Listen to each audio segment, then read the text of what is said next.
Coming to you live from my apartment, it's Rob Has a Podcast. And now here's the guy who, after the 8 days and 3 seasons of Survivor, is suffering from some severe gastrointestinal distress. I am Rob Cesternino. Hello, everybody. Welcome back to our Top 40 season countdown, our continuing coverage as we talk about the number 9 season of all time, and that would be Survivor Cambodia, Survivor Second Chances. And tonight, a second chance to go back and look at season 31 of Survivor. And we are blessed here on the podcast because we have the great fortune to have with us an honest to goodness Survivor expert who is a super fan of Survivor Cambodia. Please welcome back our great friend, Dr. Christian Hubicki is here. Well, Rob, it's really wonderful to be here. You say all these nice things about me, but really deep down, I hope I have the morals, the value, the loyalty, dignity, and courage to be good on this podcast. Unlike apparently Steven did not have. We'll get to that. Apparently, that was a quote from the season. But this is a wonderful season, and that I'm so happy and pleased to be able to talk to you about. So yeah. Great. Well, this is really, really fun that you had reached out way back when. You used to come in the chat. We were doing these live on Wednesday nights way back when at the start of the countdown before we got to Big Brother Canada and then Big Brother US. And then we started not doing these live. But I used to see you in the chat and you were chatting along there as we were in like the dregs of the Survivor seasons. It was a great time. Like, you started releasing these podcasts, and I was on the show about 3 years ago. And after you're on the show, you have kind of a different relationship with watching Survivor. And so when you started covering these old seasons, I started feeling like a fan again, like an old school fan. And so I got really involved. So I was thinking, would be cool to want to do one of these things. Which one would I want to do? And I really thought about it. And Second Chance, I think, is when I was the height of my Survivor fandom. I was so into having Steven back on the show, particularly. I was listening to the Know It Alls podcast, and he's back, and along with a whole bunch of people. So I figured if there's one season I was going to talk about, it'd be this one. Okay, well, I was thrilled when you reached out. I'm so glad that this worked out. Originally, Puya Zambakili was scheduled to be with us. That he had it was a big move era, big move summer for Rob As a podcasters. Him and Liana were moving. They didn't get their internet back on in time. So hopefully we'll hear from Puya down the stretch here of the top 40 countdown, if not sooner on the Big Brother podcast. But so we're just going to go with Christian tonight. But I feel like you must have a lot to say about this season. What would make you feel like I have a lot to say about anything, Rob? I can't imagine what will give you this impression. No, I think it'd be a great time. I mean, this is very formative season for me. And I imagine it had to be interesting for you too, Rob, because your co-podcaster, your co-know-it-all was there. I'm curious. Yeah. I'm going to get a sense of what that was like for you to have someone you see all the time on the show. I'm going to be curious about that too. This whole season is surreal for me as a podcaster because this was really sort of like when Rob Has a Podcast was really like coming into its own with the community and the excitement, and then ultimately the fan vote, which sent people into the season where I did interviews with, I don't know, like 24 of the 32 people that were up for the fan vote, which I'm sure we'll talk about. And then ultimately the way that it played out, and then ultimately just like all of the interactivity. And of course, watching Steven, which I've now had the pleasure of watching Steven's 2 seasons back to back, which has given me an even more unique perspective on watching my friend play Survivor and his whole Survivor career I've seen play out in a matter of days. So that's all been very wild, and I'm looking forward to discussing it all with you, because it's such a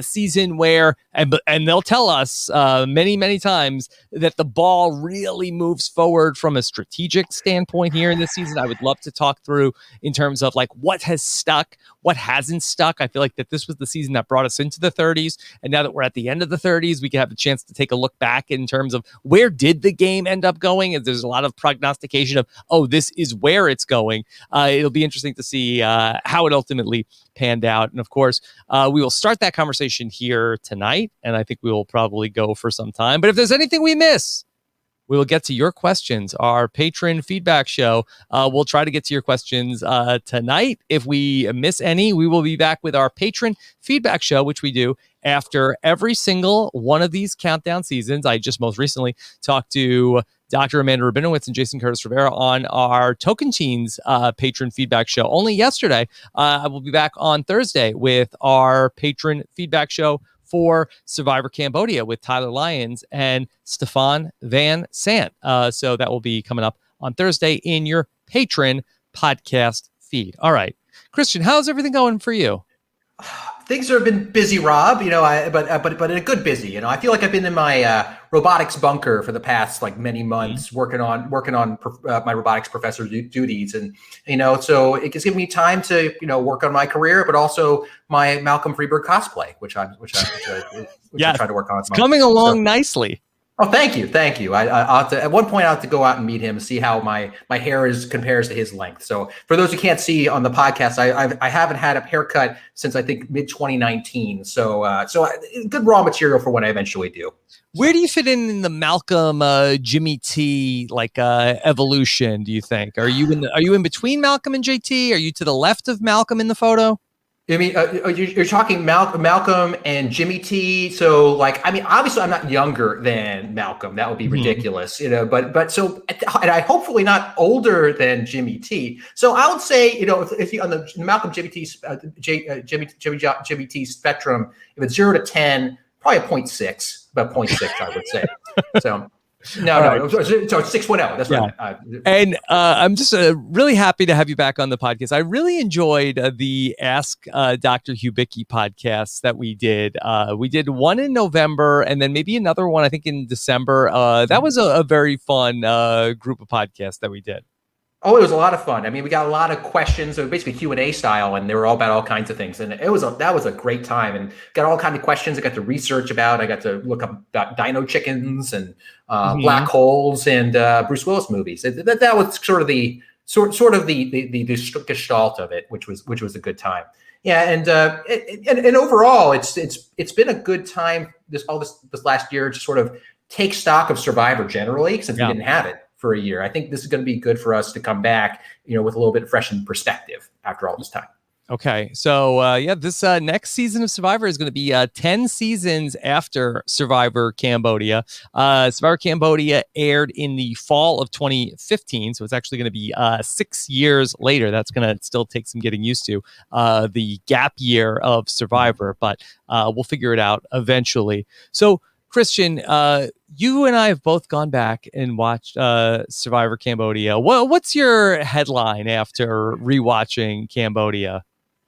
So when I first started watching the season, so I should say, first off, I held the season in very high regard to begin with. I mean, it is a very strategy, politics-y heavy season, the game politics. And I think that's the reputation that it has, I think, among a lot of fans, just because of the constant talk about voting blocks. And after rewatching it, it's very clear why you come away with that with that impression, because they only say it about 1,000 times in the post-merge. This season, it's not alliances, it's voting blocks. Voting blocks, alliances, voting blocks. It was very, we'll get to that a lot. So, but upon rewatch, when I first started watching the season, I'm like, I don't remember this season. The early season felt so different. It really was the Varner and Abby Maria show, as far as I was concerned. I mean, because they went to all those tribal councils, and it was really the drama of where's Abby Maria going to go? Because wherever she goes, someone's not going to be happy with it, and they're going to go home.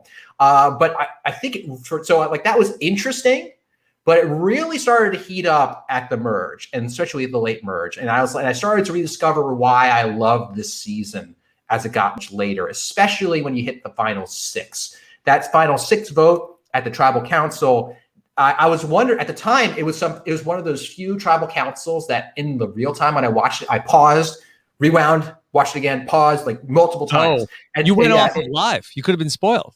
Yeah, yeah. I mean, it's what do you mean? You were spoiled for this, or no? I'm saying that you. I mean, you could have like your phone could have blown up. Like, hey, Jeremy wins. Oh yeah, that was, yeah. I was thankful I was watching it live at the time. But yeah, now on the rewatch, I see why I enjoyed it so much. I was wondering if the magic would be gone, but a lot of those really interesting moments with lots of layers really hold up. So I'd say on the whole, I was worried I was going to be disappointed. At the end of it, I was very satisfied. Yeah. Overall, I would like to add that we got a lot of feedback about this being the 9th best season. I was inundated on Twitter. And I don't know if it bears saying to the people that listen to the podcast, because I think that they understand, but just want to reiterate, this was not Rob Cesternino's list of all-time seasons, for the record. This was a fan vote. And we asked the fans for any of our new listeners, back in December, we asked the fans to rank the 40 seasons, and they ranked them from 1 to 40. They submitted a list, and we got that list, and we are releasing them one at a time in reverse order. So I apologize that the list and the rankings have not got that. This is wild, Christian, that the fan poll has actually turned out very different from a majority of what people seem to think. Well, I mean, I think it's I think the problem is when you have seasons that are some way polarizing, right? Mm-hmm. And when you have you know what it's like to have to be a pollster, Rob. You know, it's like you really, it said candidate A was losing, but I love candidate A. Yes, that's the poll. But I didn't know that there were people who I guess saw the season as like too game body or something like that, and maybe voted it down. I don't know. But if you get a season that's polarizing, it's going to end up in the middle and make no one happy. Yeah, it's almost as if the most vocal people on Twitter didn't vote and then just were very vocal on Twitter. That seems implausible, Rob. The people who are most vocal always have the most say in what's going on, for sure. Yeah. Okay.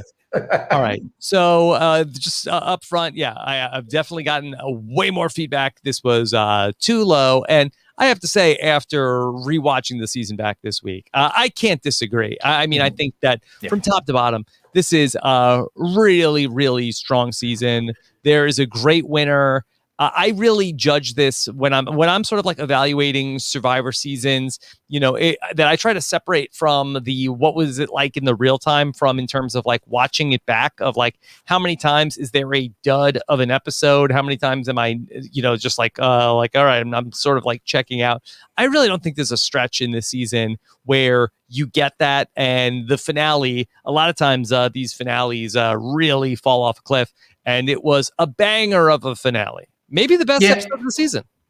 The final 6 vote, I think was wonderful. I mean, like even though, the final 4 vote is Kelly Wentworth almost certainly going home. Like, I think that was the one time in the finale I was kind of like drifting in my attention. But other than that, there's a lot of great stuff. And there's, we'll talk about the final tribal council. And of course, I think one thing that people remember about that, or at least the thing I remember about that, was Jeremy revealing that that his wife was with child, and that really stuck with the jury. So there was a lot of stuff in the finale that I loved. I would say, in terms of my overall enjoyment of the season, I felt like the first 4 episodes were like it to me felt like a different show than the last, the last 10 or so. So at the first time watching it, I'm like, and we'll get into maybe why I thought that, that wasn't bad. I think that there's a good amount of mess in a good Survivor season, and those first 4 episodes, things are going all over the place. So I think it added something to it, but like eventually I think it settled into my mind. I can see why this was one of these more strategic seasons, and I was reminded of that.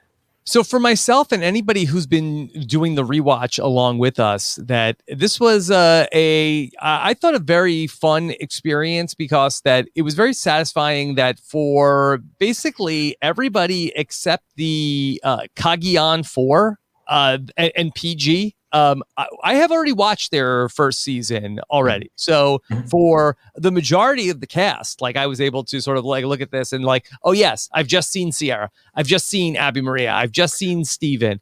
So I've just seen Jeremy and Kelly and Keith. So the first seasons for a lot of these players was also like very fresh in my mind, watching them come into this game with the baggage to bring up a term that was brought up in Survivor Philippines, that the players all brought with them from their first games. Yeah, and I will say it's about these seasons in general. You're talking about you just rewatched them, and I think that this season solidifies for me that the seasons where you have the more complicated politics, which this one definitely did, this really works for me in a way that some of the later seasons do not, with their more complicated politics for a few reasons. But one of them is that we know these people already. That these are people that to some degree you have strong memories about. You don't need to know that Spencer's this chess guy who does economics. Andrew Savage is like this lawyer guy who felt screwed out of Pearl Islands. You kind of already know their backstories, and the ones you don't know already, you probably don't know much about Kelly Wentworth. But guess what? You have plenty of her this time to get to know her. So that frees you up a little more space in the narrative for the game to be more complicated. If these were all people we didn't know, like who would we know after the first? And I'm curious if you agree with this, but like who would you know much about in the first 4 episodes, other than like who is this Abby Maria person and why is she doing what she's doing? Who is this Jeff Varner person? Like why? If you didn't know them already, then you would have little context. Yeah, I'm really interested to know, like, as we're watching back this season, like, I really would like to think about, like, the way that this season influences the other returnee seasons that happen over the next 5 years, which are game changers and ultimately winners at war. And this idea of it being a second chance season, I think was so powerful. Of all these people, they came up short in their first time. And I think that for so many of them, it was about trying to correct what went wrong in their second chance season. And to contrast that, for winners at war, that these are all people that won on one of their previous experiences. So the motivation for them, there were some people like Michelle Fitzgerald who had a motivation in, I won, but I want to change the perception of me of how I won. But I don't think that you had like sort of like the built-in motivation for the players that came with this is the thing I did wrong last time, and this is the thing I'm going to change in this season. Oh, it was all over this season, Rob. I mean, like to the point where I'm like, I agree with you. Great concept. They could have mentioned it about 50% fewer times. I could have gotten away with it. And this might have been this artifact of this is me binge rewatching the show. You hear it all over. Like maybe when it's more, you hear Jeff saying, is this your second chance? Is this your second chance about this? At one point, the puzzle was said to have a second chance. Puzzle got a second chance. Yeah. The puzzle that didn't happen in Worlds Apart got a second chance. Like we get it. We get it. It's pretty baked in. I think that, but it does end up with these characters like Andrew Savage. You really do feel like this man is haunted by what happened to him in Pearl Islands. You got the years about Steven and the whole JT, like this narrative really shapes these players. And that's one thing I think that's underrated about Survivor in general. You might be sitting on your couch and looking at these players as the chess pieces, if you're one of those people like me, and you're like, oh, why would, this person go here or do that? So much of your behavior sometimes is shaped by the narrative you have out there of yourself. Yeah. And when this is all about your second chance and it gets focused on like Steven's saying my second chance should be getting rid of the JT when I should have gotten rid of him. And he talks about it a lot. You've got Abby Maria trying to not, be easier to get along with, or Cass, and Cass does that for a while until it doesn't work out for her. It's really interesting. And I'm glad they have that narrative structure in there. Yeah. Christian, are you surprised that Survivor has never gone back to this concept? It was very well received at the time. It was also unprecedented that in 40 seasons of the show, they never did another fan vote. And that I think at the time, we thought it was a wild success, that I think we probably said, oh, they may do a fan vote like every other year. They've never gone back to it. Does that surprise you at all that they've never gone back to either A, the fan vote, or B, the concept of second chances? In principle, it surprised me because it was a huge success. I mean, like you can just, In the finale, it really came across like people were very excited. And at the time, me watching, I'm like, Jeff said like it I was said, the hottest ticket in town. hot tickets out. I know, normally those seats in the audience, they're mostly empty. I'm not sure the audience knows that. This is the only time they were filled. No, I'm kidding, Yeah. of course. But that's the feeling was. I mean, I'm not kidding. When this was the peak of my fandom for the show, Yeah. I mean, I was like, this is the time. That's why I wanted to do this season. It was one, I had just gotten into like your podcast, so I suddenly discovered there was this online community of people who cover the show. And then this guy, and I loved Steven his first time out. I like Spencer, Tasha and such, and they're all coming back, and it was so huge. You felt invested in these people because you cast your little vote for them.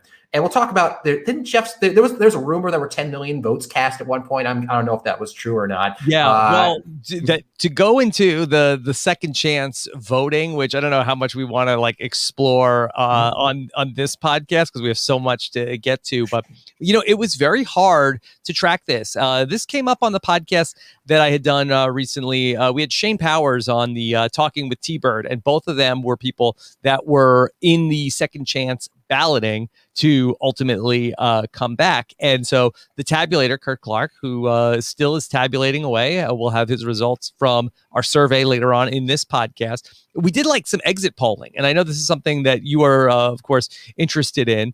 And we polled the audience, and what we found was that there was certainly a disparity between the people who, just like any sort of voting, it's like, okay, we can reach the people on the internet, but the people that are sort of like don't know that we even exist out there, the people that have never heard of a Survivor podcast that might be calling in on their phone and voting how many times. We thought that the casuals, quote unquote, were maybe not voting that much, but it turns out that there was ultimately like a wave that we didn't account for. And some of the old school people like Shane, like T-Bird, I guess just sort of like got forgotten. And there was much more of a recency bias for the players that had come in the last few seasons. Definitely the recency bias, I think, came into account. I remember listening to one of your podcasts at the time because you were talking about the exit poll, and there was this controversy like, how many of the what's called internet fans are voting. And I can just sort of speak anecdotally from people I knew who watched the show but weren't like consuming podcasts and things like that. It was very exciting to suddenly feel like you had a say in the cast. So I could see how that would energize people who wouldn't normally think to go and on the internet, on Reddit, and talk about Survivor, to go and cast a few ballots. And that makes sense to me. And I know I didn't answer your question before in terms of like, am I surprised that he didn't do this again? I am surprised in principle. I think it's more of a timing issue. Yeah, I think that their decision to go back to Game Changers really kind of pulled in some of their really hot characters from like Millennials, Gen X, and Co-Wrong. I mean, your Debbies, your Zeeks, Aubrey, of course, right? I mean, and I imagine many of those are going to be on the second chance ballot, and then they have Winners of War. So I mean, I would not be so. I think they like this effect. I wouldn't be surprised that someday they did it again. So. What about the fan vote? Are you surprised that they haven't gone back to voting in the fans? Now, when you said the timing issue, I thought you were going to say that the issue ultimately is the way that Survivor films with two seasons back to back, that they film a season typically in March and then another season in May after the spring finale. What ultimately happened here, for anybody who doesn't know the timing of it all, that they had already filmed Survivor Co-Wrong. Survivor Co-Wrong was Survivor 31. And I guess, now with just naming the seasons after numbers like we're going to have with Survivor 41 this fall, you could never do this again. But Survivor Co-Wrong was originally the 31st season of the show. And then they said, okay, well, what if we actually switch the order around? Let's put Survivor Co-Wrong on in the spring. And then they announced this second chance ballot. Then they left from the finale of season 30 and then ultimately stuck that new second chance season in as Survivor 31,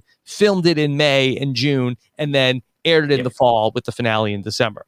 Which had to be a pretty tight turnaround time for the production stuff behind the scenes. I mean, normally that would shorten, like, by the time Kelly Wentworth and those guys got back from Cambodia, they probably got back in like June or maybe early July. But that's what they used to do. Like, for instance, like the old school seasons used to, like the fall season would go film right at, even as recently as Survivor San Juan del Sur, that they watched Survivor Cagayan, then they filmed San Juan del Sur, and then they filmed Worlds Apart later on that summer.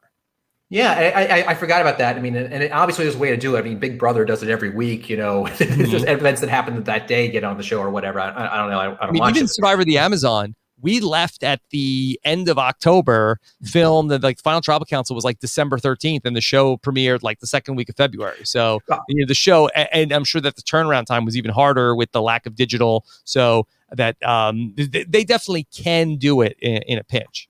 Yeah, and I think that, you're right in terms of like they can make it happen. I think it was just more to like, it was a great time to run second chances because they just had a lot of players like Cagayan. I feel was just such a wild success, and I think that in my mind, and that like I would love to see Spencer back. I mean, Cass was such a hot villain at the time, and like just like I like she was just a lock to get in. Like I just assumed she was. I was excited to watch her, and I think that it's really capitalized on a time when there was a great season, a lot of people they could bring back, and so I think that kind of thing drives up the excitement.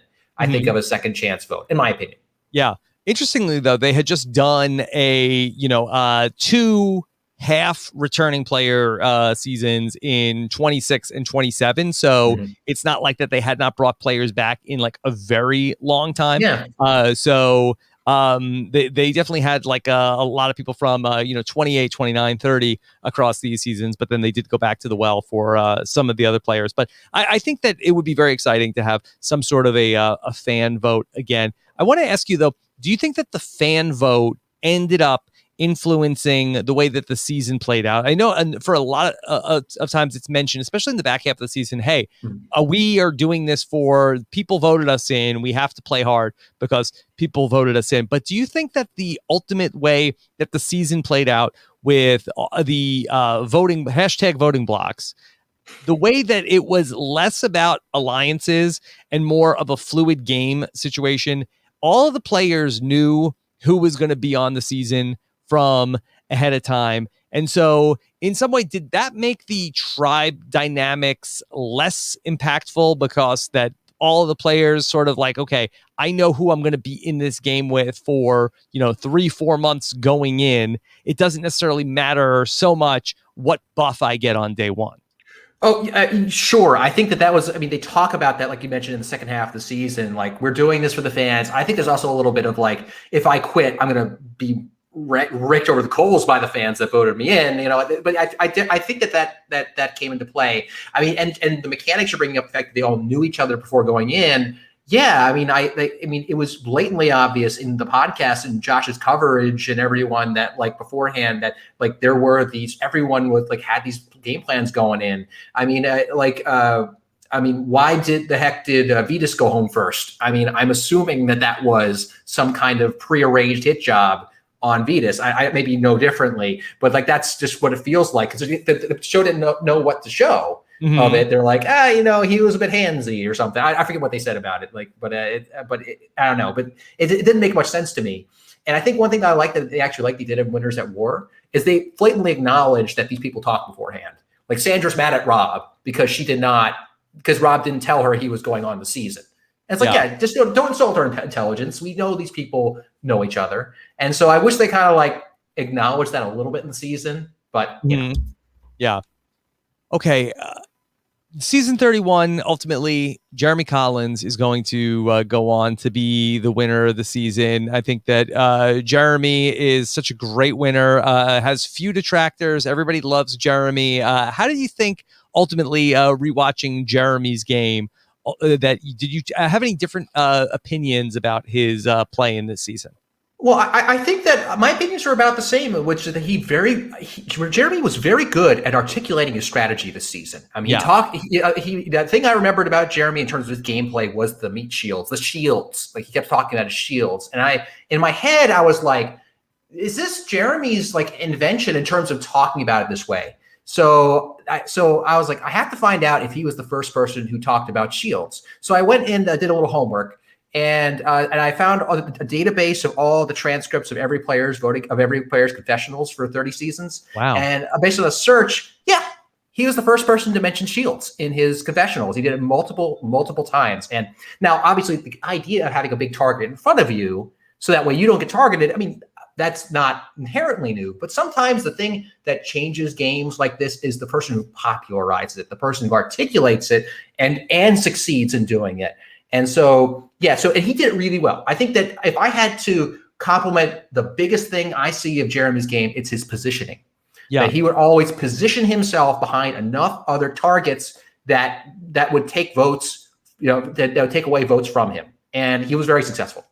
One of the things that I really took away from was that I did not realize just how much that Jeremy, that he calls his shot, where I remembered actually more so in San Juan del Sur, that he says he gets to Hunapu and he says, all right, I'm going to make my alliance. All right, I'm talking to Kelly. I'm talking to Missy. I'm talking to Natalie. I'm going to make my group, and I'm going to get my numbers. He basically does the same thing in Survivor Second Chances, where I guess in my mind, I had thought that it was really Andrew Savage was sort of like the person who put the alliance together.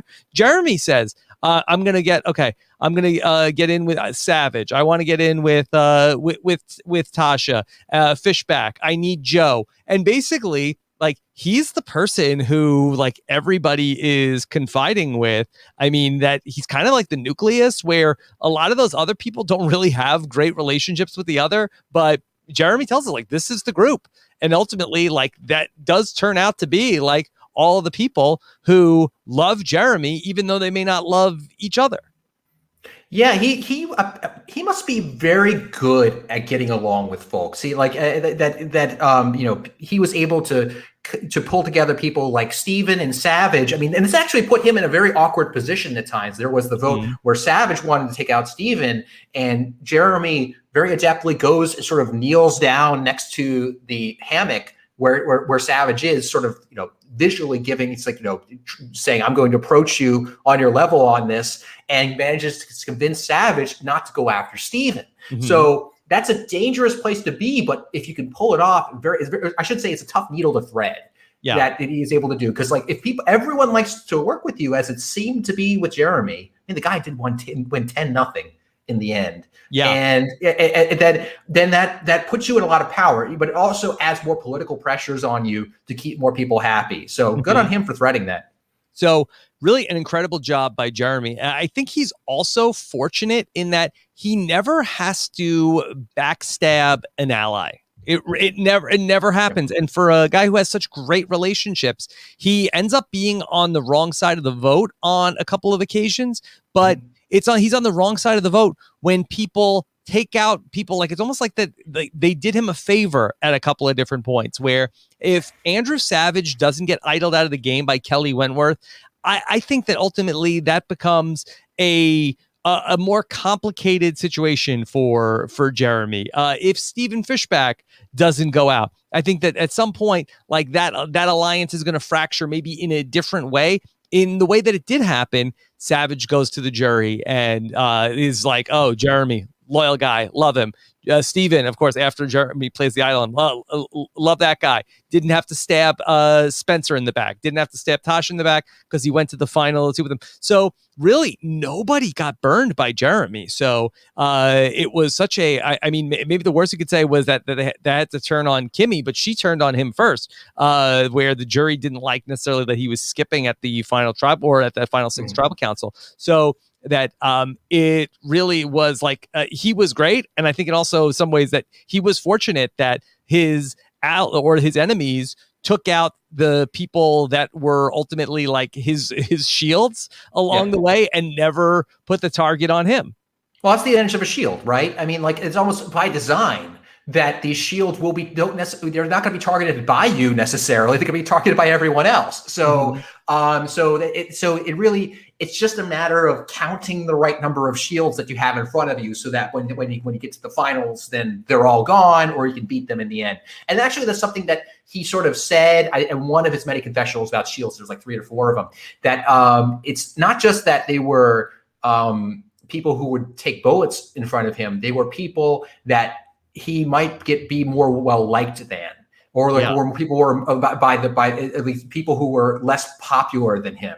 So, which is interesting that he can finagle that. Sometimes you take out the popular person, but for some reason he was able to posture himself that he only took bullets. What was it at the final 6? Was that the only time he was targeted? If I remember, I think that's it.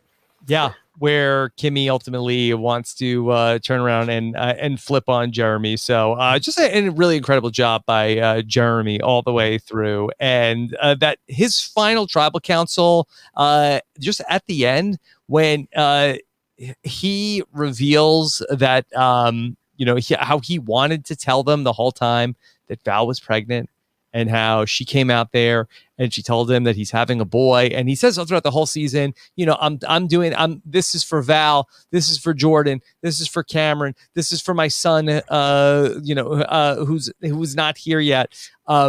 It's just like that.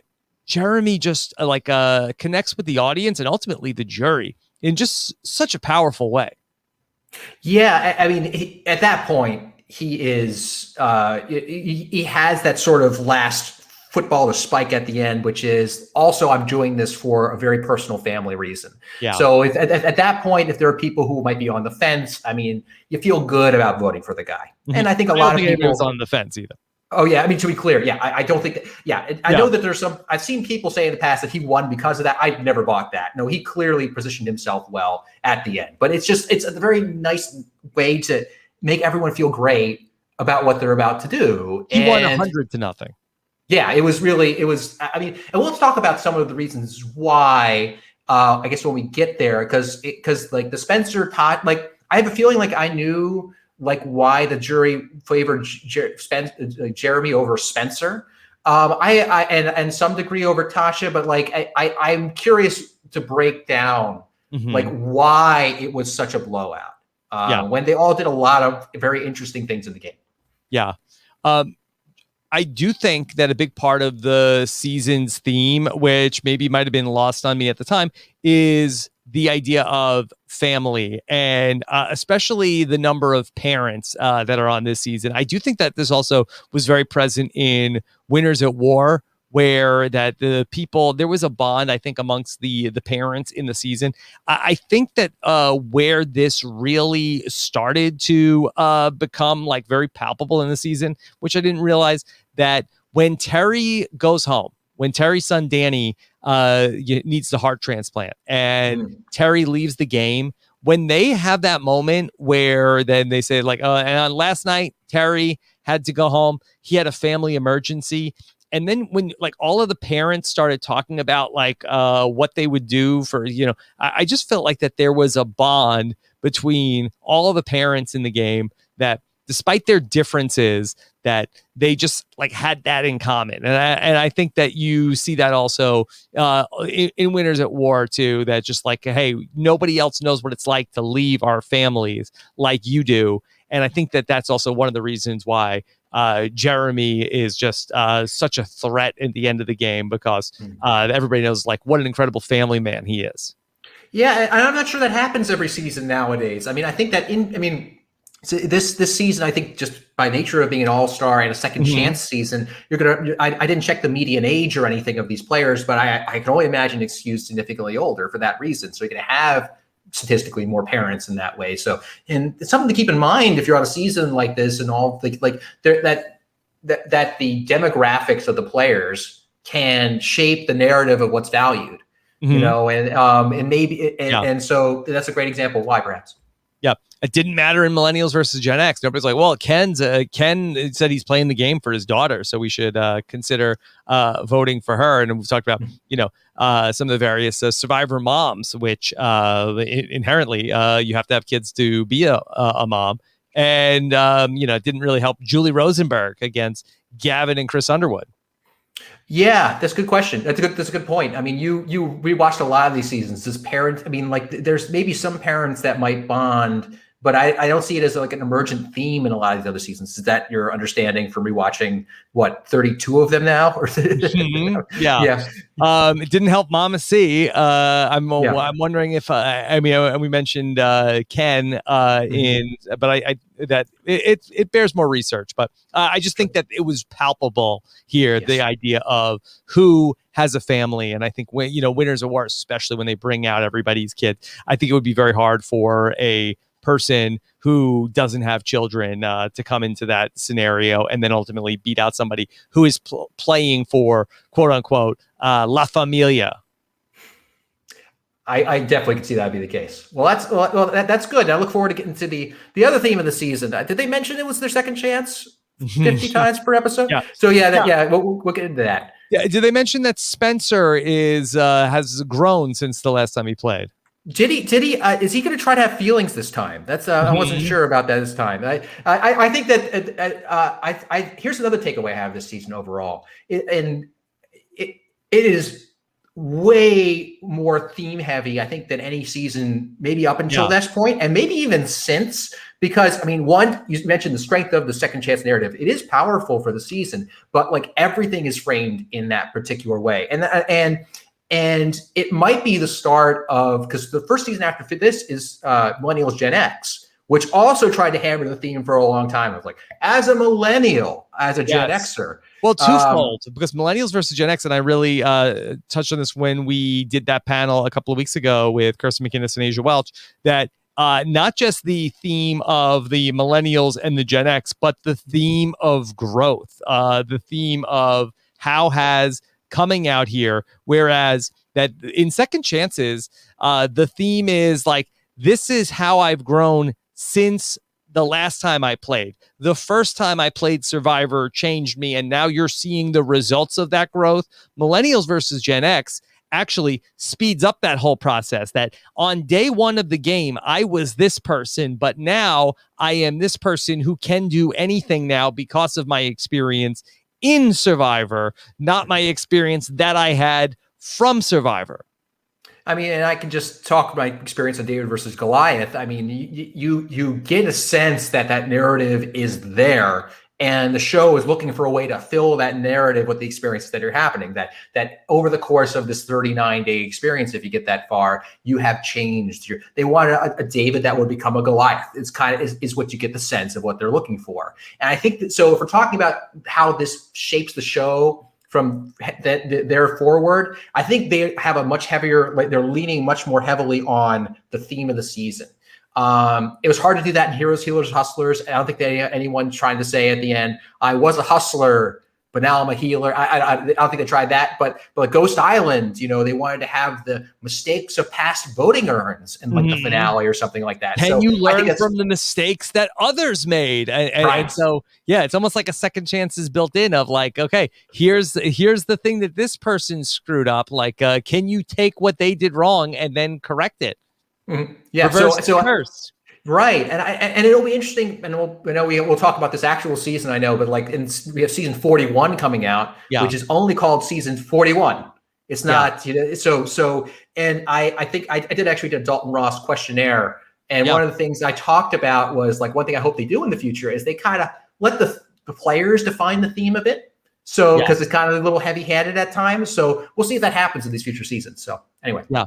And we're talking so much about the use of themes and this theme here, that what should be the takeaway in terms of like what Survivor should be trying to do? Because I think that we're on the same page in that it does get away from them a little bit, as they're like, I feel like in the 30s, I feel like that they're trying to, chase some of the things that work well in the early parts of the 30s and sort of like artificially manufacture them. Yeah, I definitely got that sense. Like, for instance, like even just in terms of the mechanics of what's going on, like that final 6 vote, which I can't talk enough about, where when all votes are canceled, that's like the awesome version of Advantage Get It. Yeah. Like, it's like Advantage Get It is like the horrible version of that. So it gets sort of resurrected back. It's the reverse Ghost Island. They reverse the success. Mm-hmm. And but in terms of theming, it's okay to have a theme to the show, It doesn't necessarily need to be the title, but let the theme emerge from the season. That'll happen naturally. And then when they're editing the show together, they can pull out the parts earlier on in the season that seem to reflect that theme when they're telling the story. Yeah. Then it feels more natural and coming from the players as opposed to, a producer saying, tell me again why this is your second chance. So again, second chance is a great theme. And I think it worked out. So I think there's a potential for more of them if they emerge a bit more organically. Yeah, that's really smart because it's not like you wouldn't trying to think of what is it, it's like you wouldn't tell the story of a sporting event of this is of course the game, and then tell us what the story of the game was before it plays out, and then only look at this game through this prism. I'm sure it does happen sometimes in television broadcasting, but yeah, that's such a great point of just let it play out and then go back and then highlight what ultimately, where it's going and give us clues along the way, as opposed to steering the story towards, what we want it to be. Mm-hmm. Yeah. I mean, and that will lead to more variety as well, more variance in the game. I mean, because the producers, if they have an idea for a theme, that's going to come from their brains, and they're probably a small brain trust of bright people. But when you're bringing in, you're by definition bringing in all these very interesting and motivated people from all over the country. They might have something to contribute to this. And nowadays, I think the casting is so solid that, there are very few people who don't come in and want to make their mark on the game. I think that they're going to generate plenty of ideas that can then be molded after the fact into a cool post hoc theme. Christian, let's go and take a look back at the season from the start. And I guess why don't we talk through this in a couple of different segments, and let's talk about the pre-swap game. These are going to be just the first two episodes.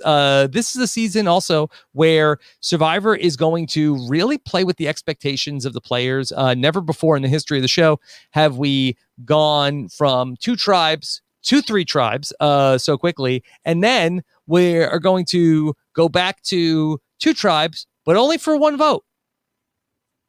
Yeah, and I think that this is, if you're going to do that, this is the season to do it, because these people already, or have they're kind of pre-established, right? So you can swap them around more, and you can still, and you don't have to, you identify them, but you already know who they are, so you don't need to spend more time with them before you switch them up. So I think that works here, and this is another thing that plays into what I think ultimately becomes this prevailing voting block thing, that everyone's gotten actual time with each other.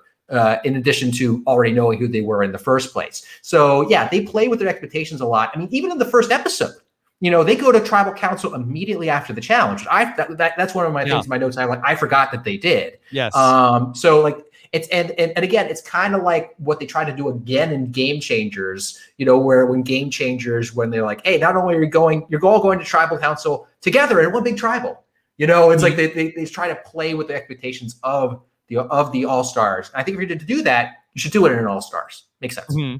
Yeah. The players know the game so well. They walk them through the Angkor Wat temple, and this is really like a throwback to Survivor China, where they walk them through. Did you like the way that the season started?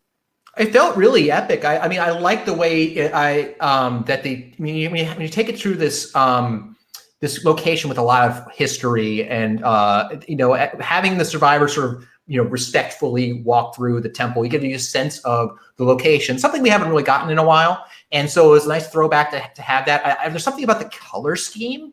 There's something they do with the color scheme on the show that makes it feel red. I'm not a film guy, but it stuck out to me that there was an attempt to sort of give you a visual gestalt that you might not get in another season.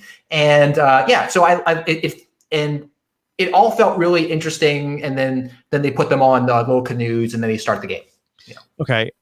We have a marooning. Anything about the show's opening that you want to highlight?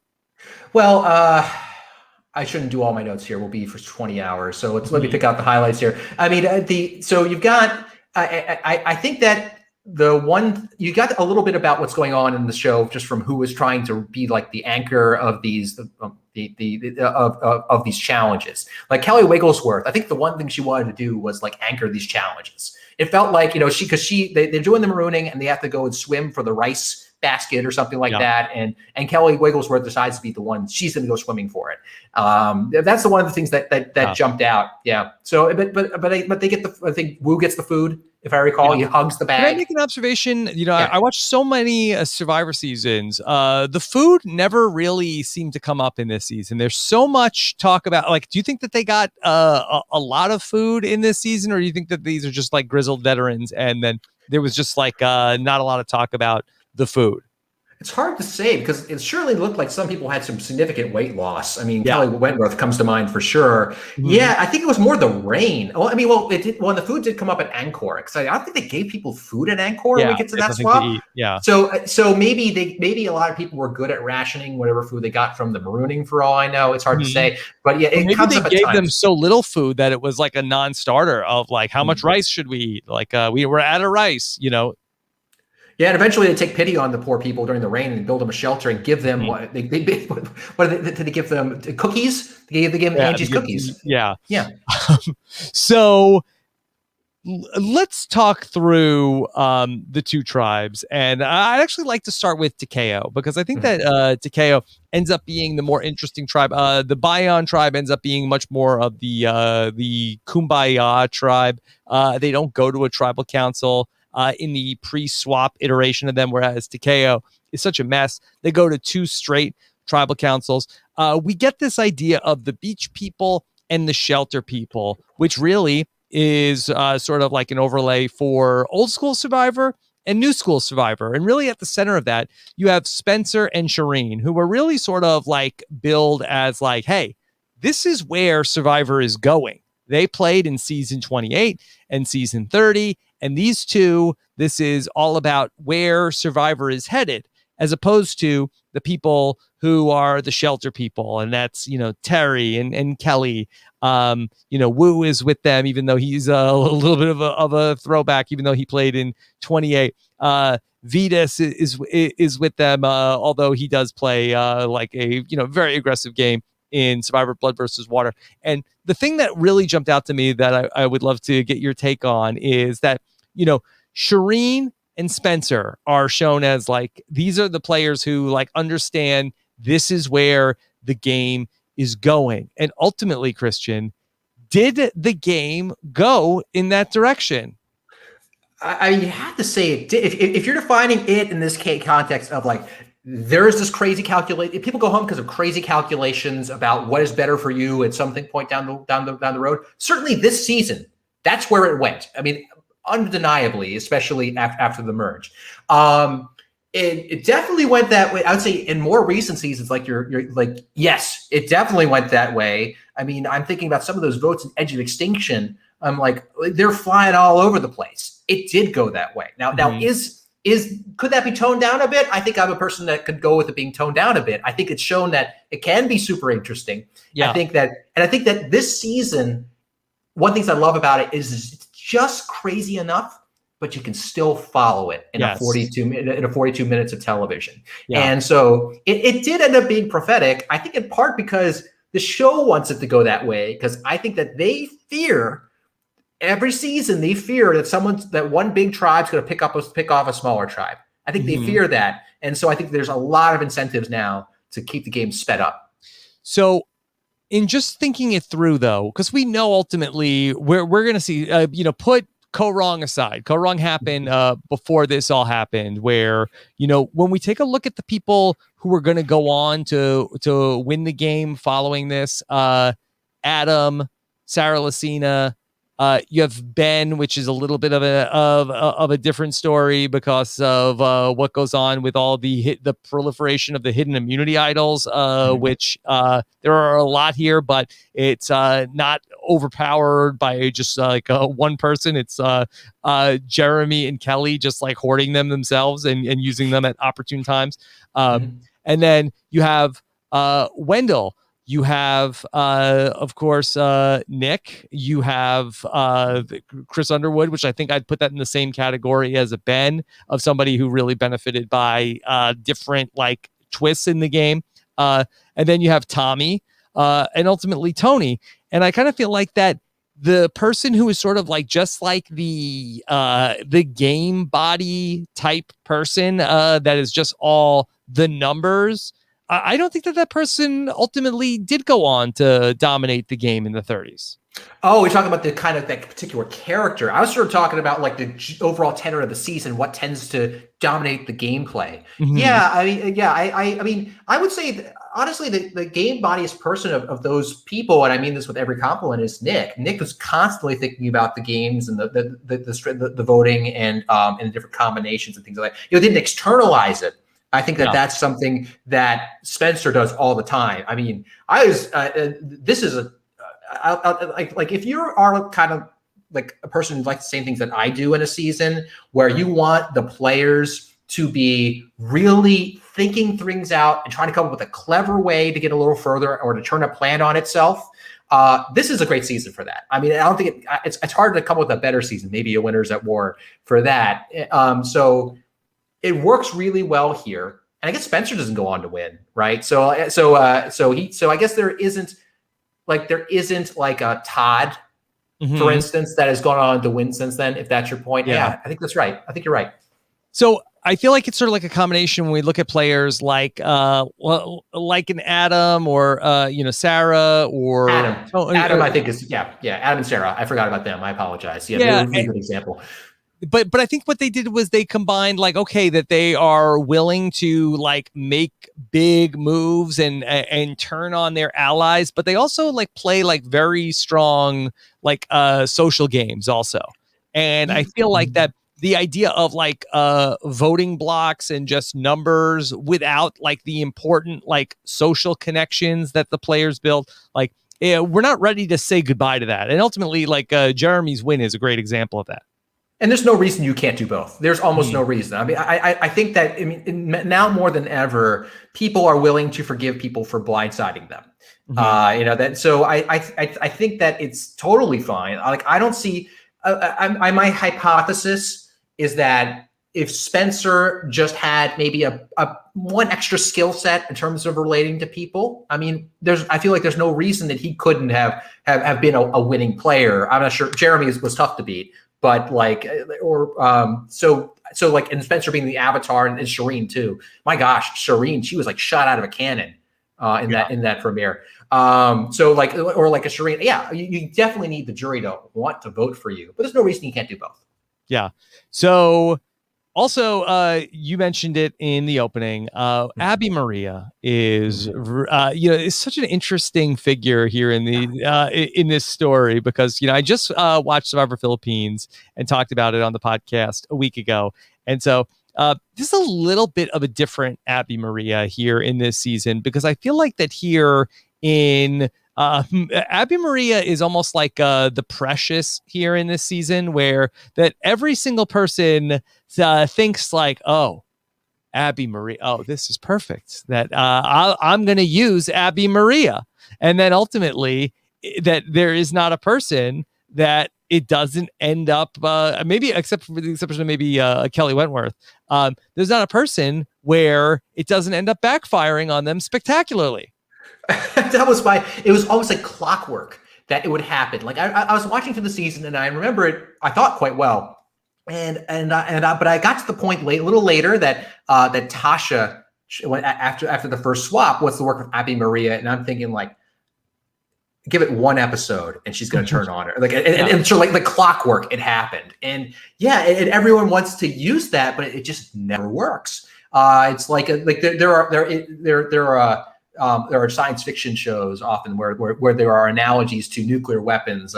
I used to watch Stargate, and like they would find this material that everyone wanted to weaponize, but it always literally blew up in their face. And that's where I thought of this. Like, but the Precious I think is a better known reference. So we'll go with that. Yeah. Oh, hold on. I was gonna play my with me, your dad. Yeah. I was waiting for it. Do not F with Abby Maria. And it is different than in Survivor Philippines, because in Survivor Philippines, Abby really, she has like a quick relationship with RC at the beginning of the story. But ultimately after that, she's really just locked in with Pete and Artis. And nobody wants to give Abby Maria the time of day. And here in this season, every single person says like, Abby, I understand you. Come on, Abby. Like, I get it. Like, why don't you come with us? We'll keep you safe. Let's work together. And then for whatever reason, that there does not seem to be an Abby Maria whisperer that can keep her feeling good. And I don't know exactly what it is, but it feels like that we see it, I think, most plainly in the vote where Steven goes home, where on Survivor, you really have to be able to trust your allies. And I think that Abby Maria may have some trust issues where that, Steven goes and talks to Abby Maria. And again, like, kudos to Abby Maria, because ultimately what Steven is trying to do is split the votes and use Abby as the backup plan. But when Steven goes and talks to Abby Maria, says, hey, we're voting out Joe. And then when she's watching them, like, sometimes you do on Survivor have to watch somebody go and talk to the opposition, because they're going to be selling them a bill of goods, and you have to be able to trust what that other person is doing.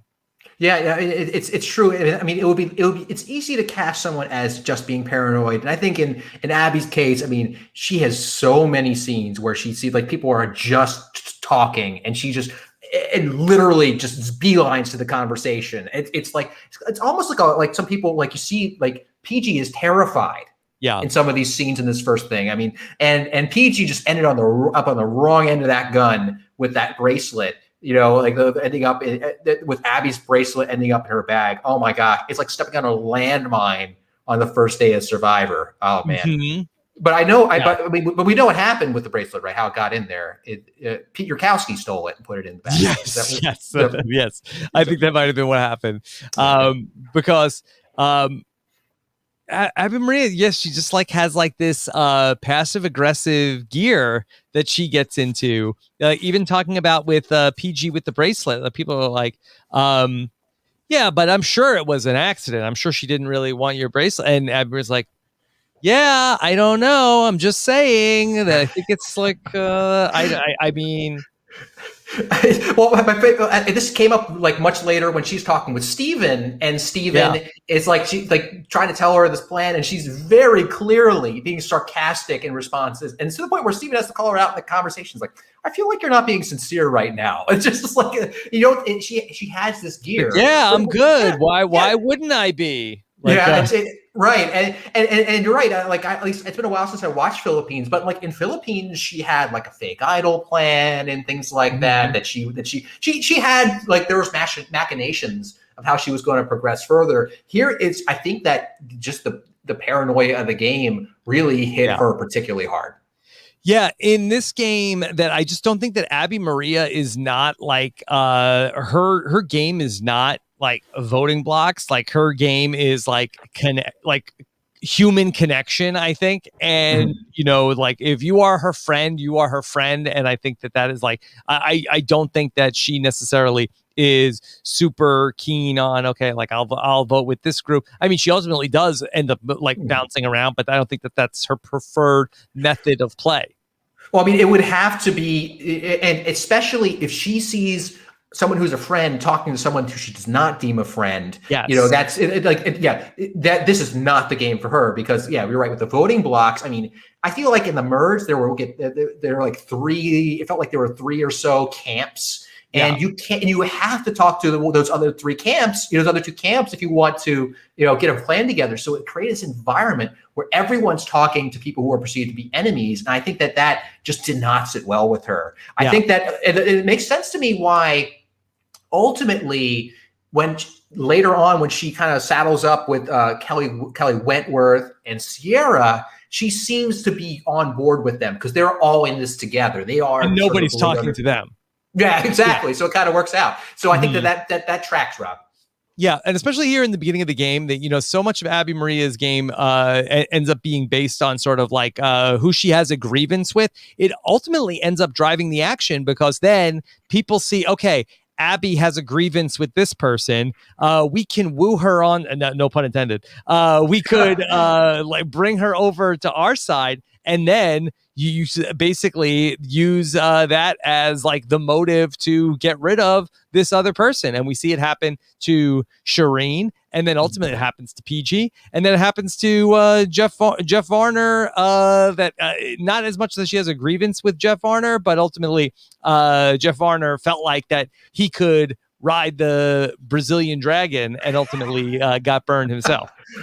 Well, that's a turn of phrase. And yeah, I mean, and I think that in an usual Survivor season, you're looking for that crack, right? Like you're almost like, oh my gosh, where is the crack in this alliance? And you're like, aha, I found it. I mean, we saw Terry do this in the second episode when Terry approaches her on the beach, and he seems very, he's like pleased he has a social game, which I'm guessing someone along the lines like, Terry, you didn't have a social game the first time around. He kept talking about this. And as somebody who's watched Panama recently, that was clear. That was in the original text. Yeah. Yeah, sure. Yeah, it's just like everyone very clearly articulates very early on like the narrative they're going to be spinning for the rest of the season. I think that was just I was like, yeah, I get it. But like Terry, like his fat, was probably all the time in Panama and his first time around looking for a crack, and we know he was trying to give people idols to open cracks. And here's a person that's just willing to flip immediately. It has to feel like Christmas, but as we learned, it is not a permanent way in. Yeah, and that first vote at Takeo ultimately is going to come down to Abby Maria versus Jeff Varner. And this, I think, becomes a radically different season if Jeff Varner and PG don't end up switching their votes really at the last minute. Oh yeah, because then at that point for that tribal, then the shelter people take control, and so who was the target among? I'm trying to remember who the target was among the beach people. Who would have been the new schooler who was gone? Was it Abby? No, it was Abby, or was is that right? No, who? Yeah, who in the first vote? Yeah, first vote. Yeah, I forgot. Abby versus Vetus. Abby versus Vetus. So yeah, I mean, Abby would be gone, but that would have left. Vetus would stay, but it would leave Shireen and Spencer after having targeted Vetus in the minority. And that would have been a tough place for them. Yeah. And that first vote, when it comes to Shireen, she was shot out of the cannon, like as everyone pointed out, like to the point where like the first conversation we see her having is like her and Spencer, by the way, always seems like they're together. They're always kind of like going around making sure that they're cobbling the vote together. She is just mile a minute.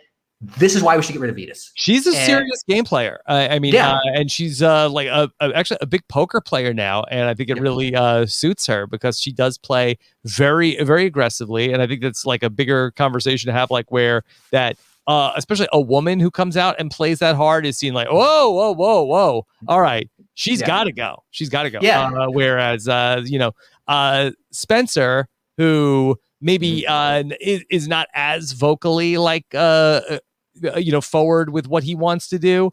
He gets all the way to the final three.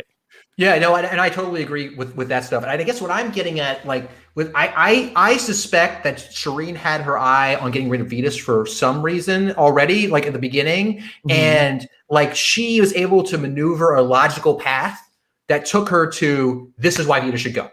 And I think that she's good at spinning these sort of like these sort of strategic narratives for things, which would have been very helpful if she made the merge for her. But it also put her at the top of people's radar when the beach people took power, so shelter people took power for someone to get rid of. Yeah, you alluded to it earlier in terms of like the reasons why Vetus had to go. There's definitely like talk of like that. A couple of the women say that, Vetus is flirting. Vetus is smarmy. He's trying to teach his yoga poses, and again that the women there did not seem to love it. Like I don't want to like imply that I don't think that in the actual foot, I haven't gone back and like read interviews to just how uncomfortable people might have been with Vetus in that spot.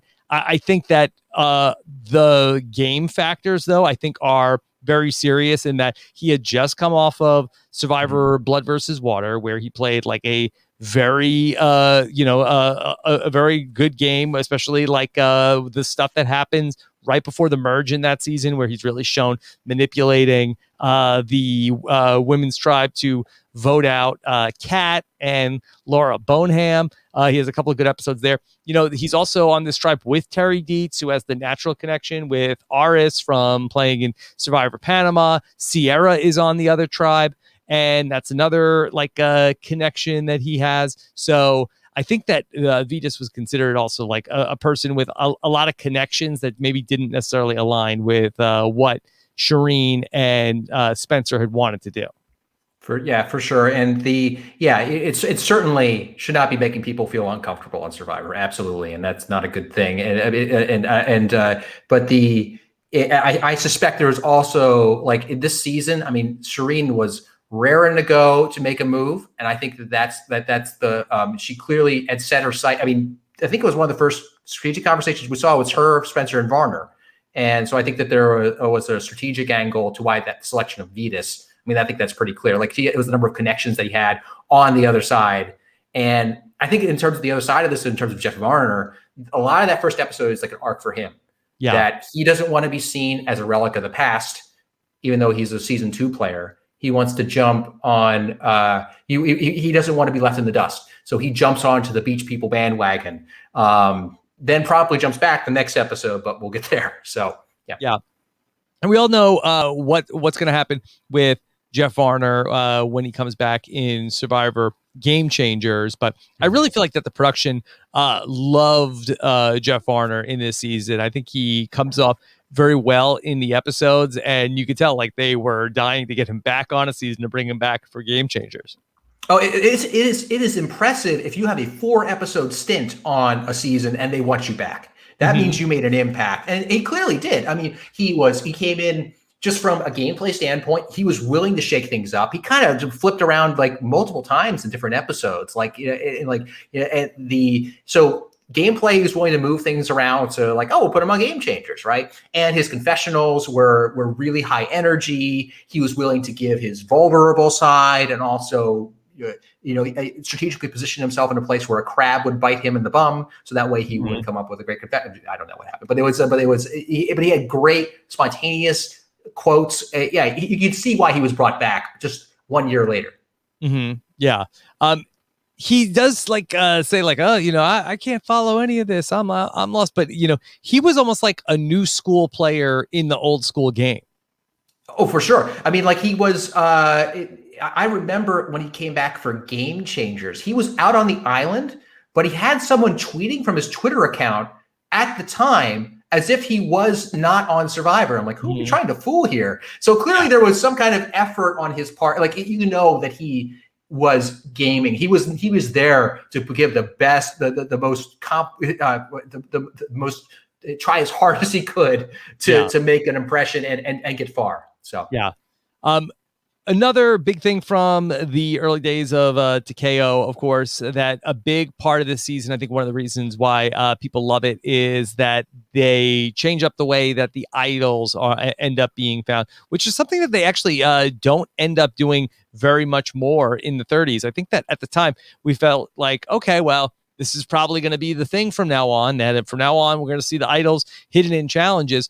I think it happens maybe like 3 or 4 times throughout the rest of the next 10 seasons. Troyzan finds one that way in Game Changers. They do one with Elaine in season 39, and there might be one other one along the way. But yeah, this is really, I mean, that first episode where Kelly Wentworth finds the clue to the idol and then ultimately has to find the idol in the challenge. That is, epic Survivor. It was beautiful television the first time around. Actually, one of the times it happened was in Survivor David versus Goliath. Dan Rengering found an idol hidden at one of our challenges when I was on his tribe. So it's something that adds a good amount of drama. I will say, no one in U.S. Survivor has failed at this. At these missions. I think it's something that on TV, oh my gosh, like, is Kelly going to get it? And for no doubt for Kelly and for Jeremy, when they're doing, their heart is pounding because they don't want to get seen. in reality, no one is looking around the challenge, be like, okay, is anyone looking for an idol right now? And now, if they did that more often, that might become the strategy. But like, you got about a billion other things to worry about. Yes. You know, what do you think? So, like, does it need to be like the Adam Klein idol at Tribal Council? Like, does it need to be in a more like public place? I think I like the idea of them being at the challenges. I think that's good. Yeah, something where, I mean, where at least there's a risk of being found, right? When you have to be seen, like what happened with Steven with the advantage, like later in the season, where you have to take the jump in front of everyone after the challenge to get it. That is like, that's too much. I think you want people to have the chance to hide it, because like Survivor loves it when when players surprise the other players with an advantage, right? But hiding it at the challenges, I think they should do that more often. If they did that like once or twice per season, then you might actually have someone getting caught. Okay, Christian, I have a question about the idols and the clues to the idols in this season. And, you know, as somebody who is such a knowledgeable person, I was wondering if you might be able to give me your best theory. Okay, so we see Kelly Wentworth find a clue to the idol here in episode number 1. It has a map and a description of the very first challenge of the season. I believe it's in the 4th episode of the season. Jeremy ends up finding a clue to the idol, which happens to be a map of the next challenge that he is going to run. Do you think, does production have a new map for every single challenge? Did Bion also have a map that if somebody would have found it, that would have had an idol in the same exact spot? Could Kelly have found 2 idols potentially in that challenge had she gone to Bion? And did they change out the clues to the idol before every single challenge? I think they could do that. I think they could change the idols before each challenge. I mean, there are times where we're not at camp, and presumably a producer could go in and swap out the idol for a new one. So I wouldn't be. It'd be some work. I could see that there would be some overhead. What do you think they do? That. I mean, I think they must switch it out. That's my guess, because and I just want to tell you why. If you disagree, I want to hear. But like, production wants people to find these things, right? Because imagine you came out, like Jeremy went and found this thing, and it was like, it was yesterday's challenge, I missed it. Like, Okay. This, and I don't know if this is too much behind the curtain. Do you think that they just have like a idol clue there, and then the producer has like the most updated one, and then like, no, read this one on camera? They might do that. I mean, is it much more work to have someone give? Oh, here's the next idol clue. To, it's like buried under leaves. You got to like go in there and like upset the whole thing every single time. I guess so. I just, maybe I'm imagining like the size of the play area in Survivor. It's not so huge that you just like, you have a well-fed person can walk over and do it. I mean, we're gone for well over an hour or so. So like the challenges, I don't think it's that hard. So they could do that. But you know what? Maybe that'd be a good Kelly Wentworth question. Well, I don't even know if she would know. I think maybe if anything, it was when Jeremy found his idol clue, like, was it the most updated one? That would answer the question. And then I guess we still don't know the answer to, like, when you have an idol that you can find in, like, that we've seen, like, where in different seasons where like Ty switches tribes in Survivor Game Changers, like he goes to the well and digs up an idol in the same exact spot. So like, did the Bion tribe have their idol hidden right under that thing? Could Kelly have signaled to somebody on the other tribe, hey, there's an idol right over there? Yeah, what I suspect is the mechanics. This might jive with what you're talking about. Is that when you find that clue, it activates the idol under it for that particular challenge. Got it. That's the way that makes sense. I mean, because Dan found a clue, and on my season, Dan Rengering found a clue for one of our challenges it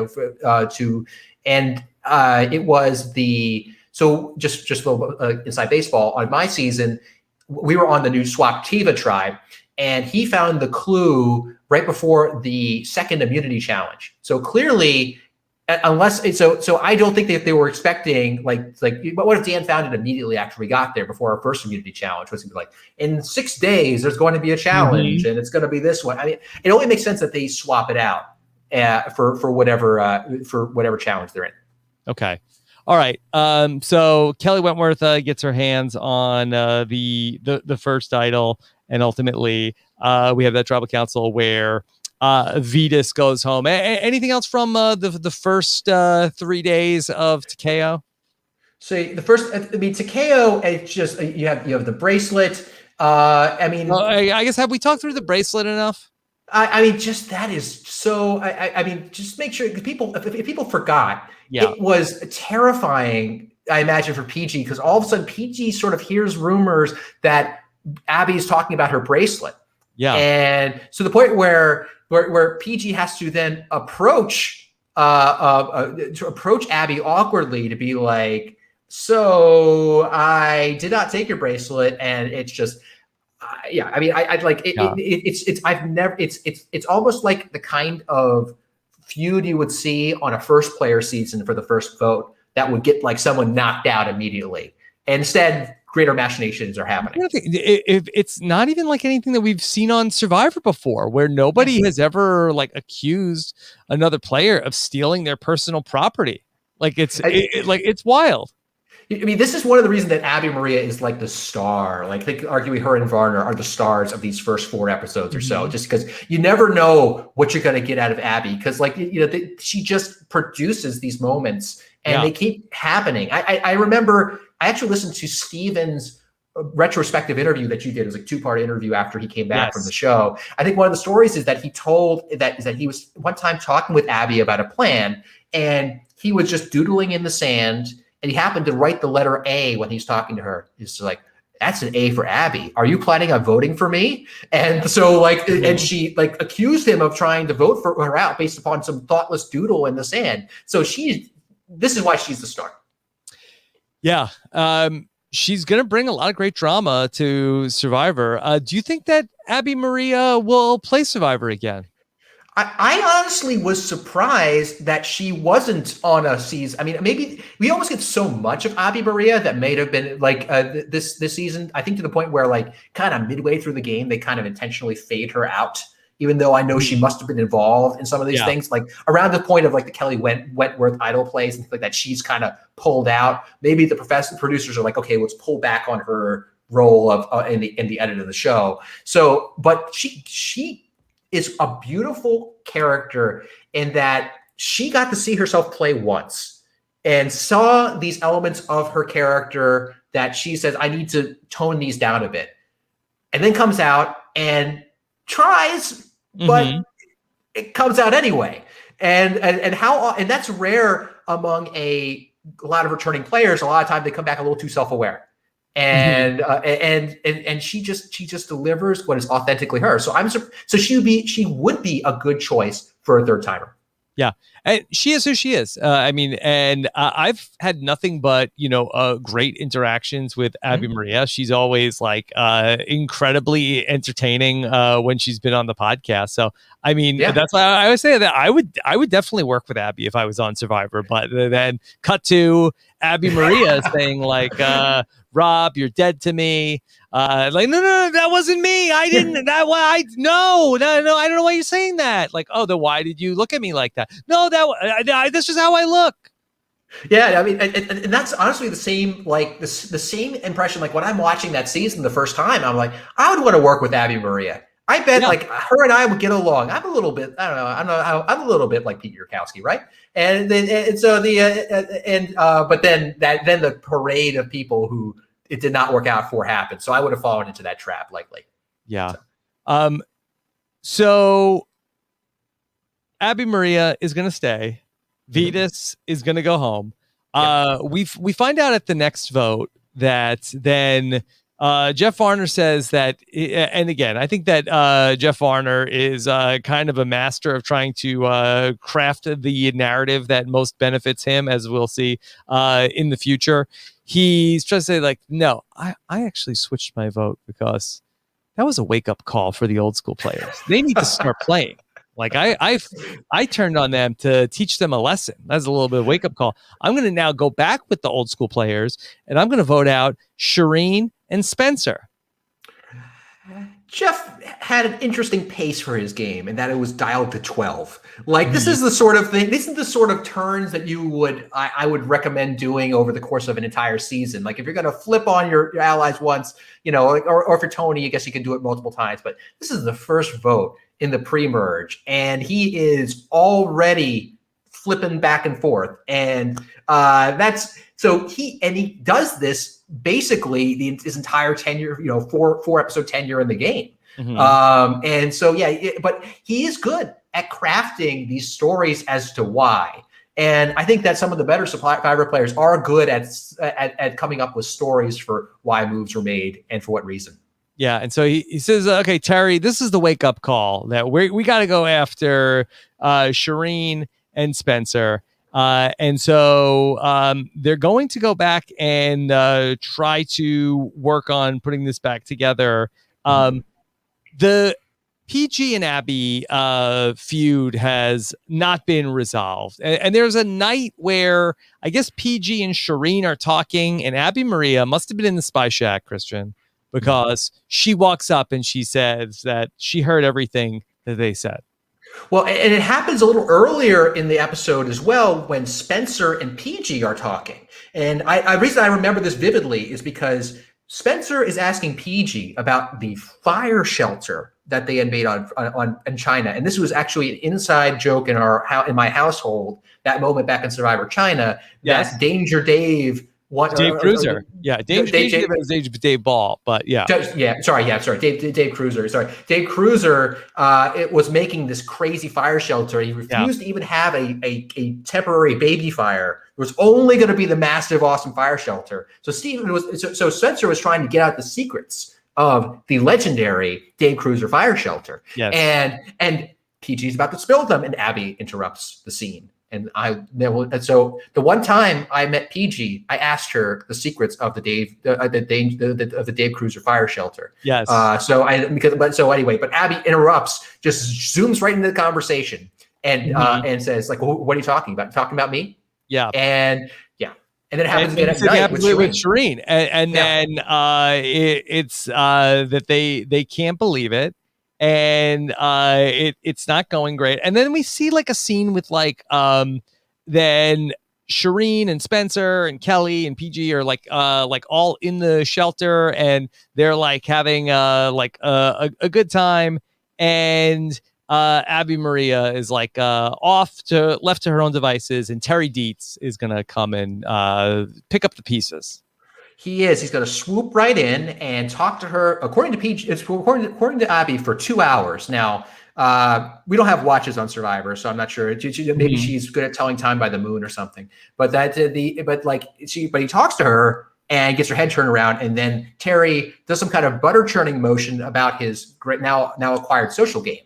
Terry's got a social game. Yeah. It's just like, all right, Terry, good for you. You got it. And so, so but it doesn't take much to get Abby's head turned around. That's one thing I noticed. Like if she feels burned for anything, people come up to her, they talk to her, and they say, "Man, I'm so good. I turned Abby Maria," and then wait 3 days. or less. So now the old school crew now with Abby, with Jeff back on board, they do have the advantage. And that I thought it was very interesting. Some of the players that are in the middle, specifically PG and Kelly Wentworth, that I like this from them, that they see where the numbers are going, and they're gonna go on the right side of the numbers. That I like this generally from players who are sort of like, okay, I'm not committing to either side. Let me figure out where it's going. Okay, I was with you guys the whole time. I was actually very surprised when I watched this episode. I was like, how does this become only PG and Spencer are, Shireen and Spencer are on the outs. Yeah. And yeah, it is because they were properly fluid. They're like, yeah, I'm not committed here. And yeah, I think that was very smart of them. And I think that one thing we'll find about PG, but also Kelly in particular, is she's very good at sensing where the numbers are. She's got her finger in the wind, knowing which way to go. And I think that serves her very well. And I think with PG, I think that there's a case to be made that she ultimately decided the first vote, but I'm not sure about that. I think that she ultimately goes onto the winning side and ultimately ends up putting them over the top. I'm not sure if she made that call and Jeff Varner followed suit, or if she was sensing that Jeff Varner was going in that way and she ultimately is gonna I think that they had talked to each other. If you go this way, I'll go this way too. Yeah, PG's good. PG's good. I think when we get to her boot episode, which is the next episode, I think that she makes, I think what, is kind of a fatal mistake that is mostly precipitated by Abby Maria and other things going on. That it's crazy. I don't blame her. But yeah, no, I think PG and Kelly Wentworth were very good at flipping these around. And Kelly Wentworth is the one that gives the heads up that she's not going to vote with Shireen and Spencer, and and Shireen is gobsmacked of over the Abby thing. Yeah, and then even more terrifying is then the conversation between Shireen and Abby, that they go off together to have a conversation alone, and the music drops out for just a minute, and you're like, oh, this is very tense. You can just feel it as Shireen slowly realizes that Abby is turned on her. And she's like, wait, Abby, are you with me still? And she said, it's not my style. Oh, so I feel so bad for Shireen. And then she immediately goes back to Spencer. She's like, we are screwed. And my favorite part of Spencer is like, could you be more specific, please? It's like, how are we screwed? Yeah. It's interesting that we talk about Spencer as being sort of the person who is going to be just going with the numbers, not a ton of loyalty to any particular people in the game. This is the one time where that he's gonna go down with the ship. Yeah, I mean, I think at that point, I think it's early in the game. I imagine you're there, you're early in an all-star season. I'm sure that's hard to imagine. You don't necessarily know which way this game is going. I mean, Spencer got all the way close to the end before, but you never know if you're back the second time that you'll just be put in a corner and you're toast. Maybe from his perspective, he's just like, look, my only thing at this point. I actually apologize. That Spencer votes for Shireen. Shireen votes for Spencer. So yeah, but the way he talks about it, though, I think you're right in terms of the narrative. I'm totally with you. He said, I don't want to vote for this person. I like Shireen. I think it's tell that they work together well. They talk at each other's speed. It kind of reminded me about a me and Gabby kind of thing, where I can and she can right back. Yeah. And so he's really broken up. I got to vote for her, vote for me. But what he didn't try to do is go and peel off numbers from the other side. Yeah. So.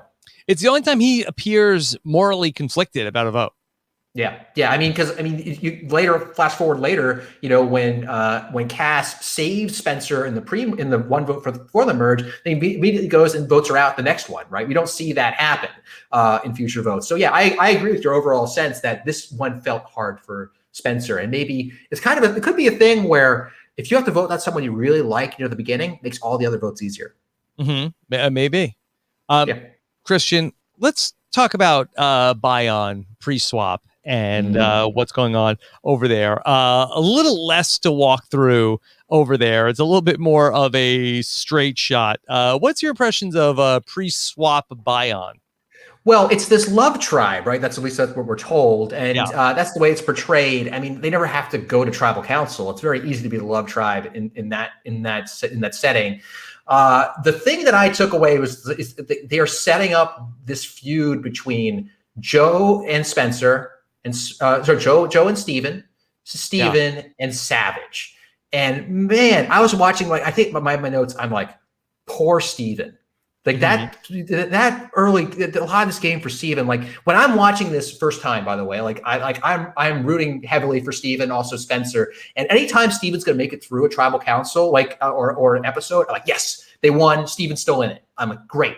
I'm happy for him. So I missed at the time the degree to which he was just being felt like being made a fool of in so many ways. And with the stick sequence, him searching for the idol. One thing I noticed is that when he went out and to go get firewood and was looking for an idol, they were back at camp. And Kimmy says, I think he was, air quotes, looking for an idol. So this makes me think that, did Steven tell everyone he was going to look for an idol, but he in fact was not? Is that what Kimmy was saying? Because she uses the air quotes. You think the air quotes. That is like looking for an idol code for aqua dump? Yeah, that would be. I'm gonna go look for an idol. Maybe is that what Tony was gonna go do in Game Changers? Is he actually originally had the gastrointestinal distress back in Cagayan. That's what happened. No, and so poor Steven was my thing. Yes, is what I had for that. So I know Steven really does not care for his edit in this season. Did you think it's that bad? I can see why he would think it's that bad. If I were in his position watching this episode, it would hurt me a lot. I mean, well, here's the thing I referenced at the top of the show. This is what Andrew Savage, and it's implied that it's said about Steven. Like when he's not getting along with Steven, he's like, something like Steven, he's all, I'm paraphrasing him. It's like, he's all about this game. And, I just can't trust him. He thinks he's the world's greatest survivor strategist. And then he says, I value things like morals, values, loyalty, dignity, and courage. Yeah. And I'm like, oh, and now to be clear, I think that what probably happened is production asked Savage, what things do you value? Oh, these are the things I value. And they kind of cut it together, but more directly. But imagine you're Steven watching that, and with your coworkers, that would hurt. Yeah. Overall, I know we're talking about Steven. I didn't think Andrew Savage comes off like that bad a guy. I feel like that Andrew Savage, he says some things that are so I wouldn't say that. But overall, I mean, Andrew Savage, he doesn't trust Steven, probably a little too high on Joe, but he just thinks the world of Jeremy. That he makes a mistake in telling Sierra that he wants to put the votes on her, but other than maybe he's a little bossy. I don't think that we were, I think, very protective over Steven during that season, but I think that Andrew Savage kind of gets a raw deal from his reception. Oh yeah, and to be clear, I don't think that he thinks these things about Steven either. I think, in my opinion, of Savage, I bet if you asked him now, I bet he'd have nicer things to say about Steven and maybe not so great things to say about Joe. Yeah, and I think that, and here's what I thought about Andrew Savage when I was watching this, because I agree. I think that what he had his low moments. And they all got stitched together into this thing where, he was the person that was used to talk the downside of Steven. But yeah, I imagine that he got along fine with people. I think he's just hyper sincere. They say he's hard on his sleeve. I see him actually as a bit of a more strategically put together version of Shane Powers, and that Shane Powers would just tell you exactly what he thinks about everything. I mean, you know him better than me. And part of me, I was watching this, I'm like, I would have killed to have Shane and Andrew Savage on the same tribe. Just I would have paid to watch it, because these people who have who will tell you when they feel like they're wronged or what they don't, just going at each other. I imagine they would not mesh. So, but me and I think they would mesh very well. You think they would mesh well? I can imagine that Savage and Terry, I feel like, are similar enough, and I feel like that once Terry was he gave the family visit to Shane. I think that Shane thinks the world of Terry. I just think that they happen to be on the wrong sides of the tribe. So I feel like that if Shane is just all about complete 100% honesty and transparency. If he tells you something if he thinks of something, he's going to say it. If you are like not being like honest and transparent with him. Like he finds it very frustrating. I think that Andrew would like give that to him. Yeah, I guess what I was going for is I was wondering like if Savage like would say something that like open honestly is something that's going to be bad for Shane, that would lead to some kind of fireworks. But I see what you're saying. Shane values authenticity is what it seems like he values, and what I hear of that. And Savage definitely gives you that.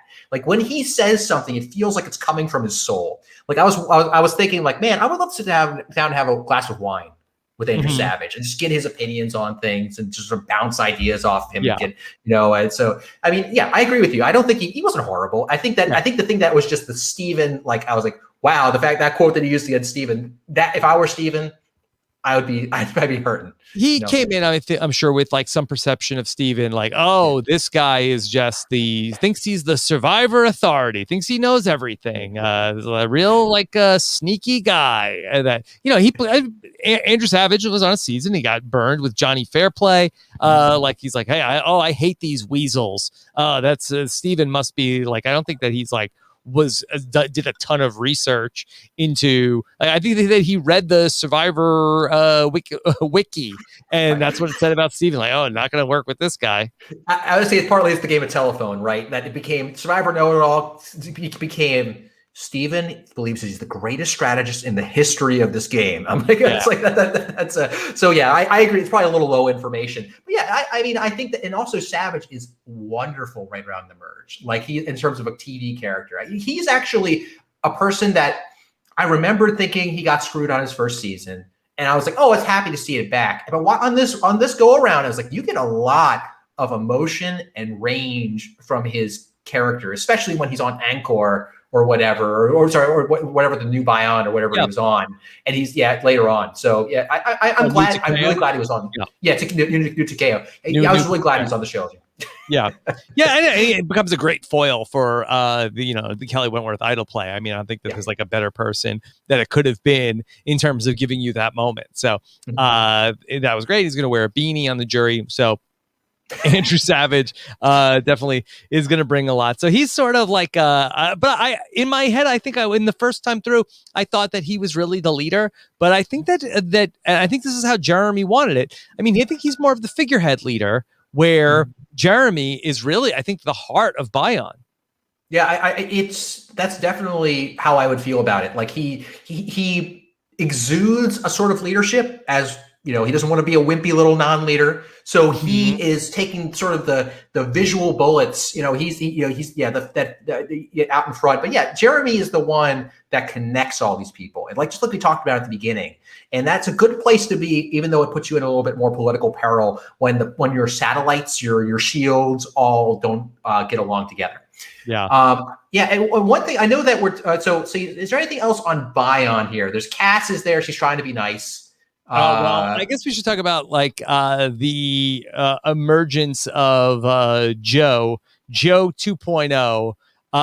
I do think that Joe 2.0 is the best version of Joe that we get on Survivor. That I think that Joe 1.0 really ends up having a very messy pre-merge game, especially a pre-swap game in Survivor Worlds Apart. I mean, that he really comes into his own as sort of like the Joey Amazing after the merge, where he goes on that run in Worlds Apart. But he really comes into this game. He gets the fire started. Everybody is talking about how impressive he is. They're doing yoga.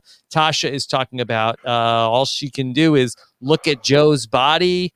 And do we get it from the early on that Steven is wary of Joe?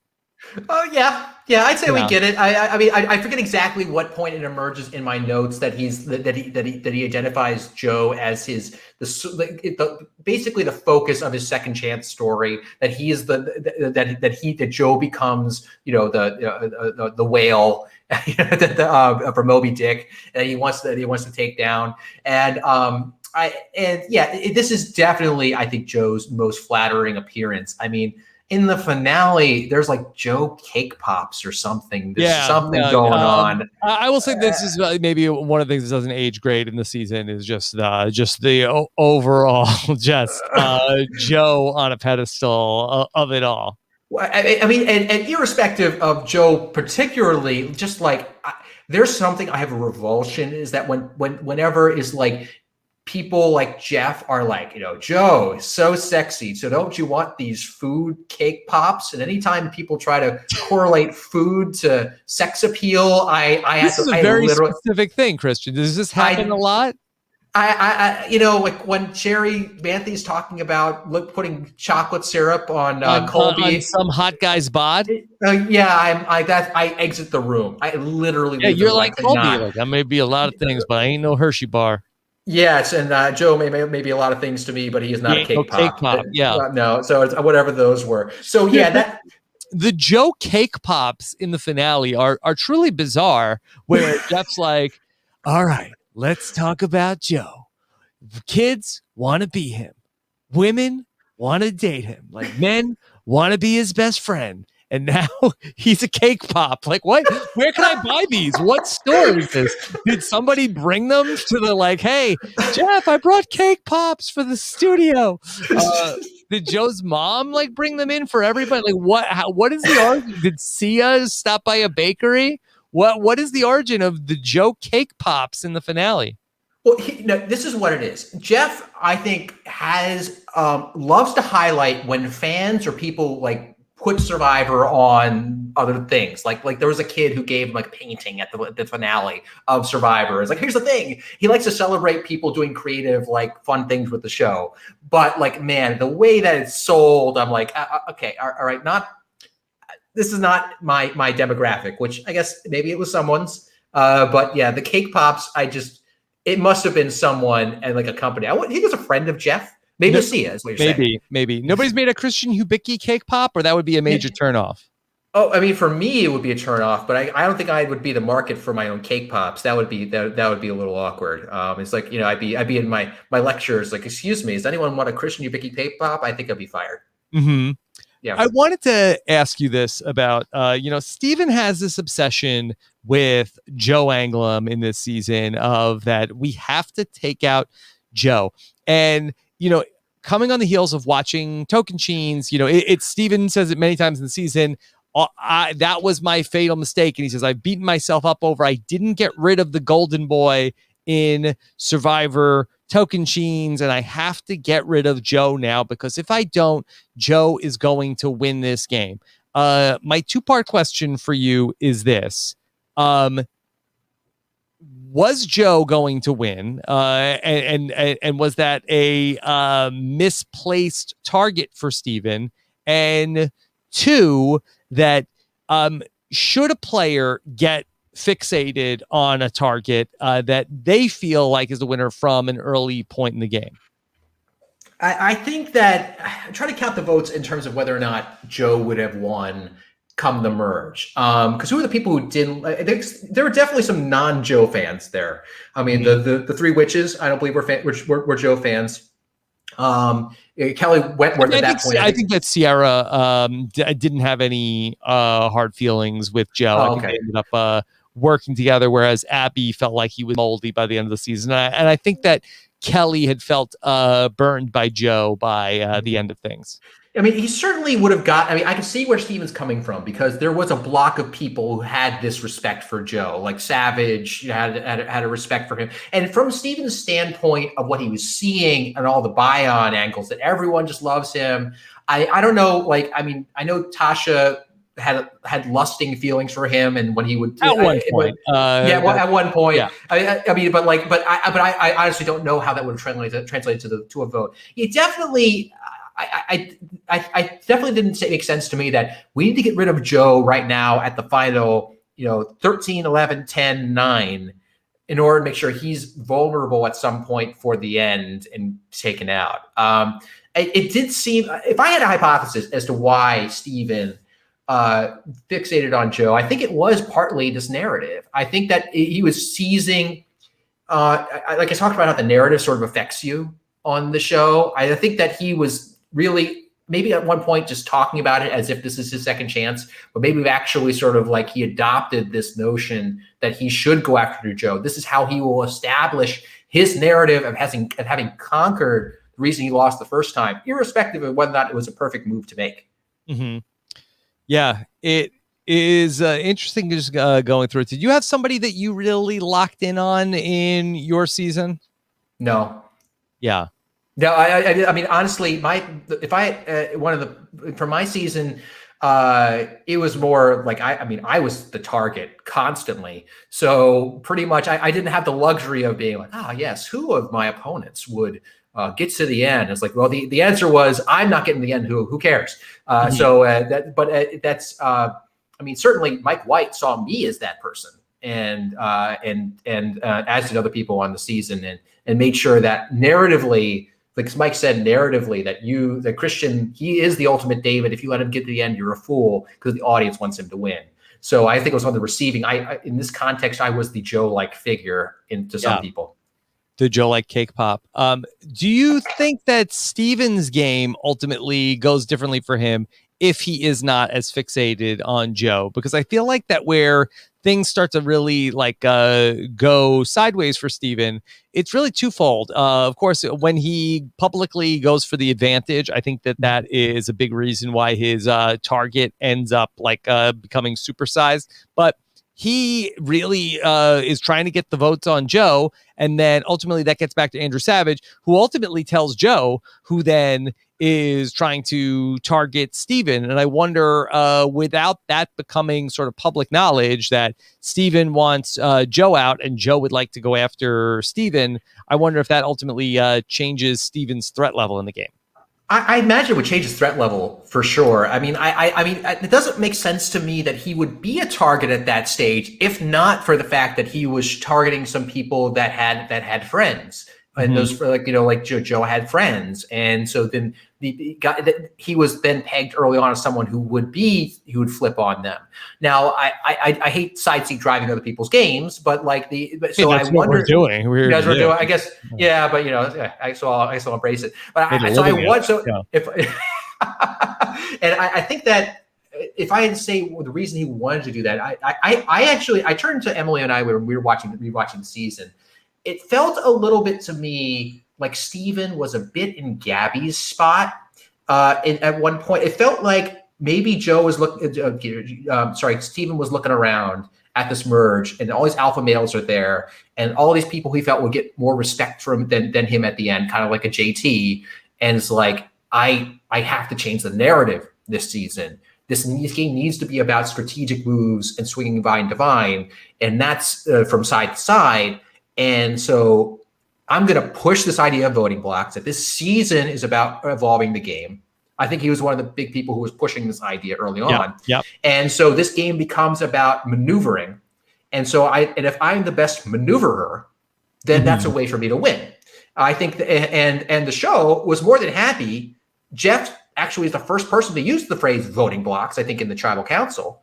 After Steven describes it, that I think it was less about Joe than it was about making the game about the fluidity, and he could succeed in that, which ultimately didn't quite work out.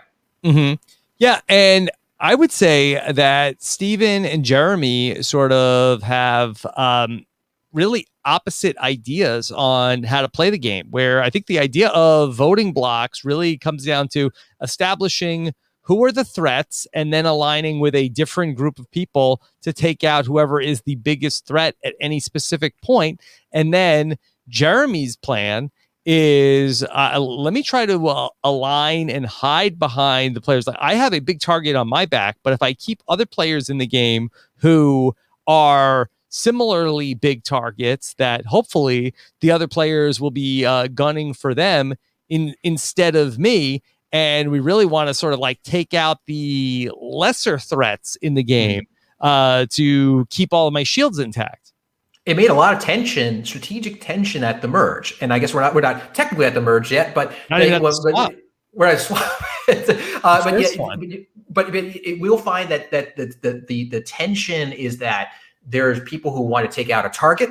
Jeremy doesn't want to take out that target, and either Jeremy has to play an idol to save that target, or acquiesce, or switch things around. So that is one of the reasons that I think the post-merge is so great. It's not just about, hey, everyone, flip the votes around on this person. Okay, fine, let's go. No, you hear the objections and motivations of the people involved, and that's one of the reasons I ultimately like the season so much. Mm-hmm. Which one of these sort of warring ideas ultimately has won out in the history of Survivor since this point? So the modern game, that's one that you'll see in Edge of Extinction. The one you'll see is that, or Island of the Idols. Is this bloodthirsty move the votes around as fast as possible kind of game.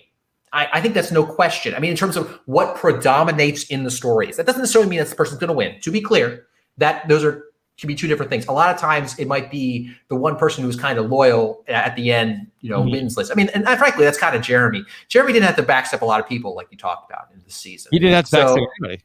Yeah, I mean, so I think this is one example of how the show's narration of what's going on and what the show glorifies might be different than what wins.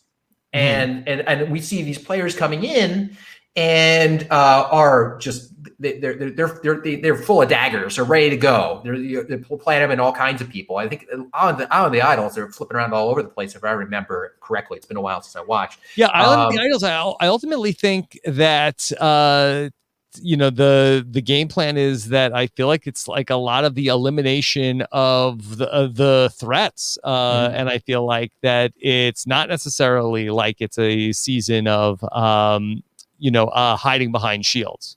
Right. Well, I mean, so you're asking which is better, hiding behind shields or taking out the threats? I see. So definitely, I mean, I think the way you look at you look at the end of the game. How many threats are left by the end of the game? That would be the way you would test these sorts of things. I mean, in my season, like a lot of the threats would just keep getting knocked out. I mean, like sort of like the Johns, the big guys. So I hate that. I didn't think about that question right, Rob. Yeah. I completely misinterpreted it. Look, I think it's a complicated question, and the answer is probably like a little of column A and a little of column B. But I think that's sort of like the two fundamental like philosophies that I think that people probably approach the game with at this state in like the fourth evolution of strategy chapter of Survivor. Yeah. I mean, speaking of your evolution strategy chapter, one reason I thought it was cool to talk with you about this season is that you've talked about every season older than this on evolution strategy, except this is the first one that you covered that is not. It's not. So it's probably the longest. I've never watched it since. This is the first time I've looked at it. I have watched it since. We'll see if if I'm allowed to tell this story, but like I watched this season of Survivor on Survivor. Go on. When we were evacuated in the hurricane from our season, we were stuck in an unfurnished room for 48 hours. And they put on Survivor. We weren't allowed to talk with each other during that time because it's like you're not supposed to talk when you're when you're not on camera. You can say so like pretty much boring. You're sitting there for like 24 hours. They're like run a laptop and put on Survivor Cambodia. So so it is wild. So so you know how like when you're watching TV and you're like falling asleep watching TV, it kind of becomes your like dream. I invite someone to think about what it's like to watch Survivor, fall asleep dreaming about Survivor when you're on Survivor. That was probably one of the most surreal mind F's I've ever experienced. Yeah. Did you take away anything from watching Cambodia in the middle of playing David versus Goliath? So the concern, we had a few options. We were offered a few options of seasons to watch, and ultimately this one was decided upon because it was the one that Allison had not seen. She'd seen all of them except Second Chances. So there were some private concerns among me and Gabby that we didn't want to put a modern season on because we didn't want Dan to get too many ideas of what gameplay strategies to use against us. Let's watch Borneo. Yeah, that's a good one. Let's watch that one. So yeah. Mm-hmm. Yeah. That's a very wild story. I had no idea. I would never guess that in a million years. Yeah. So that's another reason where I have a weird history with this season. Okay, let's talk about the swap. And Christian, you know what this is like to go and start anew on a new third tribe. We're going to see this for the very first time in Survivor history. We're going to go from 2 tribes to 3 tribes. We're going to see this a few more times after this, certainly in David versus Goliath. It's also going to come up in Millennials versus Gen X, and also in Survivor Game Changers. And I don't know if they do it another time. I don't believe so. It doesn't happen in it happens in 38 also. So it's gonna happen a lot. So this is the first time though. And the winner's a war. So it happens basically almost all the time. Yeah, I think they realize. I mean, I think that what the show would like to do for the most part is now they want starting tribes of 20. They want the 20 people. I think they like the fact that they're a little more immune to like medevacs and quinces. Yeah, 2 tribes of 10. So but they like 3 tribes happening at some point. And so that's why they went to 3. And this is a great time to do it. And I think here it worked well, except the fact that they give Angkor nothing. I feel horrible for the Angkor people. Yeah, they get a really raw deal here on Angkor. They seem to have the hardest time of any of these 3 new third tribes. How hard was it for you? It was. I was worried because we were on the 3rd tribe when we got switched into 3 tribes. So we got the new green buff. And so we went to our own new beach. We had no shelter, and it was okay. But we ended up doing well because we had John and Dan and Allison, who are all very strong, helped build the shelter very quickly. And so we did well there, and we were a very strong challenge tribe amongst the 5 of us. So it was fine, and they gave us rice. They gave us our own rice supply. Here it sounds like they didn't. And so and David versus Goliath, we would have been really in trouble because if there's a lot of rain, then you can't build a fire. If you can't build a fire, you can't cook food. So you're just like hoping to hack open coconuts and get nothing. So I felt horrible for these people because, I mean, they didn't have a John Hennigan.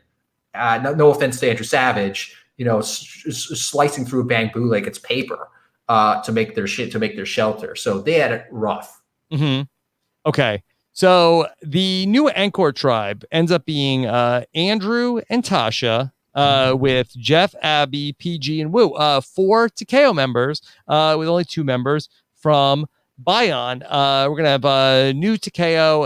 It's Kelly and Terry from original Takeo, with Cass, Joe, and Sierra from Bayon. And then we have Spencer and Kelly Wigglesworth coming over to Bayon with original Bayon members Monica, Jeremy, Kimmy, and Steven. I'd like to talk through these 3 groups one at a time as well. And I think we should start with Angkor because they're going to be the focus for the next couple episodes. Yeah, for sure. I mean, like they went to go to tribal twice, and before they go to tribal. There's 3 votes on the swap. Angkor is going to go twice, and then Bayon is going to go once. I had really forgotten about this part of the season where Andrew Savage and Tasha end up forming a duo that they like function extremely well together, and then it seems like that they seemingly like never speak again. Or the Tasha and Savage? Yes.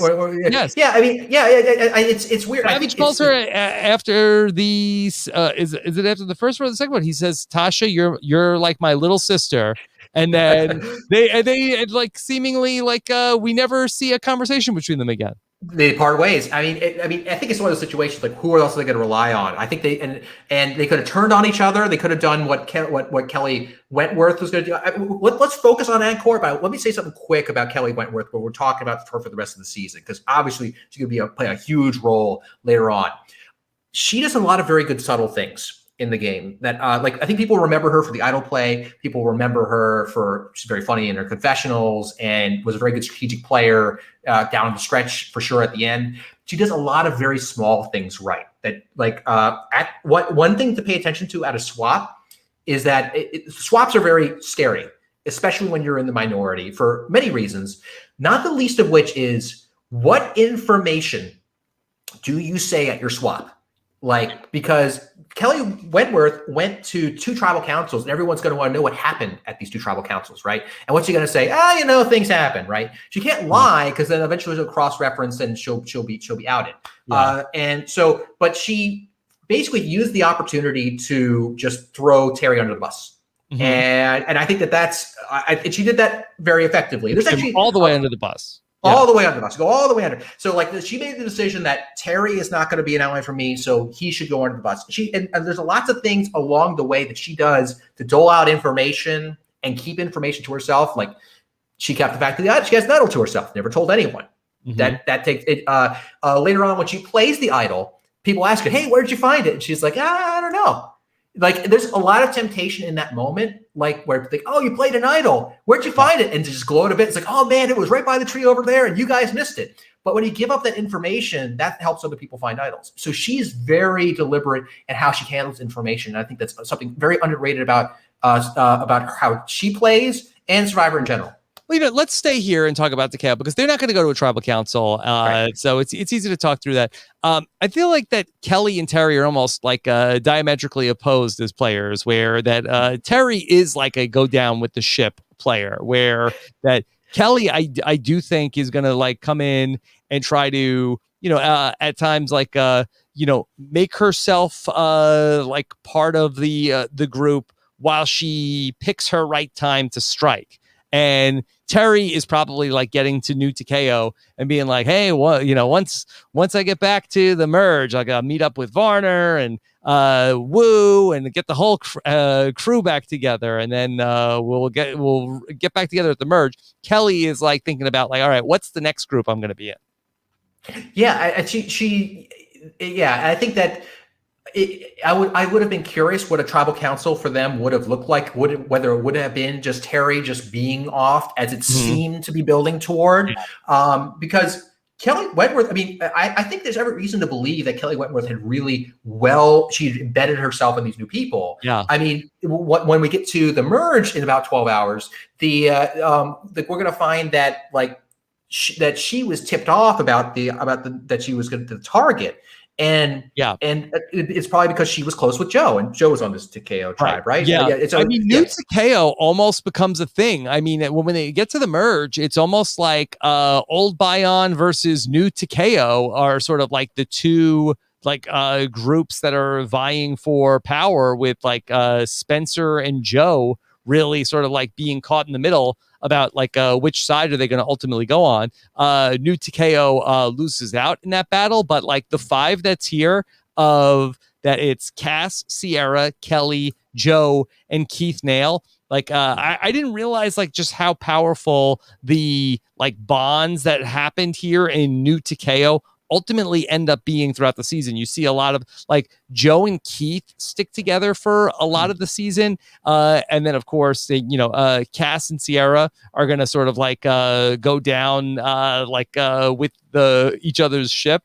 And of course, Kelly is going to be very involved with Sierra along the way. And then ultimately with Keith and Joe in the post-merge game. And I think some of that is because New Takeo eventually becomes New Takeo after the second swap. And so when we talk about Cass and Sierra, they are bonded by the fact is that they both blindside Woo and they've been together the whole game. Right, exactly. So and so like these new swap dynamics play a lot in the merge, and that's not always what happens. I mean, maybe you only flashback 7 seasons prior to like Kim Spradlin, and since we're talking about strategic powerhouse seasons, I always think of One World, and but like where the swap tribes were meaningless. They were a ruse to trick the original men's tribe, to Malolo tribe, to like think that I don't know if that's not to do the One World podcast again, but I feel like that if it would have suited Kim, like I think they wouldn't have been meaningless. Like they ultimately they weren't meaningless to Troyzan. Like he felt like, hey, we got something. Ultimately, like Kim's like, nah, I think I'm better off over here. So now they are meaningless. Yeah, I see what you're talking about. I'm thinking a little results oriented. I will defer to the most recent rewatcher of this. So yeah. Yes. But just one other thing on Kelly throwing Terry under the bus. Like, she's really good with when they're talking about idols. Like, hey, of course we saw it, Kelly Wentworth. She has the idol. They're asking about like, hey, what was going on with the idols? She's like, I don't know. I saw Terry and Spencer. They were just looking for the idol constantly. You're like, oh, all right, yeah, can't trust Terry. He's looking for the idol. Kelly Wentworth has every tool. Every tool I think she in Survivor she has. So like, I mean, and so in a way, it really validates whatever production saw in her original short stint on the season. Like, I don't know. What a great job they did to see it, because when you watch San Juan del Sur, and you know, I watched it most recently, like there's nothing bad, but it's not like there have been other players that we've seen, like, you know, 4 or 5 episodes that were like, how have they not brought that person back? Yeah, I think it's because if I had to hypothesize, it would be that, like, yeah, she's good, but she's not like an over the top character where she like will pop like on any season that she's on. Right. And so as a result, like, so if you're editing the story together and you have this person who's basically killed at the swap, that's not, and they have no other effect on the season, you know, they're going to get their airtime is going to be cut down. So my guess is what she was doing was pretty subtle. And as we saw, pretty subtle. And now she comes back, and I think that these second chance people are just ready to make an impression, to impress the fans. And she comes back with that energy. She's got these, I haven't seen Send On to the Certain in a while to know what her confessionals were like, but she just kills it. And so I think it's whenever I'm watching these seasons and people have these massive reputations from them, I'm not preparing myself to be disappointed, but I was not disappointed in Kelly. Yeah. Okay. Ultimately, the story of New Takeo, they bond. They are going to work together. Terry's on the outs. Terry ends up leaving the game. I got to say that there must be nothing more startling than being asleep on Survivor and then getting the, hey, it's Probst. Wake up. Like, what? Yes. What? Already, if anyone wakes you up in the middle, if anything touches you in the middle of the night on Survivor, and you're gonna freak out, and it's Jeff Probst, and like every level of realization for that must have been a horror for Terry. Right. Because Jeff like really gives like no comfort to Terry, and he says, hey, there's an issue with your son, and your wife and the doctor feels like it's serious enough that you need to come home. I could not imagine getting that phone call or that like wake up call in the middle of the night without like the details also, like of having like all right, we're gonna take it, like, all right, sure, let's get out of here. And I think that the show learned from this a little bit, to be honest. I mean, I don't want to make this all about my season, but like this happened with Mike White on our loved one's visit, that his dad was going to be his loved one, but instead it was his boyfriend, Josh. And Josh said something when he got there sort of vague about his dad not being well. And that's all the information Mike had. So Mike is kind of panicking in that moment, to the point where Jeff said, look, if there was an issue that was serious, we absolutely let you know.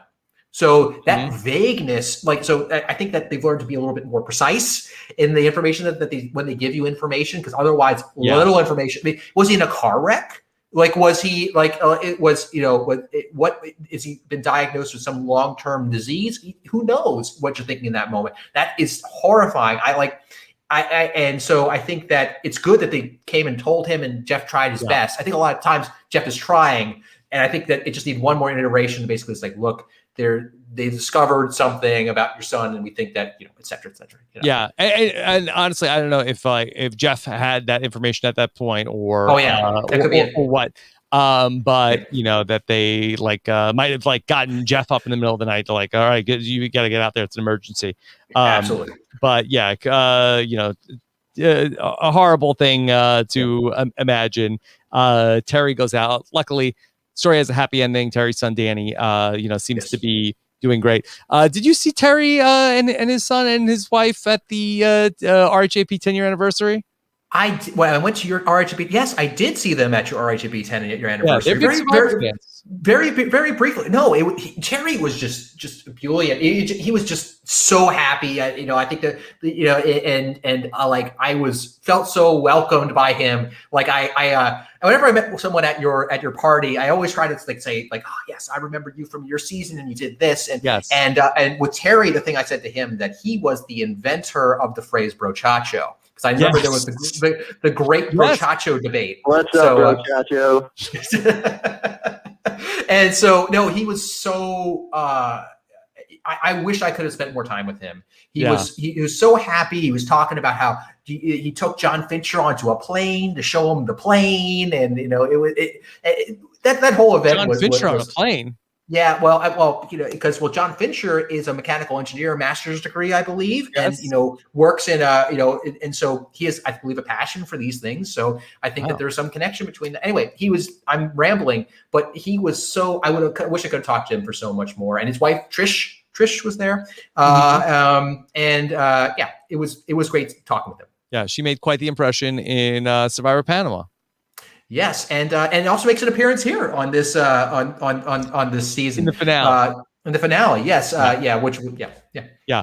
All right, so let's go back to Angkor, and this was really wild. How Andrew and Tasha really go to work, and it's this point you didn't see more out of this duo. I mean, I think that Tasha's best stuff in the game really comes here in these couple episodes at Angkor. I agree. When I think about this Angkor, I'm imagining, like Tosh and Savage. So many S names, I get confused in my head. Mm-hmm. So Tosh and Savage are they're under assault. They realize it's just two of them against four people. And they're like, okay, we got to arm up. We got to prepare. We got to take on the battle. And they go in to charge the castle, and it's made out of Lego bricks. It just crumbles immediately. They're good, but man, they just disintegrate this majority that. So and to the point where they take control of the tribe. Yeah, well, it just so happens that 4 happens to be the right 4, because you have Abby and PG, and of course, Bracelet Gate is has still happened, and Tasha, she knows what buttons to press with Abby. She feels like that Abby could have a home with Tasha and Savage. Yeah, it's there's I like she goes and talks to Abby, and Abby's like, Tasha's saying sweet nothings into my ear. I'm like, what are these sweet nothings? Are these sweet nothings hey, Abby, go with us, we'll take you further? It's oh, what a sweet nothing. That is literally nothing. But whatever it does, it seems to swing Abby over. She takes the precious, and it's enough to get it. But I think more important than it be swinging Abby over, it just creates chaos among the 4. Mm-hmm. And as it comes up, so we have at the third immunity challenge, Jeff Varner is trying to signal something to Kelly Wigglesworth, and Tasha calls it out. She yells out, "We got a rat!" And Jeff asks about it. What was Jeff Varner doing here? I mean, there's always sometimes a temptation. Well, so first off, good eye on Tasha. I talked before about when a challenge, you're not always paying attention to everything going on with the people, but in the struggle of you just lost, she sees that and goes and calls it out. At first I was like, Tasha, why'd you call that out? Maybe you could have just noted that privately. It's no, but I actually think it was smart for her to call it out, because then it puts Jeff on the defensive, and that makes things further crumble amongst that group. But in terms of what Jeff, I mean, I get the temptation to want to communicate with your former tribe members, but don't do it. I remember, and why? Yeah, what are you gonna say? Survive? Don't get voted out? What? Think about the merge, Kelly. Think about the merge. It's just the classic Bubba. That was Bubba, right? That's. And also, what subtle implication are you going to give to Kelly Wigglesworth, who does not seem to be the most interested in the strategy? She seems to be most interested in being in the hero role at these challenges for the most part. That seems like what she's there for. I don't know, but high risk, no reward. What was the signal? Vote out Spencer? Yeah, I don't know. I mean, it must have been something like that, where it's hey, well, It was Kelly Wigglesworth. She was on which tribe? Kelly Wigglesworth, Bion. the new Bion, right? Of course, she'll go next tribal council. Yeah. I mean, yeah, I can't imagine what Kelly Wigglesworth could have enacted on that other tribe. Mm-hmm. Yeah. All right. So we saw that Tasha called it out. Jeff Varner did not like that. But it only adds to the commotion, and Abby Maria is going to be up for voting out PG here. Yep, and then PG takes that and goes back to Tasha and Savage and is like, "Hey, let's vote out Abby." And I'm like, "Oh no, oh no." I get it. I get why PG wanted that's her instinct, but I'm like, in that moment. Like, it's like, what are you going to do? You going to turn on Abby, or are you going to just piss off Abby more by saying, "Hey, guess who wanted to get rid of you?" Yeah. I mean, that's a pretty easy call. And I do feel like that this was kind of like a very savvy Savage and Tasha move here to get out PG here in this vote. And it does seem like that PG and Wu have a bond. They are the two Asian Americans that are on this season, and I don't know if they had any sort of relationship prior to this season, but once we see that they're able to break PG and Wu up, now Wu is kind of a free agent, and of course Tasha was the one vote for Wu in Cagayan. And it's almost like that she's able to and Tasha's going to talk about in the next episodes where Abby's a wild card. Wu is a soldier. You tell what to do, right? She saw Tony do this. And so very savvy to, all right, if Wu and PG are kind of a pair here, if we get rid of PG, I could pick up Wu. He could be my Wu. And that's why I maintain Savage and Tasha came in really prepared. They did a great job. And it's just hilarious how everything crumbled around them. They made all the right decisions, and it's just everything's flattens. I think that PG was the victim of, appearing to be the most strong player among that four. So, once you get rid of PG, there's no counteroffensive coming your way. I honestly, I don't even know if PG did anything wrong. She was the person. Abby decided she stole her bracelet, and then it was like, okay, well, that we know Abby will vote with us because. She's mad at PG, so we just have to play that up, and that was it for PG. It was it. I mean, really. I mean, the only thing, I agree with you. She was very good. I think she was the victim of being the best of those four in the eyes of Savage and in the eyes of Tasha. And pick up Wu, as you said. I mean, I just watched the only thing. I was watching that, and I was like, oh, when PG's telling them about let's get rid of Abby, I'm like, oh no, I know how this is going to go. Also, what could she have done? What could she have done? I think she could have said, "Hey, Jeff Varner is a rat. I don't trust him. Let's vote out Jeff Varner." Yeah. Now, Abby Maria and Jeff Varner had a good relationship. Maybe Abby Maria says, "Look, well, if you want to vote out Jeff, I'm not voting out Jeff." But maybe Wu and PG might have, and so I don't think that Abby. I think Abby and Savage and Tasha, I think are pretty practical. So if Wu and PG both said, "Hey, we'll vote out Jeff Varner at this vote," I wonder if they would have just gone with that. And also, I remember the posture of Jeff Varner post that mistake. He was despondent in the shelter, almost covering up his eyes of okay, I'll vote wherever you need to go. I was like, yes, as long as I'm saying I'm good. And so he might have been side. I can't imagine he would have laid down and died. He tends to fight back if he thinks he's going home. But it might have been a more palatable target. Yeah. I think that might have been the move. So afterwards, Tasha takes Wu aside after the vote, and Abby Maria's like, hold on. Why are you talking to Wu? He voted for me 2 times. That he is how are you supposed to be working with me if you're talking to people that vote for me? Yeah, there's the Wu voted for me twice. That's another one of those moments where Wu just looks terrified, oh my God, I voted for her twice and she is still here. And he's trapped at camp in a situation where he'd rather not be. I also have my notes. This is the first time I remembered. Oh yeah, Tasha and Wu played together. It's they played together, and picking them up was a smart move. And I remember thinking after this vote, and I was like, yeah, Tasha's in with Abby now. I wonder if there's a scene coming up where Abby turns on Tasha, and sure enough, it's a minor blow up. But it's coming. It's coming. There's going to be a hero challenge also in the fourth episode where one champion competes for each tribe. We don't see a lot more of this. I'm trying to think if ever in the history of the show. Christian, did you like this? Is this something that they should try more? It was fine. I mean, it's. I don't think the show needs more opportunities to take what are perceived to be the strongest challenge threats and put the spotlight on them.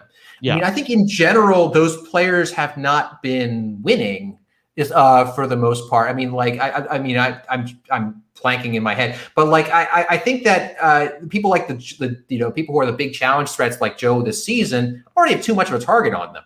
So I don't think they need more gasoline on the fire pre-merge. I mean, you could go the opposite, like what they did with David versus Goliath, where you pick the weakest person in the other tribe. Mm-hmm. But I don't know if that's fun either. I don't know. Yeah, I mean, the closest that we get to this is in San Juan del Sur, that we have like the hero arena where we see people playing for their tribes, but ultimately, all right, the Takeo wins the hero challenge. Terry Dietz ends up winning. Andrew Savage comes in second. Ironically, Jeremy ends up losing this challenge. Yeah, and I think that frankly, it's good for him. I mean, and he's not really ever targeted as being a strong challenge guy. But I remember, like, he's clearly very fit. I mean, it's just, and I remember he talked about in his preparation for the season is that he would not eat for a day and do 2 sessions at the gym. Like he'd fast and go to the gym or something. I don't know if I'm remembering that right. Yeah, Jeremy's talking a lot about this, that he believes that to condition yourself for Survivor, what you want to do is start to lower your calorie intake going into the game. I mean, my thought is actually the opposite of that. I feel like you want to up your calorie intake because, but again, I don't have a metabolism like Jeremy, Yeah, I have your metabolism, I think. Yeah, I think I'm the same thing. yeah. So I look, it's like a bank account. Okay. It's like, all right, well, I know I'm not going to hit zero if I just put more funds into the bank account because I'm not going to be, adding anything to it for 39 days. Maybe for Jeremy, that he is more worried about like, hey, like my metabolism might work so fast that if I don't like gradually try to land the plane, I'm just going to crash on day one. Yeah, I did the same way. In fact, one of my things I wish I had done for my season was eat more going out there. I actually happened to be at a time of my life where I walked to work every day, so I was at my lowest weight since like early college. So like I didn't put on enough weight, and by day 34, I was really feeling it, and I was like, man, I wish I went cook out about 20 more times before I left. Yeah. Okay. We have the blindfold challenge, which is like the same challenge that we did in Survivor All-Stars on when I went home. We don't have to get into that. People are getting hurt left and right, including Jeff Varner, who is going to hurt his foot. And here we're going to see that new anchor is going to vote out Jeff Varner. Yeah. That's going to happen. I do have in my notes that this is the worst challenge since Smirking Brawl. That's like, oh, anyway, but that's not fun. So what's that? What? No, what was your thought? I apologize. There's a great moment at this tribal council where like Wu is really fighting for why he should stay in the game over Jeff Varner, and Wu gets up to vote, and Abby Maria is like, don't vote for me this time.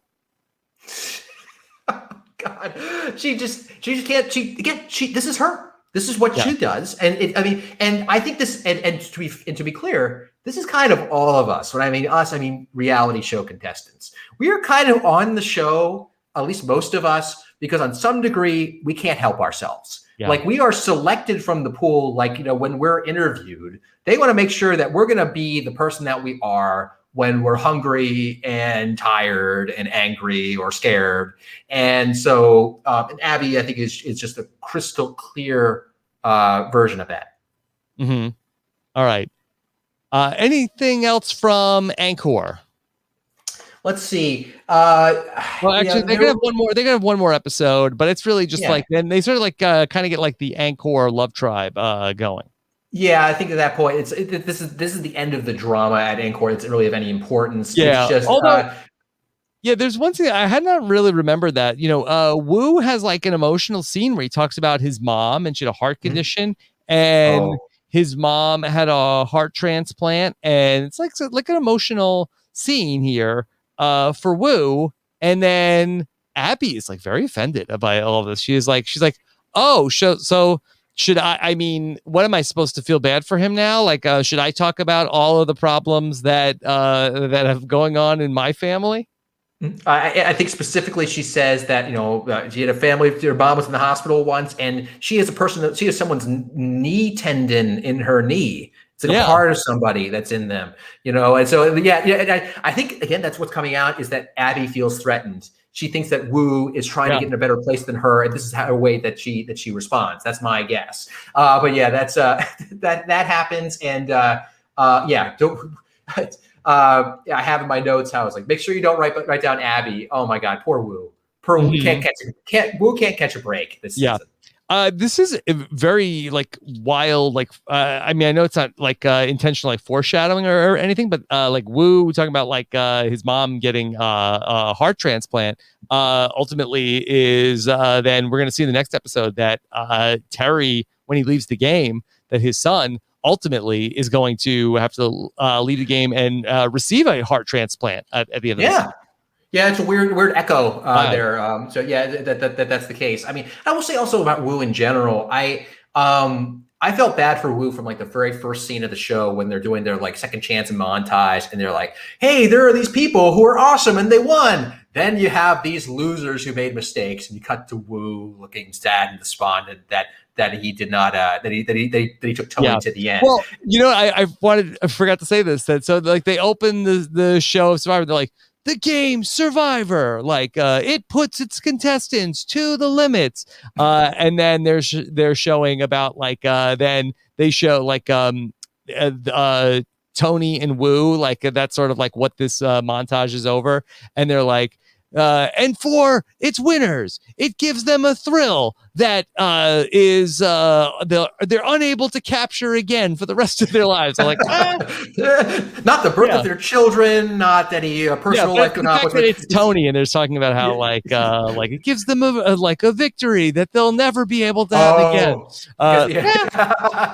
That's a good point. It's a good point to put that together. Oh my God, that's and then they cut to Wu. I mean, and also Wu, he's interesting in that like I don't think I've ever heard him say how he, in an honest way, how he feels about that whole thing. Like about him deciding to take Tony to the end. I feel he's talked a bit about it. I think did he go on your podcast to talk about it? No, but I've run into him in real life. He just seems like the nicest guy, like super polite, like very friendly, just like very positive energy. So that, Wu does not know the game. We'll talk about Kagian eventually, but overall, it seems like a fine enough guy and very successful. He's like working all the time. You see him like all sorts of different like print ads.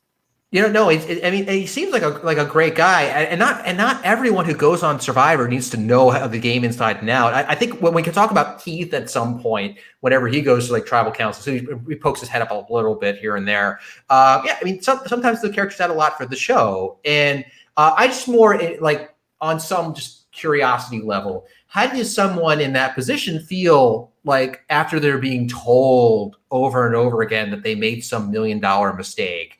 And you don't have to be a strong, you don't have to be like a crazy, like fan of the show to have thoughts about that. And I feel like if you, and on this season, and I feel like maybe like he didn't get far enough in the season that we got that moment from him, or maybe he just doesn't look at it like that. It's kind of a thing that happened and now he's moving on with his life. Yeah. I bet he's somebody that doesn't think about it. Like, I don't think he came into Second Chances as like, I've been haunted by this taking Tony to the end. Like I just think like, that was probably, not the right thing, but I bet Wu, does not think about Survivor on the regular. Yeah. Well, I mean, what's contrast though this with like Kelly Wigglesworth, who we talked very little about, right? I mean, and she doesn't, she does not have a big impact on this season in terms of her presence in confessionals. But like anytime the only time you hear from her is like when Jeff goes to her, is like, Kelly, do you regret doing this? She's like, every day of my life, Jeff. I'm like, really? Do you? I read your Dalton Ross questionnaire, and it's like that she did course quarantine. I think the thing was 100 words total. Yeah, I think she. I don't think she. Yeah. Yeah, I mean, and that's fine. It's like but it's like it's funny that like she would play around long in those moments. I feel like, oh yeah, it's every day of my life. I regret it. It's like I think she's moved on. I think. Yeah, I'm sure, like, because it was like the thing, like, and she was such a huge figure that they brought her back for the season. I mean, we really haven't talked about her much. I mean, it was a coup that she came back from the original Survivor. Oh, absolutely. I mean, like, I remember you were listening to a podcast with you and Richard Hatch sometime back, like a year prior to this. And I remember Richard Hatch said something. They mentioned Kelly Wigglesworth in an episode, and he and he was like, "Oh, I think that means production's thinking about bringing her back." And you justifiably said, really? That's a bit of a read. But I'll tell you exactly what it was. It was during Cagayan. I think Tasha had won 4 immunities in Cagayan. And that's like, oh, you're tied with Jenna Maraska and I guess Kim Spradlin and Kelly Wigglesworth from the original Survivor. Yep, and I think that the show kind of thinks along these lines, that they get people's names in their mind, and then maybe it's because they bring them back. I mean, one thing that happened on my season is that I was season 37. And the next season was season 38. And on one of my confessionals, I had just had this fishing expedition, which was wildly successful, as they showed on the show. I caught 0 fish. And I was asked in my interview, like, hey, how would you compare yourself to, say, an Ozzy or a Joe Anglem? I'm like, Joe Anglem? We're talking about Joe Anglem? He's like, and sure enough, he's like probably about to be cast on the show for the next season. So like, I think that these sort of things are just in the heads of the show when they're editing it and asking questions to the contestants. Yeah, maybe you think they have like a whiteboard where they're talking about ideas, and then they come back out onto the production, and then they just come out in the interviews because they're already thinking about those things. I mean, they're people. I mean, these things leak out. Like in terms of from their minds. I mean, like that wouldn't surprise me in the least. Yeah. Yeah. All right. Let's talk about post-swap buy-on. Okay. It is Jeremy, Steven, Kimmy, Monica, Spencer, and Kelly. And we start to see a lot here about Spencer and his growth narrative. Like Spencer is going to talk a lot about that. We see Spencer talk about like that he's going to try to decide, should he tell his girlfriend if he loves her, and he's overthinking it. I think that the like ironic thing here is like Spencer has changed a lot since Second Chances. I don't know necessarily in hindsight how much Spencer changed between Cagayan and Second Chances. It's hard to change a lot in that year, especially when Spencer was just a massive hit from Cagayan. Yes. I mean, it is hard to do meaningful self-reflection when you're in that kind of spotlight. And that is nothing. It has nothing to do with how good Spencer is at self-reflection. You are a person, and suddenly 8+ million people know your name and see you on the street. And it's hard to put yourself. I think Cass talked about this maybe with you, an interview after she did Second Chances. She said, she never got to transition from being a Survivor person to being a person in that time. And and I get that. I mean, from a bit from my experience, everything I've heard about Spencer is that he's done a lot of self-reflection, a lot of personal transformation in the time since. And I don't know what his experience on the show has triggered that or in any way. I don't know Spencer well enough to say, but I agree with you. I mean, I think I would say it's fair to realize he recognized the need for the personal transformation or the need for the growth in his mind. Not enough time to actualize it. He's only 22 here when he plays again, and he's talking about like his experience when he played in Survivor 21. I mean, this really takes a toll on him, just all the way around, from how he is like sort of like the hard time he gets from the jury, the reaction from some of the fans. I think his internal letdown of that he was going to come back and win. I think there was a lot of expectations on him to come back and be the winner, and kudos to him for getting to the final three. One of the things I did today in preparation for this was I watched my interviews. It was the hottest ticket in town, but I did manage to get into the finale, and I was there with Josh Wigler, and it was a great night. And really like watching that really brought me back to when Josh and I used to have a lot of fun and go to the reunion shows. And so Josh did the red carpet with me, and Spencer certainly like walks in, and there's like a cloud over him, and I said to him, and I really like cringed when I watched it back. I said, Spencer, come here. Like, what's going on with you? Are you like a depressed guy now?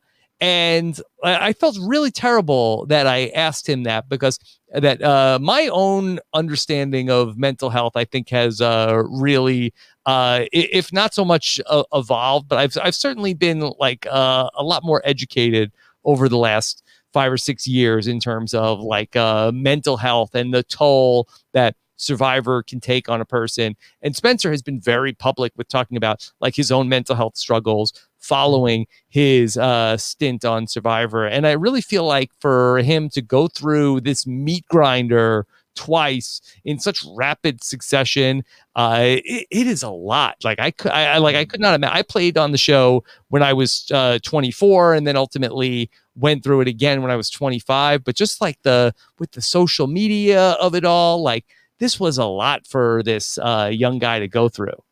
Oh, I was 32 when I played, and it was really tough at times. I mean, and I mean, most of my reception was very positive, so I was happy for that. But it is still, it can be destabilizing, to your life. And yeah, he got to be a star on 2 seasons of this show, and had a lot. I mean, and I was just kind of surprised, like, that when he went back, like that he would feel like this wasn't a massive success for him, that he got to the final 3. And I was like, because I mean, going to that season, we didn't talk about sort of the preseason perceptions of some of these people. Like I was worried that Spencer and Steven, those two, gone immediately. That was my concern. So when he was in the bottom of the Takeo tribe, I was like, oh no, I hope Spencer gets a much more of a go. And he makes it to the final 3. I'm like, Spencer, that's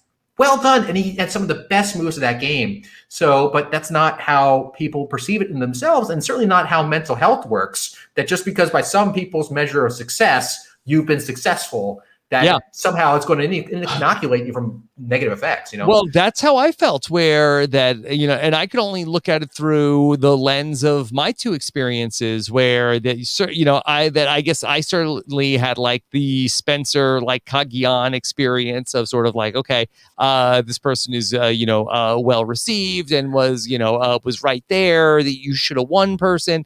And so, I definitely felt that. And then I felt coming back, okay, here it is. This is my shot. And that I like went out very early in the game. And for me, like, I couldn't compute, like, wait, hold on. You came back on your second time and you were right there. You made it all the way to the finale. You made it to the final 3. Why on earth would you be unhappy with this performance? But, that for many reasons. And, it was just you just see like that he's a different guy at the end of this run. And he's talked about this like extensively on podcasts, not just RJP, on his own podcast that he's done, talking about different mental health issues. But yeah, this really took a toll on him. Yeah, I mean, this is kind of the peril. I mean, this is kind of orthogonal to that point, but like taking someone and just going back-to-back seasons. Well, it wasn't back-to-back, get a year off, but it feels like back-to-back, I imagine, if you're going back even after a year. I can't imagine what it was like for like a Malcolm or Russell Hantz to go back a couple weeks later for their seasons. It is such it consumes your life for that time, and you might need help, but it's hard to process what this experience is doing to you. I mean, I know I've talked to people even I thought I was pretty grounded, but there are people in my life that thought I was acting like a different person after I came back from Survivor for a while. Yeah. So that's, it's a lot. I think, and I'm glad that there's some mental health help available to these players thereafter. It's also another reason though, when we're talking about getting kids on the show, I'd be like, let's hold off. Like 16-year-olds, let's let them wait a few years. Yeah. So. All right. So Jeremy is going to find that idol clue. We talked about that he finds the idol clue. He finds it here in the third episode.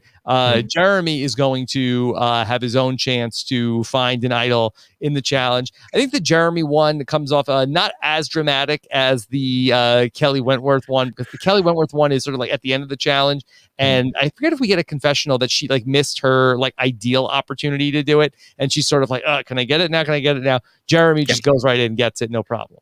Yeah, there was some kind of, she definitely said something to that effect, where like the ideal thing was that she was running to this mat and it was underneath one of these posts, which is the exact place it was hidden for Dan Rengering for my season.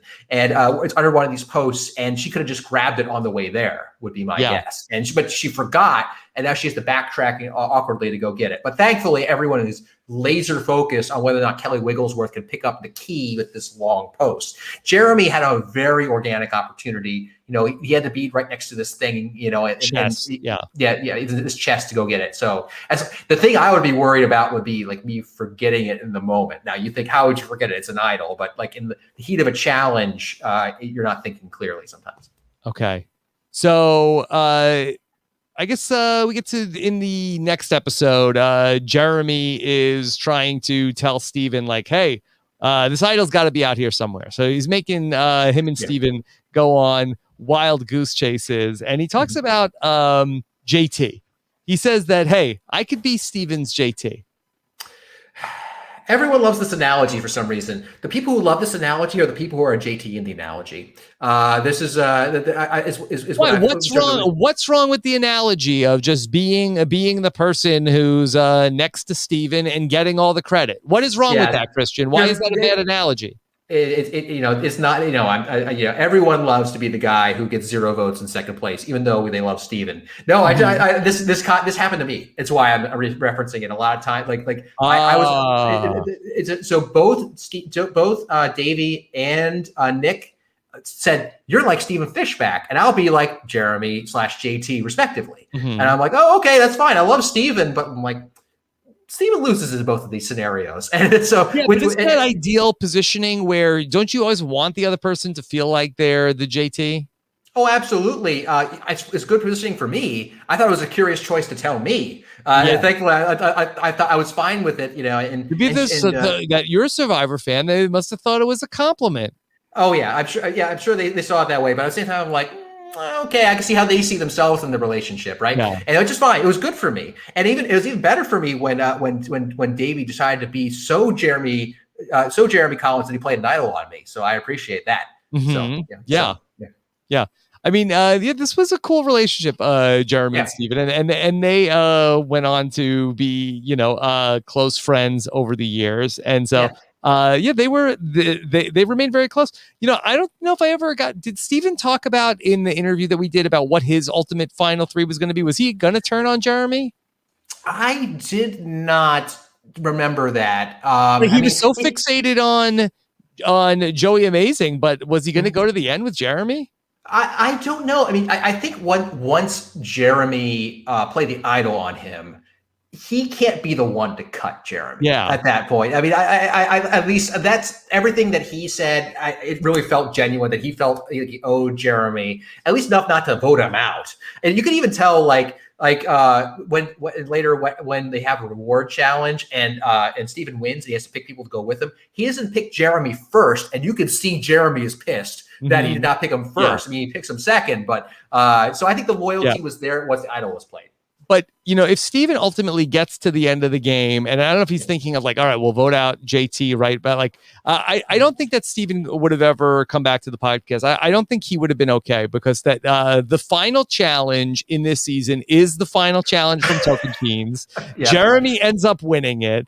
If Steven goes to the end of the game with Jeremy, I just think he's like apoplectic of like, it's happening again. I let it happen again. Oh God, I'm just, the way I like, he might walk off the set in the final tribal council. I mean, I think that I try to remember where I heard Steven say it. I want to say it was in your interview before the game with him when he was campaigning, his campaigning interview to go on the show. His phrase was that he was one ball catch away from winning in that challenge, because he would have voted out JT and been there with Aaron, right? But oh gosh, that poor guy. I don't know what his plan was. I need to re-listen to that 2-part interview again at some point. But that's I don't know what his plan was. I used to imagine if I were him in that situation, you would hope that someone else would take out Jeremy that didn't have to be him. Yeah. I mean, ultimately, that's what worked for Jeremy, where other people just took out his shields along the way. And, when we get to Winners at War, I'm sure this was like Jeremy had the same plan with Tony of like, that's why he like tries to cling to Tony so much in that game, where, okay, eventually somebody's going to take the shot at Tony and I'll be safe hiding behind him.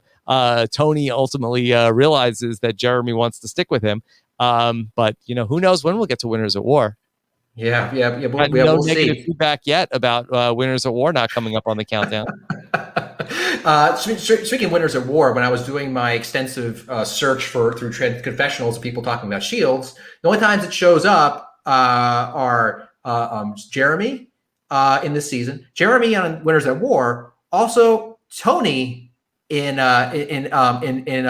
both his returning seasons, and of course Sophie with her nerd shield. So like Tony, Tony, Sophie, Jeremy, they're the shield trio. Yeah. Okay. So let's see. Spencer is going to be working on throwing Kelly Wigglesworth under the bus. That's going to be pretty prominent coming into the next episode. All right, let's talk about the Bion women. We haven't talked about them too much. The Monica and Kimmy thing comes out of nowhere. The word I have is confusing. I am confused by this Monica. Like, what is the nature of Kimmy's frustration with Monica? We get the clam scene. I have hashtag let Kimmy clam in my notes as well. Yes, was Monica trying to manage the tribe's resources, or do you think that Monica was sort of like a conservationist? So just to set the scene for everyone, because people don't remember every moment of Monica Padilla's presence on this season, that Monica is out getting clams in the water with Kimmy, and Kimmy finds a big clam, and the clams are plentiful. They seem to find them everywhere. And Monica says, "Leave the clam. We don't want to deplete the clam. Okay, we don't want to deplete the ocean."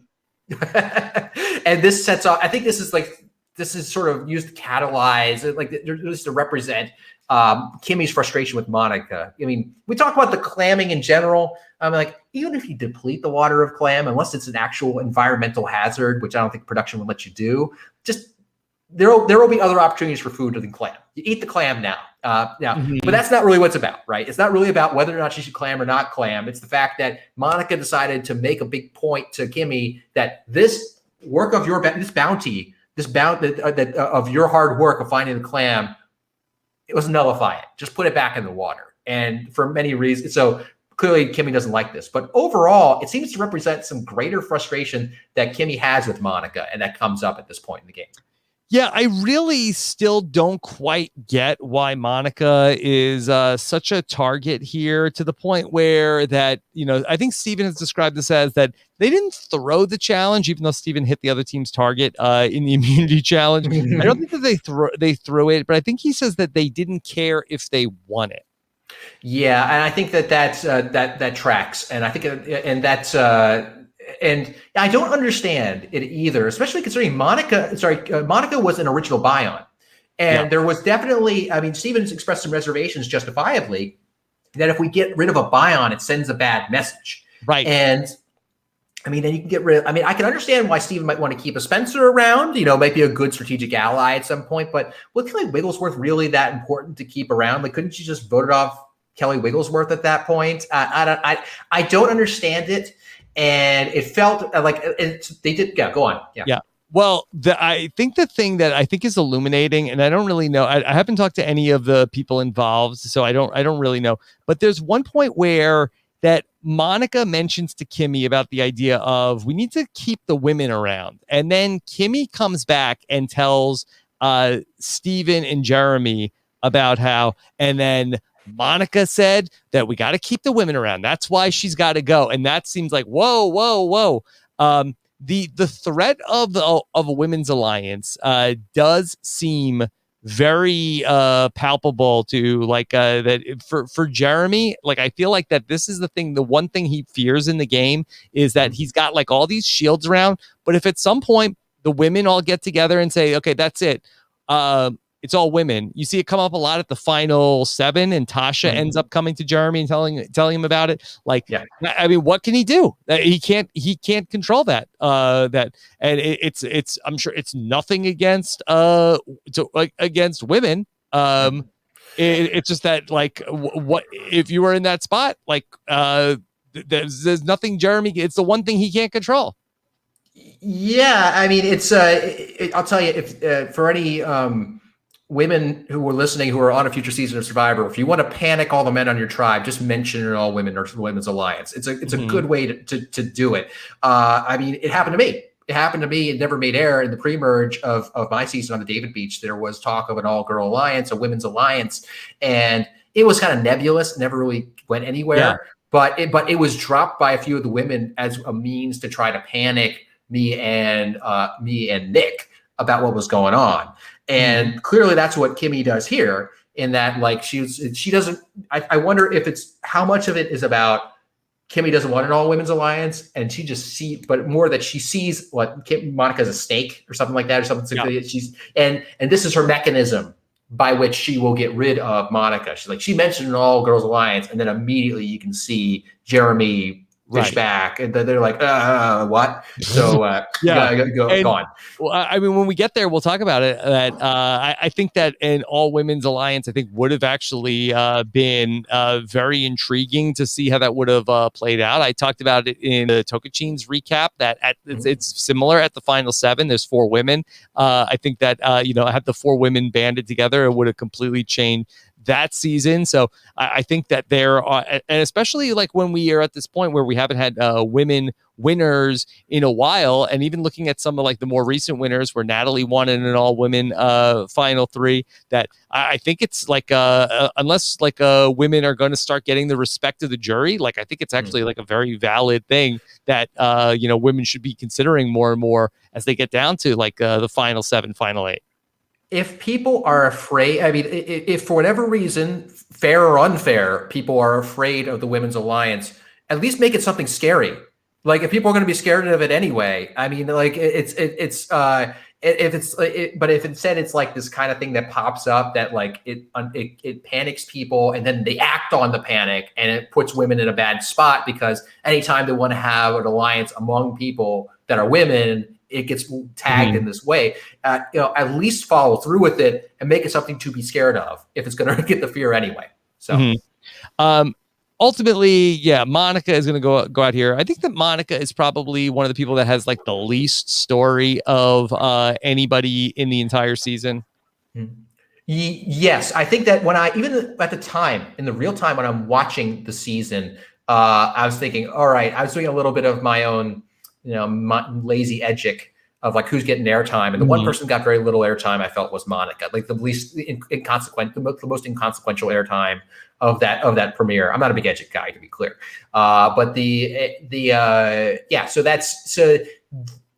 she seemed like a person that would make sense that she goes sometime after a swap. Now, was it necessary to mount a 3-2-1 against her in the pre-merge, the rare 3-2-1 vote strategy in the pre-merge? I'm not sure, but it happened.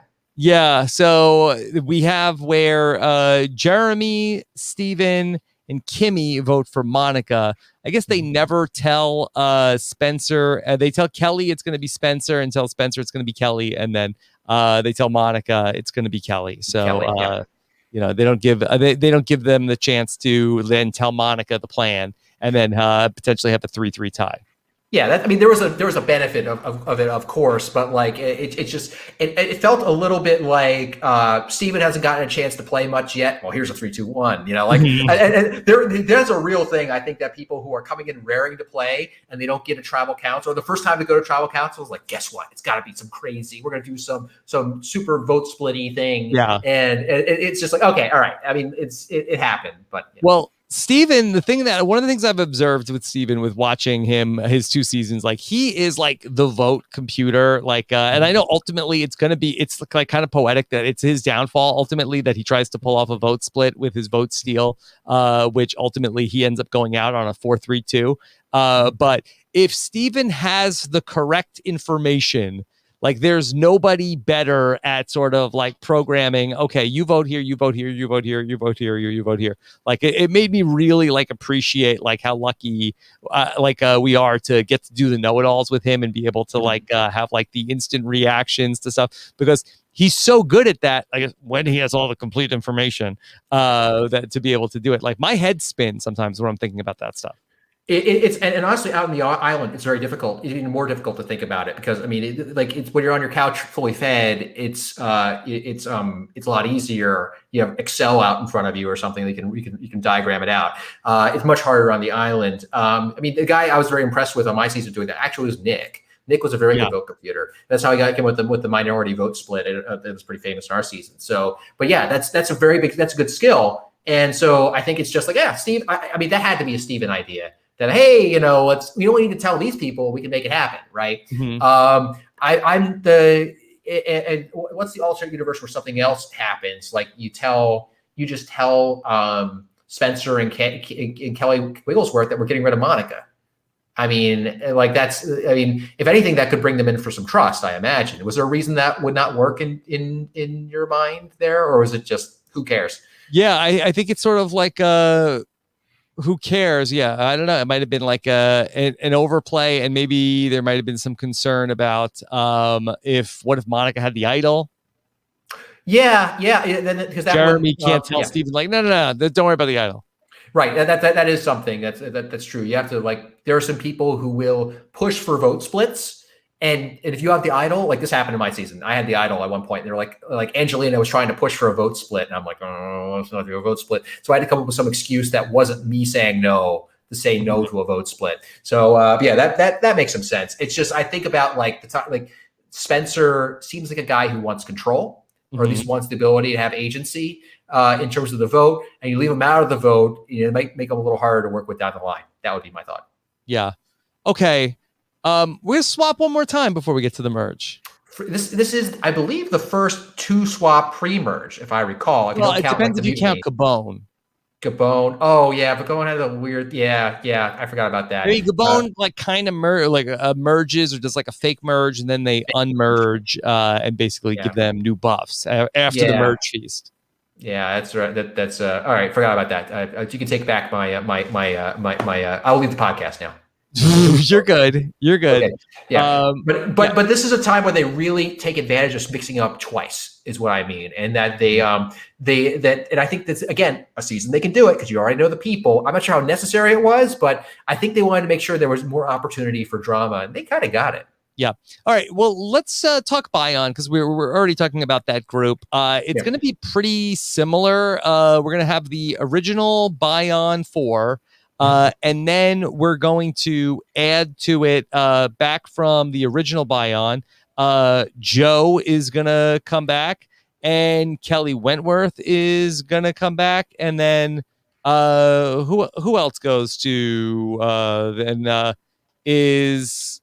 let's see. I think there's somebody else that's Keith Nail is also going to show up here back on Bion. So it's 6 original Bion and Kelly Wentworth. Yeah, and do we get anything that happens? Let me see 1 second. Okay, Ashley comes home. Yeah. Yeah, so yeah, is that this is where, they're pushing for like, all right, well, this is easy, Kelly Wentworth, and Joe's like, but what about Kimmy? Just think about it because we keep the tribe strong. And Steven is like, you see, this is what he does. Joe's flipped. Joe's gone. We got to get rid of Joe. And that I thought it's very it really, what I thought was impactful, especially, watching the two Steven seasons back together. Mm-hmm. Steven is upset.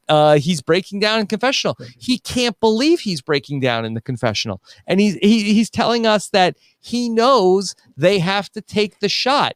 And the problem is that he's failing at convincing the group that they're not taking the shot that they need to take. And he's waited all this time, and he feels as though his second chance is slipping through his fingers because he can't get his alliance to see that there is an obvious move they need to make, and it's not happening. And again, that it's probably not the right read. Like voting out Joe in this spot. Now, in fairness to Steven, Joe's going to go on to win 4 straight immunities. He will not go on to win the game. So I don't know. I think that you're going to have a lot of problems with the Andrew Savage side of things if you vote out Joe here in this vote. And I think that that's the part of it that Steven is not totally seeing through fourth dimensionally of like, this is going to be a very fractured group coming into the merge in that case. But like it's very like emotional. Yeah, I don't know if this is right or not. The impression that I get from watching is that the obsession with getting rid of Joe is not about Joe. It's about Steven and his past. I mean, it's really what it's about. I mean, it's about him. It's about, and this is where it comes out most clearly in this confessional. This is where, this is real. I think it's a really great and vulnerable interview that he gives at this point. I love it. And I especially needed it because I felt like he was mostly getting dunked on up until this point. Like there is the, him like launching the thing into the wrong target, which is funny, but I'm like, at the same time, I know Steven's a person. And I was like, can we say what it's like from this guy's perspective to know where he's at and why he's at this place. And it's especially good because he's clearly not a guy who wants to cry in this moment, and yet he can't help it. So he can't believe it. Yeah, and those to me are the best times when in these interviews, the most affecting interviews, when the person can't help but say what they want to say at this moment, and even though they don't want to, then it feels more genuine. It's like they're not trying to put on this, I feel I should give an emotional moment now. It's genuine. Mm-hmm. Yeah. And he's just at a loss of like, there's no argument that I can make that's going to make these people want to vote out Joe here in this spot. Mm-hmm. Yeah. And I think that one thing about Steven that it's mostly clear that he's like, Joe is my white whale, Joe is my JT, I wish I got rid of JT, etc. Eventually down the pike, it becomes a little more complicated. At one point he says, I feel like I lost my season because of a reward. I'm like, oh, okay, Steven, let's stick to the one story. The one story was good enough. He gets upset that he feels like he's missing the opportunity to bond on rewards. Right. So it's just like, as Jeremy shows in this season, it could be just as powerful to not go on the rewards. It's just got to keep getting people by themselves, getting people in new groups, forcibly in new groups. That's what it's about. Okay. But yeah, so I'm glad we got that. I'm glad we got that moment from Steven because I was like, I didn't like it. I'm glad we got to have people identify with him. Yeah. Okay. Meanwhile, over at Takeo, things are a little bit more complex because Andrew Savage has survived the wreckage of Angkor alongside his right-hand man, Wu. Also, Cass, Kelly Wigglesworth, and Sierra are there as well, plus Abby, Maria, and Spencer. And Andrew Savage feels as though this is the time to get rid of Spencer, and it is all on a silver platter for Chaos Cass. That okay, this is the moment you've dreamt of. You can vote out Spencer, Cass. Oh man, and this is the time where Cass is told this, and this gets turned around because Spencer says that Sierra should be the decoy boot, just casually. Casually is we tell them we're voting for Sierra, and that's it. Sierra does not like this, right? Yeah, That's Andrew Savage says that. Yes. Sorry. Too many S names. I need a little chart. Sorry, Andrew Savage says this about Sierra. Savage Sierra. That's a C. Got Don't it. tell Sierra she's the decoy. She's exactly. You told her she's a decoy, and so this sets her off and pulls. I think she pulls aside Cass, and then they decide that, hey, we need to flip this around, and they decide to get rid of Wu for some reason. I forget what the calculus was for that, but they decided to get rid of Wu and not Savage himself. Yeah, I don't know exactly why. I know that Cass has talked about how they thought that they were going to have 2 votes. And I think that maybe they thought that Savage might have had an idol from Angkor, perhaps. And maybe that was why they were going to go for Wu first. But basically, they were going to vote out Wu, and then they were going to throw the next challenge and vote out Savage. That was, I think, the plan. And then they got screwed they merged at 13. Yeah, that's why. I think that, call me old. I could be having a wrong read here, but I think that Wu being blindsided is less dangerous than leaving Wu angry at camp is less likely to be bad than leaving Savage angry. Like, if I'm thinking about who do I want coming back after a tribal council after being blindsided, I'd rather Wu than Savage. That was my thinking. So I remember at the time, like I think I did a rewatch not long after this season aired. I was so perplexed by this that I actually tried to DM Sierra to ask her. How'd that go? Crickets. I mean, I'm just some weirdo who's just trying to ask her a question on DMs, but it's like, hey, why was that the case? But So it didn't come up in like my exit interview with Cass. Oh, you know what? It might have. I was more curious, like, why Sierra went along with it. I don't know, but was she the one who pitched the name? Because I imagine that Cass actually probably would have liked to have Wu around because she knows him. But it's a weird situation. Who knows? Yeah. Ultimately, Spencer was on board, but then ultimately Cass throws him a lifeline, and he is going to take it and run with it. He's very excited about this new chance to work with Chaos Cass after all the baggage they had together. My fate in the game relies on Chaos Cass. Yeah.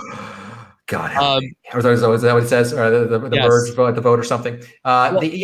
Actually, can I give you one other theory? That don't forget Abby's here. So that we've talked about, like, how appealing it is. Find out who Abby doesn't like, and then you vote out that person. So they got there, and then if Abby is like, I'm really not excited to be on this tribe with Wu. He voted for me 2 times. Maybe like Savage has like a decent relationship with Abby. We never see her like saying she hates Andrew Savage. Like, maybe that was it, where it was like, all right, Abby, who do you want to vote for? Okay, no, Wu, he voted for me 2 times. Okay, well, let's vote out Wu.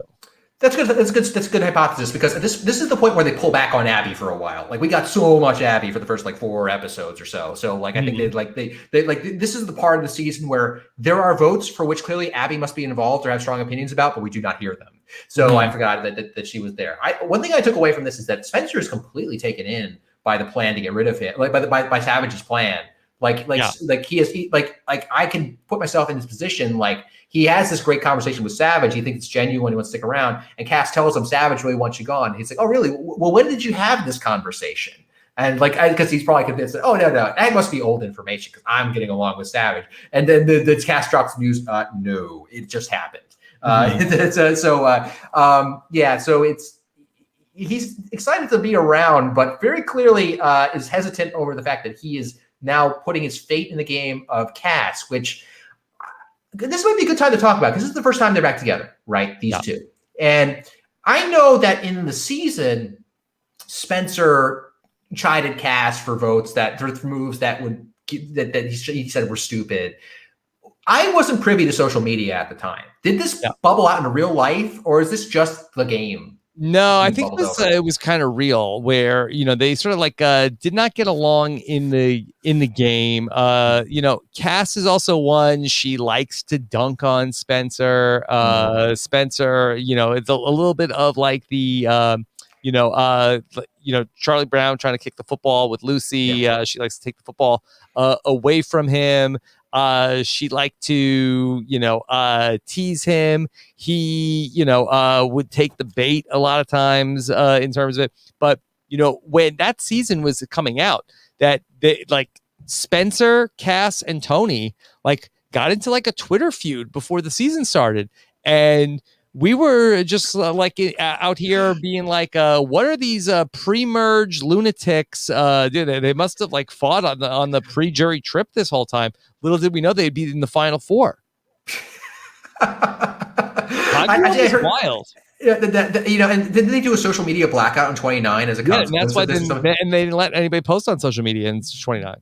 Oh man! Now, I mean, and you mentioned the whole Charlie Brown thing. I know that was a joke. I think that Cochran told in like a tweet or something in Skagayan or something like that. I forget what there was, but like to me, he reminds me of a Charlie Brown character this whole time. I think it's partly the shirt, who looks like Schroeder's, like from Charlie Brown. But like he's always, but he definitely. He just exudes this, this comically, this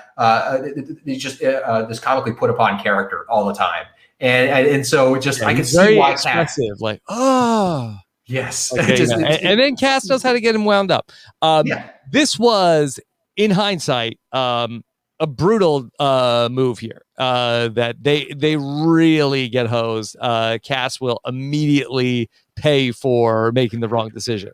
Oh my God! This immediately turns around on her, and which will be the merge, which is next, and that's you leave behind Andrew Savage, who is so hard on his sleeve. I mean, he's going to go back and tell people about this. Yeah, he's got to have a vendetta, and he's going to be back with his bros soon. He's not going to. I don't think he's going to want to turn the other cheek on Cass. By the way, here I want to talk a little bit about Cass here. Yes, please. So her arc is like she was Chaos Cass, but now she's read the Kumbaya book about, Cass. She's Kumbaya Cass. She's reading this book on how to. She read the How to Win Friends and Influence People book. Like do we miss where she makes the birthday present for Kelly Wentworth? I think I yada yada'd it. Yeah, that happened. Like, so she's trying to do this thing. Here's the one thing I never understood. Like, so Chaos Cass, this is a moniker for her just doing crazy things, but it's used as like a moniker for like people hate her. And I never got this. Like, I thought that chaos is not like a moral state. Like, it's not like mean, like horrible person Cass. It's just a person who just does things. And she did choose chaos here. I mean, that she did have the devil on her shoulder and the angel on her shoulder. She chose chaos, and it did backfire here. Yeah, well, maybe I just missed. My gripe is my metaphors were getting mixed. I thought in the metaphor she was saying Chaos was getting rid of Spencer because Chaos was being mean and to Spencer. So it was the opposite. Like Chaos is flipping on Savage, which makes sense. Was clearly taking Wu out and blindsiding Andrew Savage. Like okay, that was making sure. Chaos. I thought it was going the opposite. I was like, I didn't understand. Yeah, I think the chaos implies like, hey, people want me to go along with this plan. I'm actually going to do a completely different plan that serves me, as she famously would do when she flips on the Brains tribe plus others, the Brains and the Beauty, to vote out vote out Sarah at the merge. Well, yeah, and I think that and that's the way it should be. That's the way the short metaphor should be. And I think I'm biased from like listening to her Ponderosa once Savage comes and joins her at the Ponderosa, which is its own funny story there. Like Savage gets there, he's like, I want to talk to Chaos Cass. If Chaos Cass is going to be here, I'm not going to talk to her. I'm like, oh, what's they're not in the game. What the chaos? It's like it just became a synonym for bad person. Mm-hmm. And which I was like, that doesn't make sense. It's just unpredictable. She's playing a game. Unpredictable. That's fine. So We love chaos. Yeah, we like it. And Cass is very fun. I always that she's one of the really good podcast guests. She's always good whenever she comes on. All right. I would love to get a beer with Cass someday. That's Yes. I think I would enjoy that. All right, Christian, here we are. How are you holding up? What's it been, about 45 minutes or so? 45 minutes, yeah, about 46, I think. 46. Okay. All right, we're here at the merge. We're gonna take a quick break, okay? In the YouTube video, you skip ahead a couple of minutes. For the podcast version, we're only gonna take a 30-second break as far as you're concerned, okay? We're gonna come back. We are going to talk about the post-merge game. Christian, what's been tougher so far, this podcast or standing up in that immunity challenge for 6 hours? I mean, the other one I got to answer some questions from Jeff, which I've always wanted to know. So like that kept me going through. But here I'm comfortable in talking with a friend, so enjoying that. All right, so we're going to take just a quick break. All right, don't go anywhere. We'll be right back after this.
All right, and we are back here to talk about the post-merge game of Survivor Cambodia. All right, Christian, are you ready? Absolutely. Okay. Ready to go. All right, the post-merge game. All right, get ready to talk some voting blocks here. Whew, As this is we going come to back be the final Sorry. 13. Yes, I'm sorry, we're coming a little hot. Yeah, no, it's going to be a lot to talk about. These votes are going to be a lot to break down. Yeah. Savage is gonna make a plea of like keep him around. He's like begging for his life at the start of this 7th episode. I love this moment from Savage. Not that he's feeling bad, but in this moment, he reminds me from South Park, Stan's dad. Like Stan's dad, Randy. He always like so dramatic about everything. It's like please just be a beautiful merge, please. And that's what he reminds me of. What in this moment, he's just it's every like he's at his lowest moment. It's raining, and this is when his hyper sincerity almost becomes comedy. And I'm like, oh, but it goes better for him very shortly. Things are going to turn around. All right, it's the merge, and we hear the story of Wu being voted out. Everybody's surprised that Cass didn't vote out Spencer.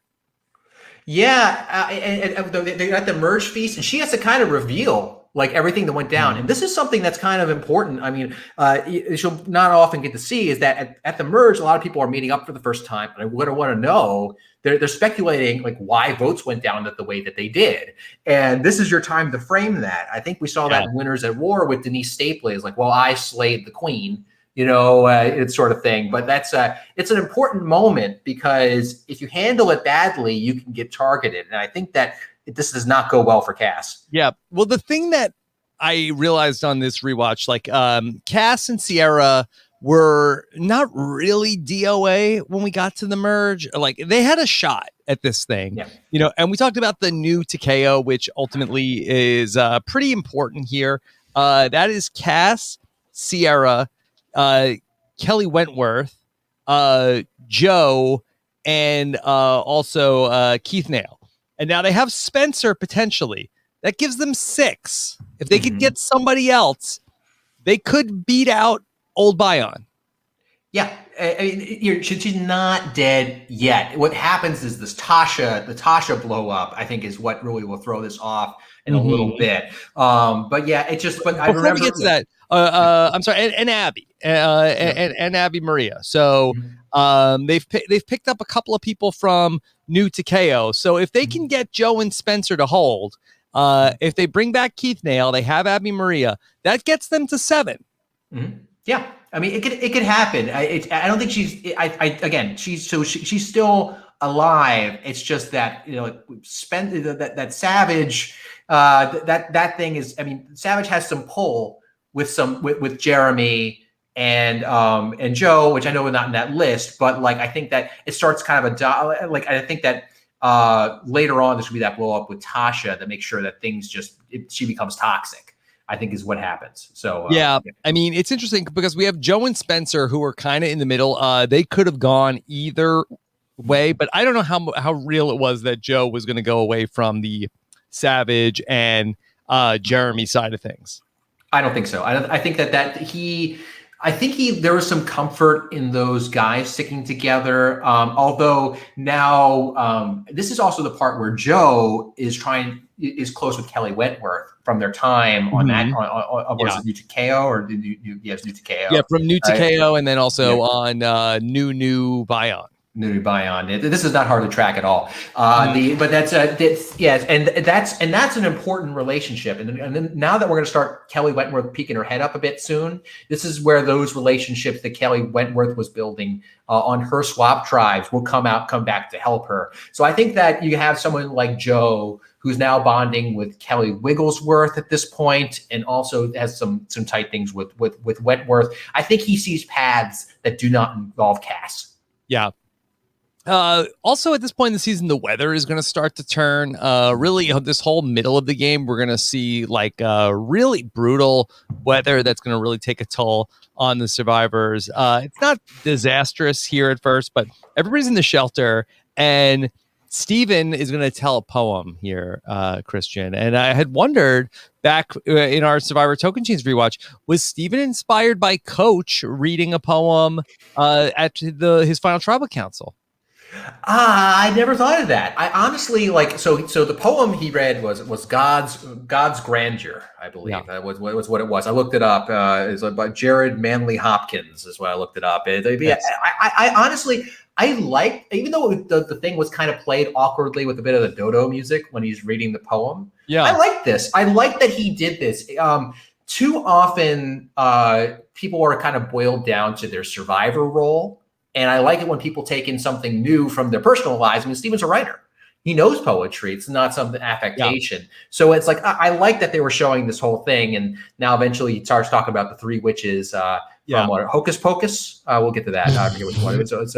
But yeah, that's, yeah. So like, I have a hard time imagining Steven said, you know what I want to play more like?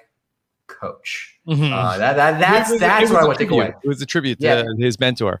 But the funny thing I thought about this was that Steven reads his poem and then Cass says, like, that this is just such a bro down around here. Like, what is more broy than just a couple of guys just sing poems? It's like a real dead poet society around here. That's what the Brochachos did all the time. We just recited poetry. Dan was the best. I had not realized what a font of poetry knowledge he was, but yeah, it's true. Yeah. All right. We get to the Cass and Tasha feud. That there's bad blood here still from Survivor Cagayan. And this is going to boil over. On the show, we get about how Tasha is saying, Bion is over. There is no more Bion. Then they have, I guess, a second conversation.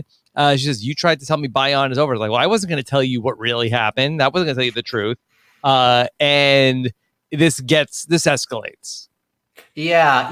And I don't think it escalates in a good way for either of them. Obviously, it's worse for Cass because she goes home from as a consequence of this. But like the whole thing with like Tasha could not take it anymore. Like, I think that the bad blood really just she managed to keep her cool around Ave Maria when that was really stressful back at at Encore. But like, this is too much for her, and I think that the way she handles this argument is not bad for Tasha. It's all okay in the end, but like, it clearly she's not acted a way that would de-escalate this or take this away. I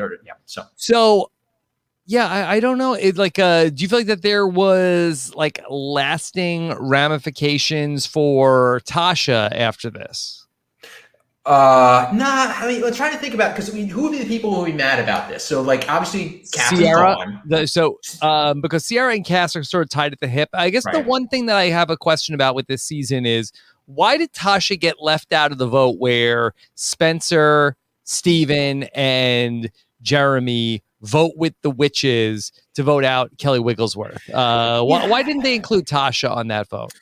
Yeah, which I don't know. There's a lot. If I had more time, I would diagram out who's left out of which votes. Mm-hmm. And I think it's one of the things that kind of makes the season exciting, is that sort of everybody is left out at some point. But would that be because Sierra, by the way? Yeah. But so would that be because like Sierra? I mean, I can imagine that because Sierra didn't want to tell Tasha. I don't know. Clearly Steven's tighter and is tighter with Kimmy. I mean, Tasha will vote with Sierra against when on the plot to take out Steven. It might have just been a convenience thing of like, we don't want to let too many people know about this thing, which is a little weird for Tasha, because you seem to be very soon we're going to see the coalescing of the Steven, Jeremy, and Tasha. Like that threesome is a power thing with I believe Kim. It's implied that Kimmy is close with Steven. So Steven takes on Kimmy. Yeah. But that emerges soon. So so I can't imagine that there's a lot of blowback for Tasha here. I just think that nobody wants to be the center of attention at the merge. Yeah. It's like another first boot situation. You don't want to be that target. Sierra is going to try to also throw out like a Hail Mary of that. She's trying to say that Andrew Savage said he wanted to vote out Jeremy and Joe at the merge. This whole thing spirals. I don't understand. I mean, like, I think that was a good attempt, but a bad story. Yeah, it's like, but like what? So it's a good attempt, like in what way? And because like, what do you see? What's the theory of the case that this works for Sierra? Well, no, I don't think it works in any way. I think she made up, like, I like the attempt. I think there is no way anybody believes that Andrew Savage wanted to target Jeremy or Spencer. Like, I'm sure I'm sorry, Jeremy or Joe. Yeah, and you're right. But like, I guess to me, like the attempt, like the move for Sierra is one of two things. She tries to back up Cass, which is what she tries to do, or you separate entirely from the situation. Like he's like, okay, Cass is a sinking ship. I need to distance myself from her. But she throws in with her, and I don't. That's not what Sierra does. Yeah. No, I mean, it's not what she does, and I just there's so many more battles to come. Why fight this battle? I mean, like this, like it's kind of like if you're going to throw down for someone at the first boot, like it's like you're throwing in a lot of political capital to try to save someone who probably just shot themselves in the foot. And I don't know. I mean, you could argue that she was in a tough position already. Maybe she felt that the end times were coming for her, so she could change something up now. Yeah. And maybe, but like it seems like such a low probability hit. Yeah.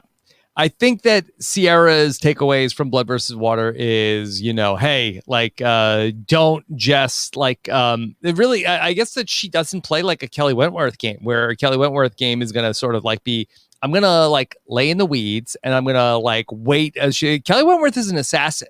She's going to like wait for the exact moment to take her shot, where Sierra is like, hey, there's no time, like right now. This is it. I'm never going to have a better chance than I'm going to have right now to go ahead and make this move. And, I'm going to be like, just like aggressive about it, because the longer I wait, the less of a chance I'm going to have to make the move. Yeah, I think that, and I'm thinking about Sierra in the big picture here. One, at the beginning of the season, her second chance stories, she said that she was scared the first time she played and then learned not to be scared. That's the thing that she and I think that, and it started with voting out her mom. Did she vote her mom? I forgot that was the case. Yeah, Is that happened. Okay? It happened. Okay. And I think that if I look at the arc of her game to date, we don't see much of Sierra, because she doesn't go to tribal council until the Wu vote. So the only data points we have on Sierra at this point is that the one vote she was like, the one time she was going to go to tribal council, she flipped the entire game on its head immediately, right? Yeah. Like right before the pre-merge. So like, there isn't a speed where she doesn't want to flip up the game at this point. And maybe that could be the pressure of the fan vote. It could be a number of things, but she just wants to move.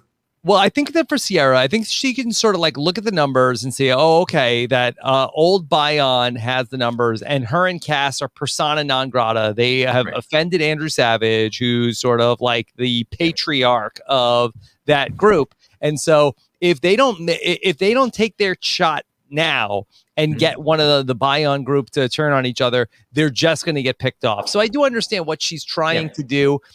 Not a lot of survivors will just make up like an outright lie of what somebody said.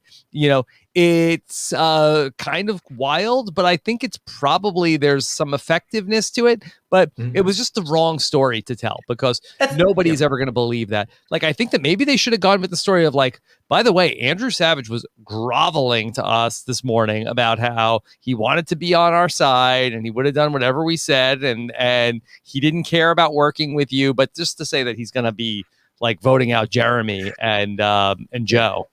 Yeah, and I think that I'm with you. Like you don't want to be put in a corner, right? Where you're at the mercy of these numbers. Although this season might be the season to do it, because it's like moving around. They don't know they don't know it's going to happen, right? They didn't know that. So like, I think whenever I see that, like that scene, I was thinking like, oh my god, big public blow up in front of everyone. When does this go well? Maybe I'm crazy. Like I'm just trying to think of like especially when like you're trying to back up Cass. like how much credibility does Cass have Right. in this situation? So I'm like, let's say you want to do the fake story. Like, do you like? I mean, Andrew Savage is going to immediately deny it. He's not. He can deny it genuinely. And so I was like, is this something that you do on the sly?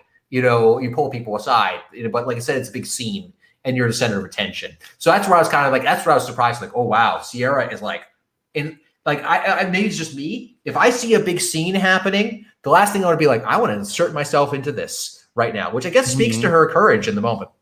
Yeah.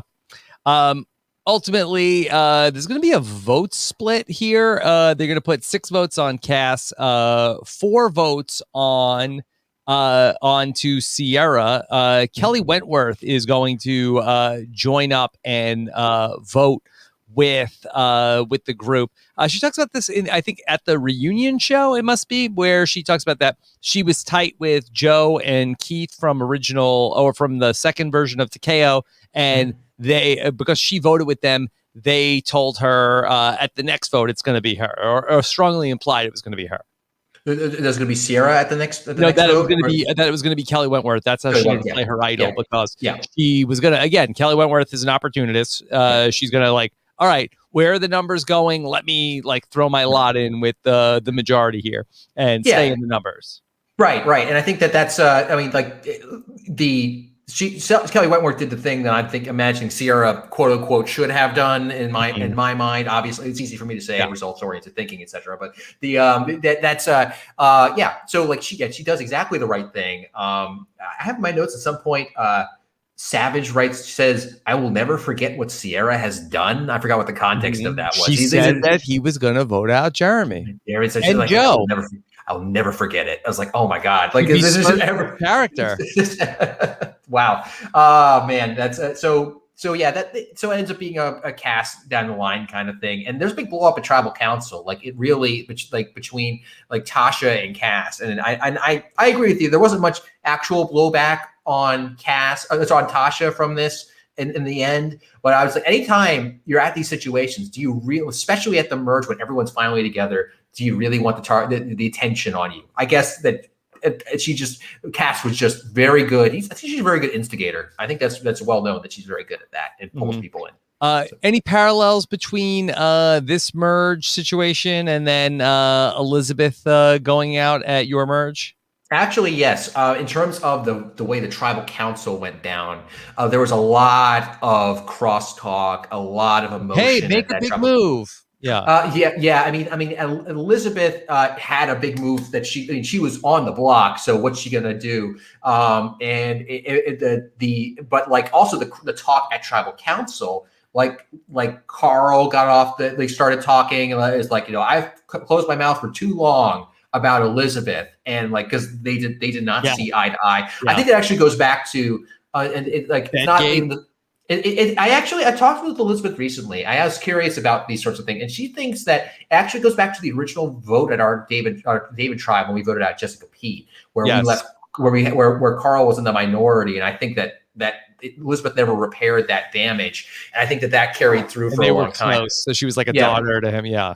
I mean, there was a lot of pent up frustration at that Tribal Council because, and I think that Carl would have saved Elizabeth if there was the opportunity. There just wasn't the opportunity. And Gabby, I think we were all reacting at Tribal Council to a lot of people kind of making fun of Elizabeth because she was running around trying to whisper to people saying, that won't work. And we're like, probably not. But can you blame the woman? This is her dream. She's trying what she's doing. And Gabby was upset. And like, I just tried to keep it together because I was like, I'm staying out of this. Like, there's nothing to be gained from speaking to this Tribal Council. My one word at the Tribal Council, I'm pretty sure, was factorial. So. All right. Cass goes home. Will you ever see Cass again? It's funny because not a lot of these second chance players would come back and play again. Jeremy will play in Winners at War. Mm-hmm. Kelly Wentworth will play in The Edge of Extinction. Joe will play in The Edge of Extinction. And Sierra will play in Game Changers, and Varner will play in Game Changers. And I think that's it. I think that's it. I'm mentally going through the game changers list. Yeah, I mean, we get some of the non-second chancer, second chancers come back as well. We Yes, get a lot of them. Yeah, so that's kind of Bring surprising. back T-Bird. Yeah. Yeah. Oh, yeah. That would be great. I love that T-Bird back. I mean, Cass, it's one of those people. She's like almost a time capsule character that, like, because she burns so bright so quickly. It's only when you're revisiting this era that she comes to mind. But she was wonderful.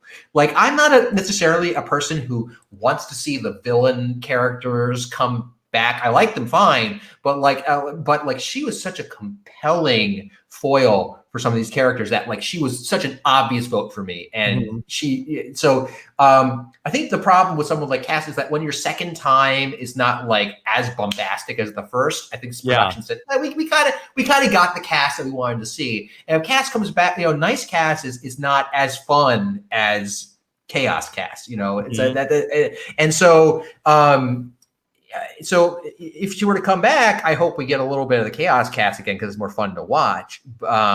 And maybe the heat's cooled off on her in the 5+ years since she's been on the show. Yeah, I feel like that cast does not fit what they're looking for in casting the show. That we've talked a lot about on the podcast that Survivor is really morphed into that. Most of the seasons are heroes versus heroes, where I think that people they're looking for people that are on a journey to something. And I just don't think that's how Cass looks at the show.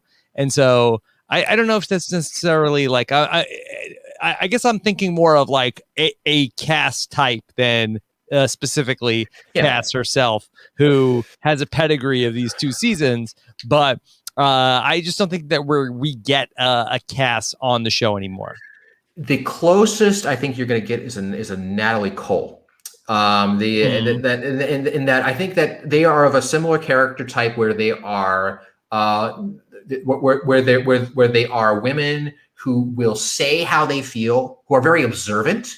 Cass is incredibly observant, and I believe also so was Natalie Cole from everything I've heard of her, and will just tell you like it is.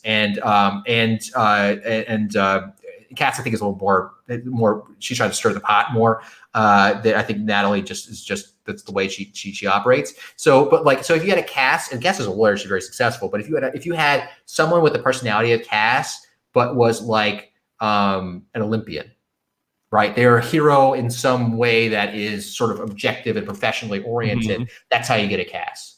Okay. All right. We get back from Tribal Council, and there's some talk about who's going to go next. Sierra finds a sympathetic ear with Stephen Fishback about, hey, let's vote out Joe. Okay, I like this. Yep. This is good. This is good. So it's let's see. So this is the start of Sierra's make a big move sort of thing. This and I know this is not the beginning of the big moves era of Survivor, but it's certainly like the apex of guys, big move, let's do it right now. We hear this, I think, for the remainder of her tenure in the game. And I do find it amusing how of course, from Sierra's point, that makes perfect sense. Big moves being we're at the if we're not making a big move, what are we even doing era of Survivor? Yes, I think that's a great point, a great way of saying it. It's sort of the death of the subtle game at this point, what's the point here? And from her standpoint, strategically, it makes sense. She's on the bottom, so any big move is good for her. But one thing I find is amusing is the way she always casts it as you're not making a big move, therefore, why? Like you said, why are you even here? What are you even playing? Why did you come here if you're not going to make a big move and not vote me out?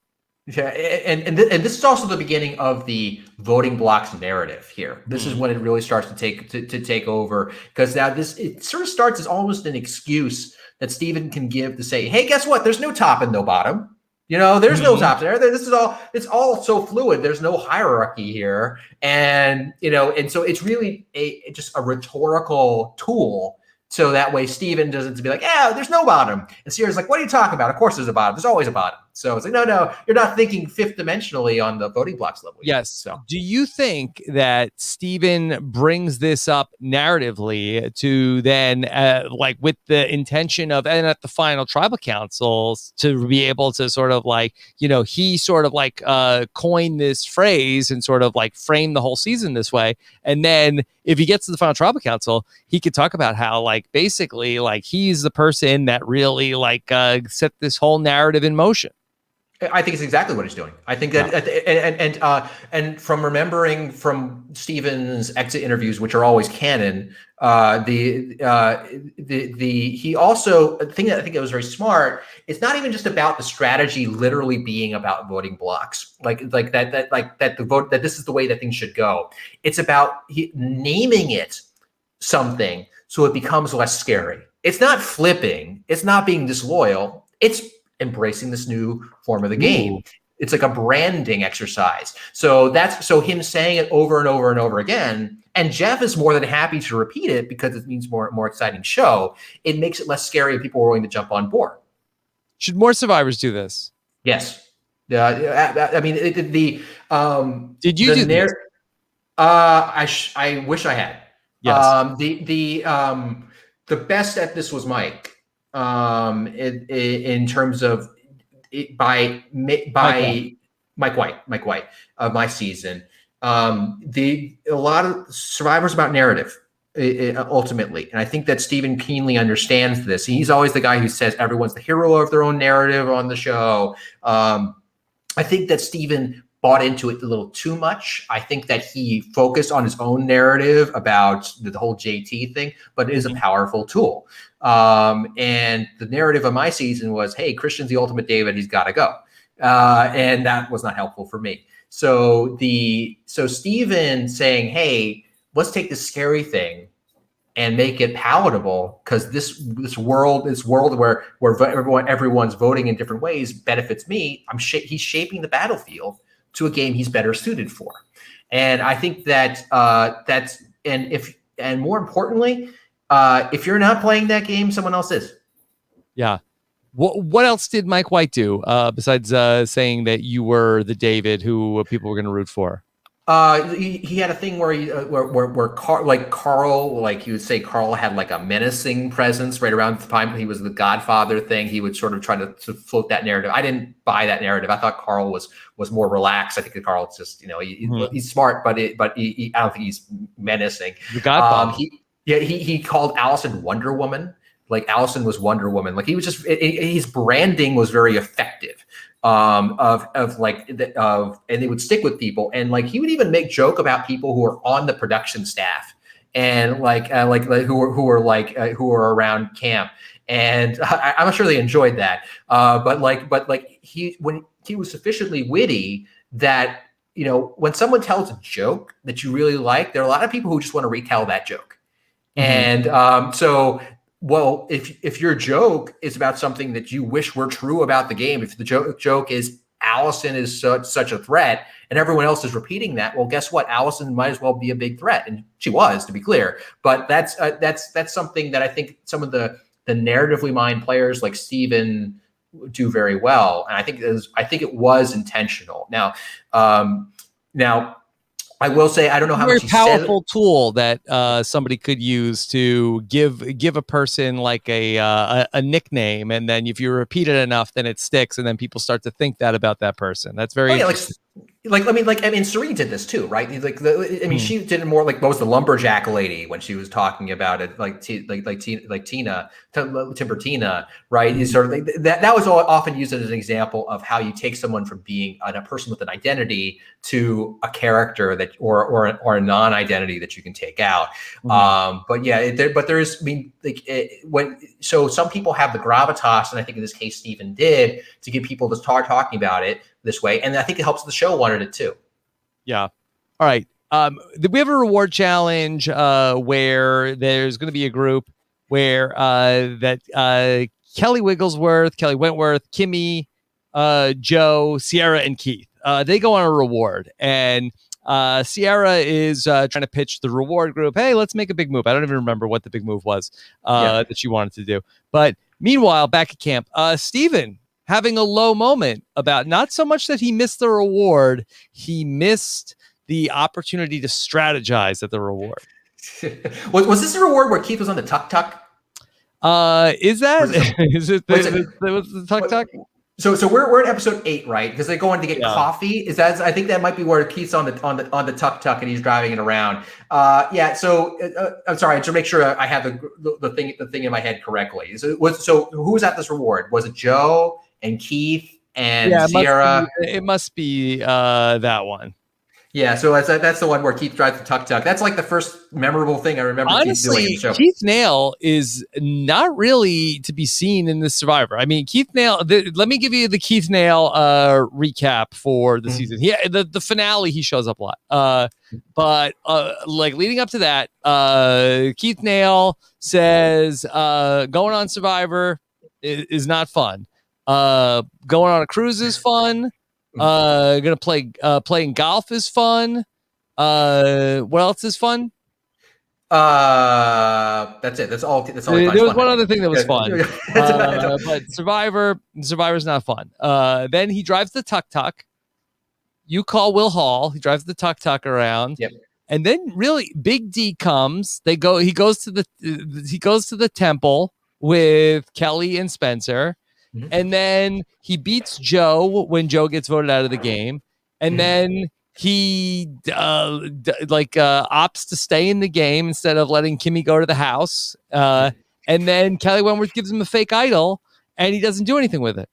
That's Keith Nail the whole season. I mean, like he's a non-entity strategically, although I over time have saw, like at the time I was like, Keith's on the season. Does Keith even want to be here? I mean, I guess he wants to be here in his own way. But like, what's he adding? And I tell you, it's worth it to me on a cast of 20 to have him around, just so that way at the final 6, when now there is like this crazy historic vote that we'll get at, and it all of a sudden ends up after all this craziness, Keith will be the one who goes home just to see his reactions. Like what?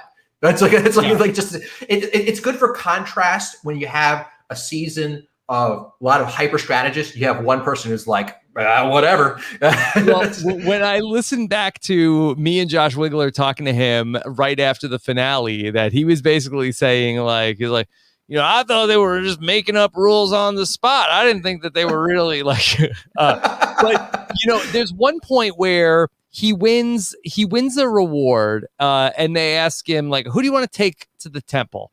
And he says, I don't know, hell, Kelly. And like, all right, pick one other person. And then he said, Spencer. And then Jeff asks him like, well, why Spencer? He's like, I don't know. He had his girlfriend come all the way out here and then he didn't even get to see her. And then, I could have taken, what's her name? And he can't remember Tasha's name. It's like, I just think that it was so out of it. Like, I think that Keith Nail was so just out of gas completely that he had nothing to give the production. Like, that's why you don't see Keith Nail in this season. No, I mean, you get him. He's almost a background character. Like he will pop in every once in a while. We'll say every time his voice shows up on the show, I'm like, I want to laugh because he always has a good, funny one-liners. And I maintain though it's easy to, when you're watching the show, to think that, everyone in this show is of course, everyone would do this crazy, brilliant strategy, where you have a 3-2-1 vote split that way. There's like, for contrast, there are people like Keith who are there to win challenges. And he's like, what? And it's good for comedy, but also contrast. Yeah. Okay. Steven wanted to strategize on the reward. It's going to get Debbie Downer. Debbie Downer. So Steven really wants to get vote out Joe. Jeremy does not want to vote out Joe. No, this is the this is the tension we're talking about with Jeremy, where he wants the shields and Steven sees moves that he feels need to be made. And so in this case, Jeremy's able to keep a lid on it and keep him around. But I think that a lot of times these votes, like this political game, is always very interesting because that when you push off a player for a period of time, it's just that tension's gonna be bigger next time. So like at some point, Steven's gonna want to get rid of Joe, right? Mm-hmm. And so eventually the pressure becomes more and more and more. So it's it's Jeremy's job to keep this at bay long enough for it to be useful for him. So very interesting.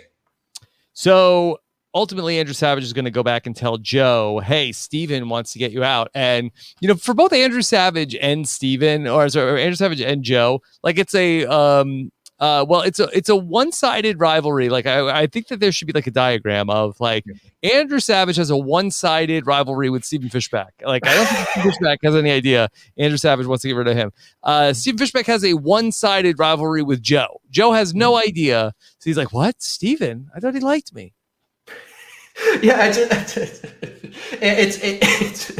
an interesting. So in whenever you have these connections, that's something called graph theory that people talk about that. And there are two types of graph. And a graph in this case is not like a chart in Excel. It's like one circle with an arrow pointing to another circle. It's like a web, right? Yeah. And there are directed graphs and undirected graphs, where directed graphs point in one direction, and this is what we have here. So that makes things more complicated. If they both know they hate each other, guess what? That's a line you can sever, and that's easier to manage. But like when you have this weird chain of relationships, it can be very strange, and it leads Jeremy to be in these weird situations where he can't just tell Steven that Savage just wants him gone. He has to handle it without alerting Steven, and that makes the difficulty even higher. Yeah. So ultimately, we're going to have this situation where Joe is going to win. Joe's going to have immunity. So take Joe off the table. Jeremy is not going to let the vote be Steven. And so, we have this weirdness here with Steven and Savage and Joe. And we open up this this situation where they are not going to be able to come together on a vote split here. It's going to be 9 votes that are going to ultimately go on Kelly Wentworth. And this is a great question to think about of like, why can't we get a vote split here? Like, I've talked about, this is Steven's bread and butter of you load all of the numbers into the Steven computer, and he's going to spit out like what the vote split should be. But here, I think that the fact that because Steven is being talked about as a potential target from people in the group, I think that because he's sort of on the outs, he doesn't have access to all the information. And I think that really the decision to target Steven here, I think indirectly results in a lack of a vote split, which ultimately takes Savage out of the game. That's a good point. I didn't think about that being the cause, because like at the time I was like, everyone was like, why didn't you split the votes? Why didn't you split the votes? And I think that Savage in his exit press is like, splitting the votes is a lot of work, and he's not wrong. It is. You have to kind of find a way to marshal the votes at the right time, like get everyone together and figure out who's doing what, make sure they're all in it. And it's not rocket science, but like it takes effort. Yeah, what's the rocket science? Everybody sits down with Steven and say, all right, Steven, what do we do? Like, all right, you guys vote here, you vote here, and then that's boom. Yeah, I mean, it's just, and so I like what you're pointing out is that because I'm guessing what Savage wouldn't want to talk with Steven, I don't know. It seems that Steven's a little out of favor with the Savage and the Joe side of things, and so it seems like that just everybody is like still like scrambling around. They just can't get together for this one. I mean, and I think I think that's a good hypothesis I had not thought about. I mean, I just assumed it would be some kind of stubbornness on some half of the players who like, why bother? And maybe it's just like thinking like, oh, there's no way that for whatever reason people think this, that Kelly would have an idol. I mean, but that would be horrible if they just thought that like, it's Kelly. Why would you think that? But like, yeah, that's an interesting hypothesis because of the tension, the one-sided tension as far as Steven knows, between Steven and Savage, that they wouldn't get together. I mean, Savage can put on a good enough front, as we learned with the whole Wu Spencer vote. So it kind of surprises me that that's the case. I think it might just been like, why complicate it? And they pay the consequences. And I'll tell you, the reverberations are stronger than even Savage going home. I think it affects the tenor of the entire game about vote splits. So it's going to be the three votes that are going to be for Savage are going to be Kelly, Abby, and Sierra. Maybe there's also an issue with, okay, well, we don't want to put the vote splits. Maybe there's people that are protecting Sierra after she's been on the reward with them. And then also it's like, oh, maybe we don't want to upset Abby by putting votes on her also. That could also be a reason why they didn't end up doing the vote split. But Kelly ends up asking Joe, we see in the episode of do you think it's me? And then kind of gives her like a non-committal answer. Very savvy for Kelly Wentworth. She doesn't tell anybody. Sierra goes to the tribal council hoping for a miracle.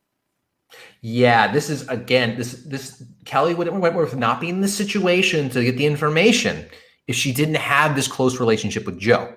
And like it's more confirmation. Like if there was a relationship there would be no situation where Joe felt guilty enough that in that moment he would hesitate in a weird way. Yeah. And I experienced this. I experienced this in my season with Dan Rengering going home. Like I knew he was going home, and I knew he was getting idol nullified, so there's not a dang thing he could do about it. And like, so I did, and we didn't have a fake story in line. We talk about the fake stories. They're very good at the fake stories later on in the season. We'll get to those. There wasn't a fake story in line because we never bothered to put one together because reasons I could get into. So because it's like, bro, chacho, I think I'm going home. It's like, dude, I'll do what I can, to save you, which I knew was impossible. And he played his idol. I think he was doing that to confirm that he needed to play his idol, but of course it didn't matter because he got nullified. So if you're not careful, if you don't go into a conversation with someone who's on the outs of a plan with a clear idea of what the fake story is and what as to what's going down, you could run into trouble like this. And clearly Joe let his guard down. Yeah, that little hesitation is all like a savvy Survivor player is going to need. Also, Kelly says to Sierra and Abby, she's like, let's just all make sure we vote for the same person also. Like, also very like a good sign somebody has an idol. Yeah. Yeah, for sure. It's she's yeah, I mean, Kelly Wentworth is a very good player. I mean, I think that really holds up on this most recent viewing for me. Mm-hmm. And again, not that it was in doubt. Yeah. No, it wasn't. It's just like when you go back and watch these seasons, sometimes you're like, was it the moment that sometimes it's like, oh, this player had a great moment, but then you forget these other things that were great about their game. With anything, I've gained more appreciation on the second viewing of her game. A lot of subtlety and a lot of great stuff.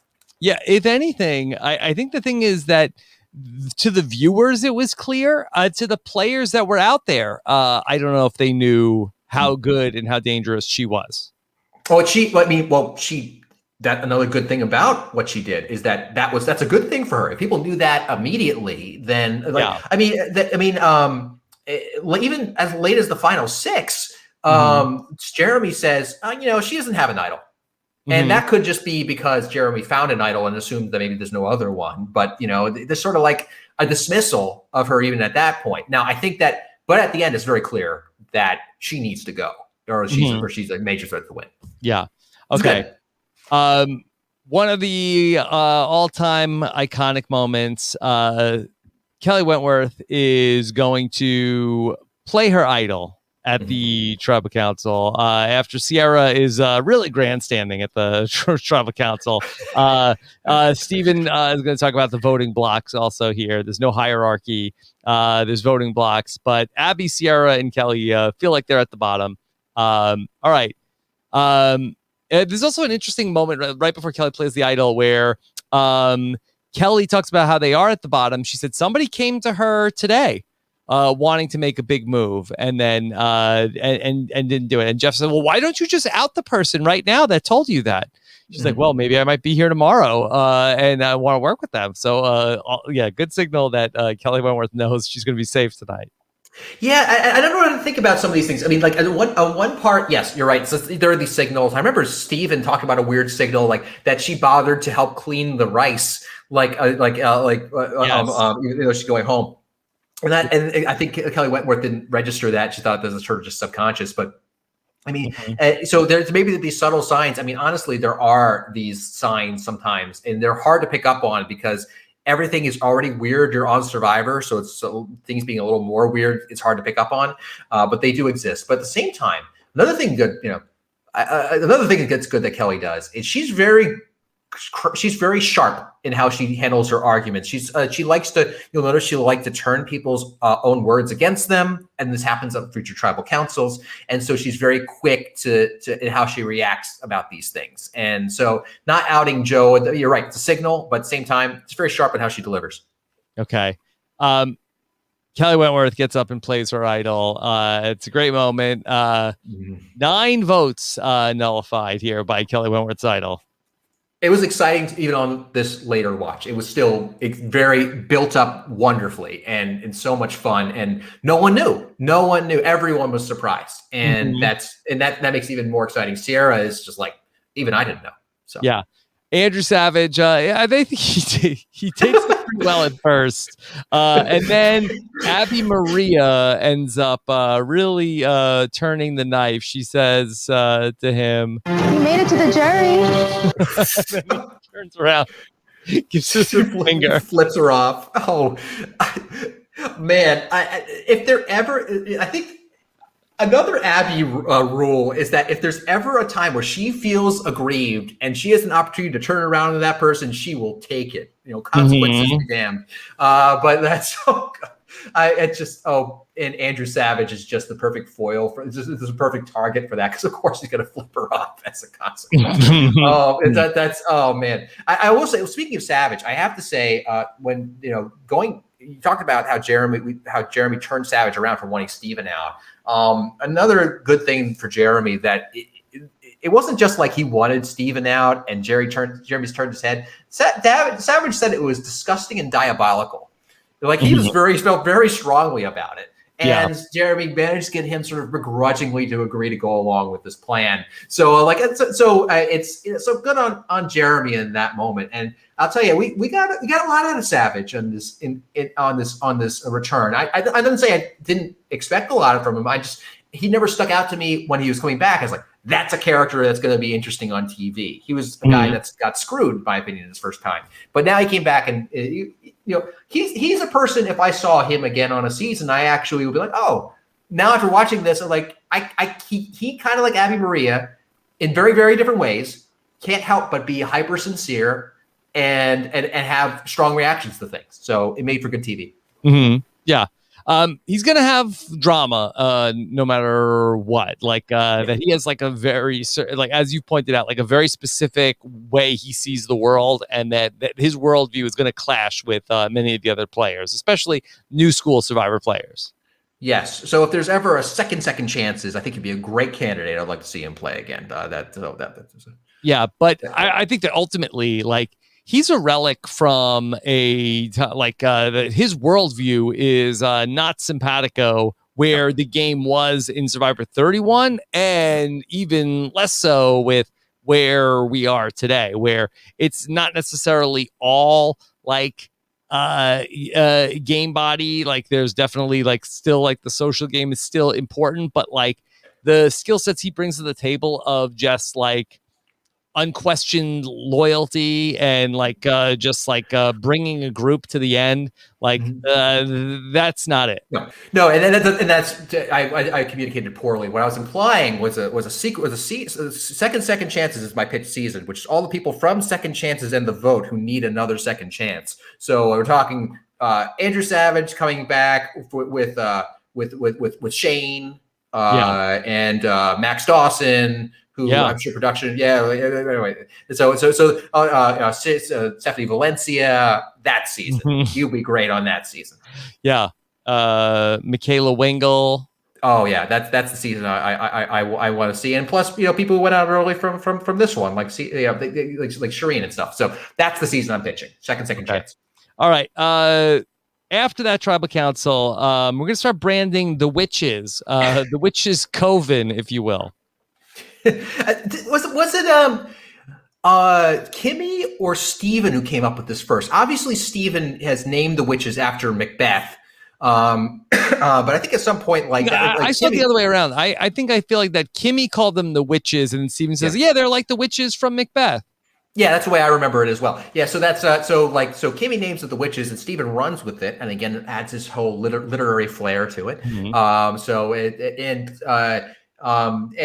now they are grouped, the three of them, and as being this group on the bottom, which I think that which suits them well in this game that's now emerging, which is this voting block game. Which, man, I'll tell you, on the binge watch, hearing the word voting block all in a row that many times was a bit maddening. But like in this case, like the fluidity of the game benefited the people on the bottom a lot because it gave them more opportunities. Yeah, and I'm sure production had to love it because like the last thing they want is for the game to be boring. So it's like, hey, voting blocks. Hey, what about those voting blocks?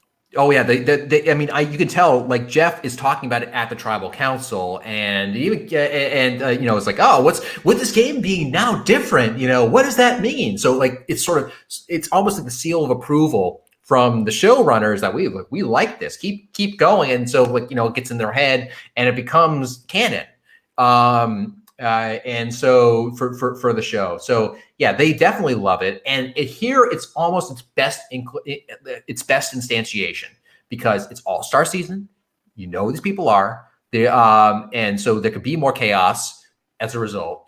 And there's still these sort of centralized power units. You can remember the three witches, like that they are named at one point, even though they aren't an alliance, quote unquote, whatever that means. The final three. So they're kind of a power center there. So there's eventually, yeah, and they start to tease this more and more as we get closer to the Steven boot, where Steven takes these three on the reward. It's like, oh, these three are a cluster. Yeah. It's Steven, Jeremy, and Tasha, and then Spencer kicks out Steven and then takes his spot in that voting. That's more right. Yeah, you're more right. That's exactly right. So like there's some structure to it, and also some people you just assume are somewhere in the mix. I think that the three that I have a hard time keeping track of at any given time is Keith, Kimmy, and I'm forgetting their name already, and I think Abby as well. Yeah. At the merge, you get less of Abby. Yeah, I'm pretty sure that Keith and Joe vote together just about all the time. So they're on the same page, I think, for a lot of the post merge. Right. And so those three, they're kind of hangers on a lot of votes, but obviously Kimmy, I think, has a big ascendancy, like right in the finale. I think she has an interesting move there. But but those three are hard to track. But you should kind of just assume in your head they're glomming onto one of these groups. Okay. All right. So there's a bit of an open idol hunt after we have the Kelly Wentworth idol has been played, and Jeremy is going to be the person who ends up finding the idol. This time he has to go into the woods at night to get another idol. Yeah, this is how Nick Wilson got his idol as well on my season. So it's again the sort of thing where it's just another way to deliver the idol, and this one's probably the lowest risk way. I mean, Jeremy just has to say he's going to the bathroom at night, and then go and get it, right? So actually, I remember the way Nick did this. I remember he said one night, "Is like, I'm going to stay up and watch the fire tonight," which again sticks out as odd. It's something he never did before, but not something I processed as odd enough to be like, because I remembered it. I was like, that's odd, whatever. So clearly, so gets another idol, which is perfect because he's sitting on two, which is pretty rare at this stage of Survivor. Yeah. That's Val's idol, which Val once upon a time said she had two idols. She had two idols. Yeah, exactly. That was classic. Perfect. Okay. Steven is going to start to be concerned about not just Joe, but Kelly Wigglesworth. He says Joe and Kelly, they've got some sort of brother, sister, or aunt, nephew relationship. And they dated briefly after the show, if I recall, right? I think they were less aunt, nephew at that point. I'm generally not going to speculate about Joe's familial relationships for the rest of the podcast. So there's going to be some. His dad's going to show up later, but yeah, and it comes up at the reunion. I'll let Joe live his life, whatever that is. So Yeah. Whatever, indeed. Okay. Yeah. Steven is going to want Kelly Wigglesworth out, and he's going to start to recruit the witches for this. Yeah, it's interesting. This is Steven's big voting blocks move, right? It's to get rid of someone close to Joe. If he can't get rid of Joe, to weaken his power, and that case this is Wigglesworth. And of course, the three witches are on board for this. I think that, but he is immediately targeted on the next vote after this one. And part of the reason ends up being so we have the stand on the doghouse challenge in the water, and as they're in the middle of the challenge, Jeff says, "All right, I've got something to offer you. I've got a advantage." He calls this advantage a game changer. His advantage will be mentioned in Game Changers when Sarah gets it. And Steven and Spencer immediately jump off their doghouse and swim to the thing. And kudos to Steven for beating Spencer in this swimming challenge. Yeah, good for him. I mean, this one thing I feel, another thing I feel bad for Steven is that Steven is not some unathletic guy. I mean, he seems like a pretty fit guy to me. And I'm glad to see him win some. He actually had some, as pointed out, he had some decent challenge moments in Tocantins. Yeah, he had. I'm glad that Jeff pointed out the basketball challenge that Steven had the winning shot in that challenge. I remember that. As surprised as anybody when I watched it the other day. I mean, Steven just hit the winning shot in basketball. I think that in the Survivor world, there's a need for contrast, and so when you have like your Joes and your Jeremys and your and these really big strong guys, they need someone to play up as like the opposite, and I think Steven gets played up that way for contrast. But I mean, he's not like this unsocial nerdy guy who's not good at things. He's in the man's a pretty dang successful guy who's well put together. So anyway, but that's what I hear. So I think that his reach, I think, was the difference here between him and Spencer in the swimming. I don't know if Spencer hesitated and Steven did not. Yeah, I mean, maybe, but like either way, I mean, clearly he can swim. I mean, so can Spencer. So it was a good run. I mean, this was probably, I'm trying to remember before this if there were other times where they say, "Hey guys, there's this big advantage that you have to go and get in front of everyone." I mean, like there frankly weren't. Yeah. I feel like that the game has often opened with like, hey, look over there, there's for some person there's an idol, there's a necklace. Like I feel like they've done that.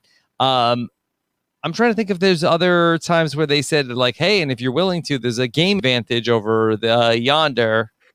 What it's normally like framed as is like in Survivor Palau, which I think you really liked on the rewatch, if I remember. You said I've had it at number 1 so far in my rewatchability rankings, and I believe we have to make sure you don't forget to put Tocantins in the rewatchability rankings. Yes, I've updated my rankings as I was watching this. Yes. So like in Palau, like Jonathan whatever. Has to jump out of the raft, the canoe early or whatever. And so there's like a little trade-off. Like, yeah, but everyone knows it's there and everyone could get to it. The question is, do you want to jump first? This is the first one to jump out of the challenge in front of everyone to get the advantage. I think that's I think it's a little different.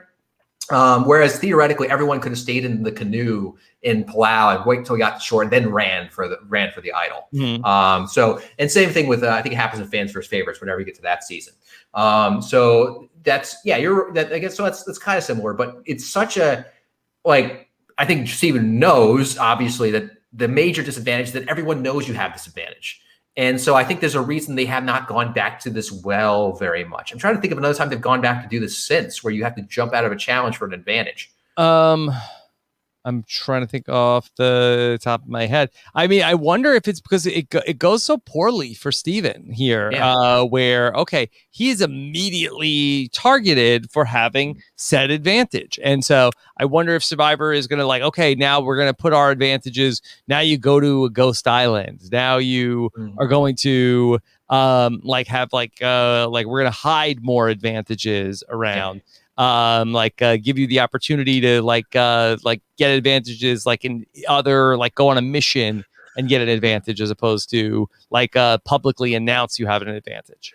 Yeah, I think it's far better. I think that because it's more like, I mean, the show wants these advantages to be played in interesting ways, and they can't get played if people are being targeted because they have them. And there's so much fear about these advantages that came up. Like I remember when Carl, he got the Idol nullifier, when he was on Exile Island on my season, and he never told me about it, which is fine. But I remember Dan would interrogate me. He's like, "What do you know about Carl? Do you know what he got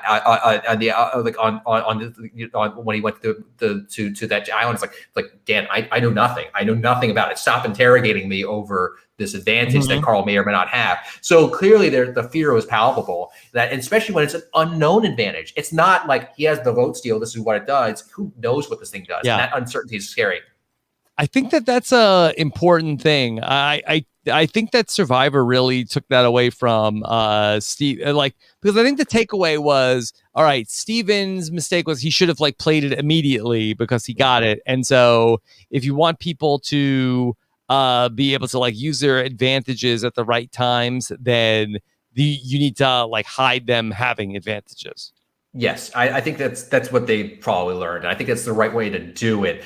I do find what Malcolm Freeberg said, my doppelganger, very interesting when he was did his quarantine questionnaire. He said that, hey, you can have advantages, wacky advantages, but at least let people know what they are before the game starts. I'm sympathetic to that view because you never know when production can come out with some crazy advantage and you can lie about it, and it's very. I don't know. I like the idea of everyone knowing the basic rules and then playing within that framework. Mm-hmm. I mean, Spencer himself was burned by that in Cagayan when Tony had his Tyler Perry idol that expired at the final 5, and then Tony said it expired at the final 4, and nobody would confirm whether or not that Tony was telling the truth. Right, and that's precisely. I mean, I think that the thing I don't mind uncertainty in the game. There needs to be uncertainty to have any interesting things in the game. But when what this creates is a scenario where players are encouraged to have some meta understanding of what production would do and would not do, and that's a little weird for the show. Where you have to sniff out not just, is this person telling the truth? It's, can I get in the mind of Jeff Probst as to what kind of advantage he would allow? Mm-hmm. And I think that's a level of meta-ness that doesn't make for good television. So when there's plenty of uncertainty in whether or not people are telling the truth, and also this season there's some wonderful game votes coming up, and I can't wait to get to those. Okay, all right. So on the Kelly Wigglesworth vote, I found myself surprised that Jeremy agreed to this. I think that this is the give and take of the political pressures that Jeremy was feeling. He had to tell Spencer not to go after Joe, right? And Kelly Wigglesworth is a far more palatable candidate than Joe for multiple reasons. Kelly Wigglesworth is not one of his shields, even though Kelly Wigglesworth tries to step up in a lot of challenges. But I don't think she's that kind of target. So I think it's just at some point, I think he wants to say yes or not soil the relationship completely with Steven. Yeah. Yeah. And maybe it's the kind of thing where it's oh boy, Joe's been hanging out with Kelly a lot. I need to get Joe back into the fold here. So if we take out Kelly, it wasn't anything about Joe. Voting blocks, Joe. Yeah. The voting blocks got her this time. But you and I, let's still work together. It goes back to what I'm saying. It's the voting blocks are a narrative excuse to make moves that would otherwise be unpopular, and this is how it pays off this time. It's like, I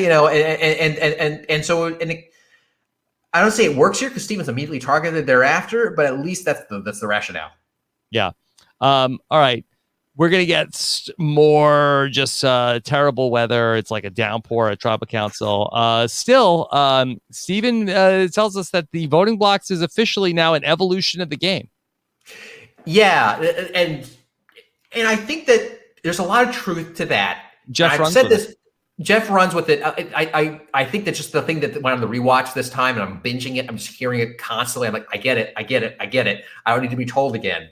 But I think there's something real here. And I said this a lot. I actually talked about this a lot in my pregame for David versus Goliath. This is probably a very formative season for me because because there's a lot of pushback, understandably, from this idea. Because wait, what's the difference between a voting block and an alliance? And unlike Steven, I don't like naming things. So it's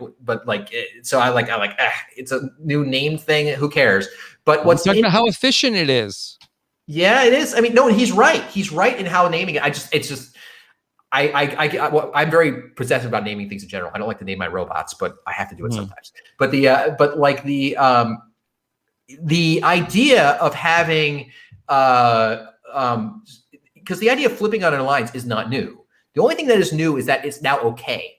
And the way I described this was that in an alliance, there's sort of an implied agreement. Now, we will vote together. I will have your vote. You will have my vote, but we will never vote against each other and go to swing to other people, right? If you do, that's a betrayal, right?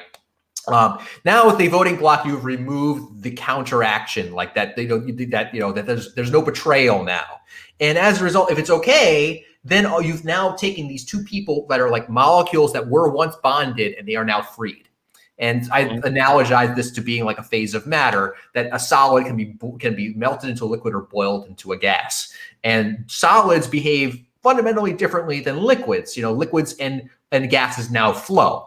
And things, there are cycles to flows. You look at a little vortex in the water, a little whirlpool, things that solids don't really do. So I thought that this is very interesting that, there are entire studies of solid mechanics and there are entire fields of fluid mechanics and how different they actually behave in real life. And was interested to see all the possibilities for what that would mean for Survivor. So that was always very formative and interesting to me. And I will never forget when I said this in my pregame interview, even though a lot of people justifiably scoffed at my ridiculous phrasing of this, Steven said he never felt more seen in his life. So I take that, so he felt like I had properly done justice to this narrative structure that are voting blocks. So I'm done talking about it. Well done. Kel Wigglesworth is voted out. We get to episode 10. I said that the finale is probably the best episode of the season, but this 2-hour episode, if we're gonna say which episode is the best, this is like the Steven-centric episode here of Steven getting the idol played on him by Jeremy, and then ultimately getting voted out in the second hour of this episode. I believe it happened the night before Thanksgiving of 2015. It was a roller coaster. I mean, like I mentioned that I was when I'm watching the season, I'm just like, every time Steven is safe, I'm like, oh, thank God. I just wanted him to have a good experience out there because they actually have a real chance to play. And so this one was such a roller coaster because this is the double episode where Jeremy plays his idol on Steven to save him, and then he gets voted out in the next one. And also the severe gastrointestinal distress shows up in this one. Watching that scene now, having been on the show where he's in the shelter and has to get up out of the shelter to go to the bathroom. No, it's terrible. It's terrible to watch. Yeah. Oh, and just to hammer this home, getting rained on sucks. So if you finally get a modicum of dryness and now you have to get out and into the rain again. It's brutal. It's brutal. The weather is getting very, very bad. This is when Keith says, Survivor's not fun. Going on a cruise is fun. Going fishing is fun. Going to play golf, that's fun. This ain't fun. At least what little we get of Keith is ironically fun. It's fun. It's fun. Yeah. All right. So, Jeremy would like to go back and target one of the women. I think that this is I think the situation where Steven and Jeremy underestimate the damage that was done by the previous vote. Yeah, and also like Tasha's like, hey, what, like why didn't you leave me in? And Jeremy's like, don't worry. And Tasha says, you have one opportunity to leave me out of the vote. That's it.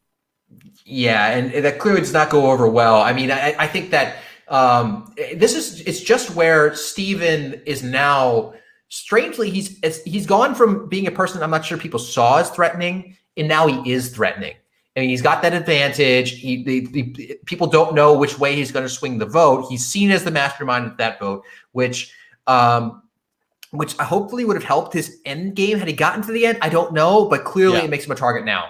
So even though Steven scored the winning basket in the original version of this basketball in the water challenge, ultimately he's going to be on the losing side of this. So it's going to be kind of a dubious crew that goes on the reward in terms of Steven's prospects. It's Joe, Sierra, Spencer, Tasha, and Abby. I believe those are all people that will vote for him. Then he was upset about missing out on the strategizing that goes on during rewards earlier in the season. I believe that this is the exact crew that is going to be voting against him at this next tribal council. Yeah, so he's not wrong. Even though I believe about being upset about this, it's just no. I think so. I don't have it exactly. So Keith is going to vote. Against him, and Keith didn't go on the reward. It is ultimately. But Keith will go along. Yeah. Let's see. I'm trying to find out who the other person is that votes doesn't vote for Steven here. Give me a second. I'll look it up. I'll figure it out. No, I got it right here. So this is so Steven is voted for by Tasha, Spencer, Keith, Abby Maria, and Joe. That's what I see here. So who does Sierra vote for? Sierra votes for Kimmy at this vote. Is that a vote? Yeah, it's weird that it's a 5-3-2 vote where Sierra ultimately goes home. Sierra and Kelly vote for Kimmy. I'm not sure that no explanation ever given on that. I think this might have been a situation where like this might be a sort of a 3-2-1 kind of situation where you want to blind someone, but you don't want to tell everyone that to be in on the plan. And if it's in fact it's Sierra and Kelly Wentworth are not in on this, is that it? Wait, it's hard. I'm trying to read all these things. This is very tricky. But the episode frames it as it's really Sierra, like, hey, make big moves. Come on, let's go. She votes for Kimmy. Yeah, I don't know what's going on there. Maybe it's I can't imagine it's a vote split. I don't know. It's hard to say. It's a little strange, but maybe it was a vote split for all I know. But like what really was about was the fact that now Steven is now seen as a big threat because he has this advantage. He's gunning for people that people want to be with, and he's leaving people out of the votes. And so this is not the fully actualized version of voting blocks that I think Steven wanted at this point, and Jeremy has to play the idol on him. Mm-hmm. But before we get there,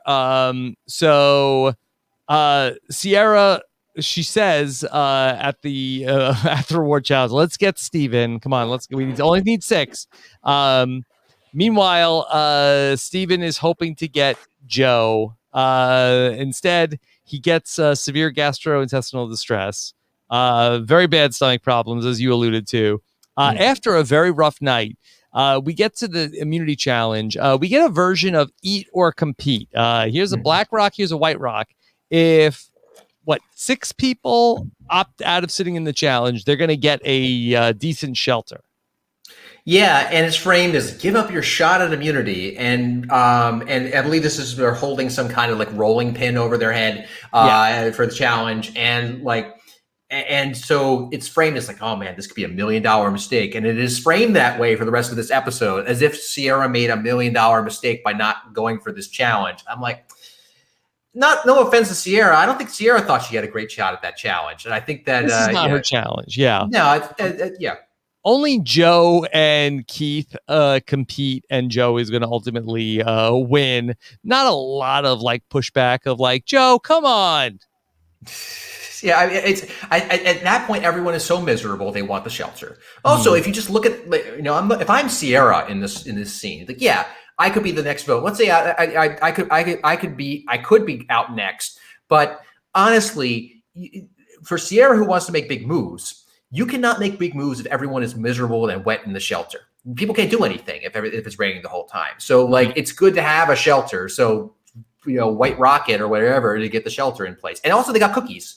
Cookies. So, all right, they're back in business. There's a plan to vote out Steven. Jeremy says no, this is a bad plan. Don't do this. He's unable to stop it this time. Yeah. When they wanted to vote out Joe or when they wanted to vote out Steven earlier. I think a lot of Jeremy's game is give and take. I think he understands on some level that there's only so much he can push some people. And this comes up at the end again when he's talking with Spencer a little later, like at the final 6, like there's some tension over whether or not to split votes. And by the way, there's never been more tension, I think, in the season of whether to split votes or not. And I think this one, it is a constant decision over the cost of splitting votes, which is real. And it's a real important discussion.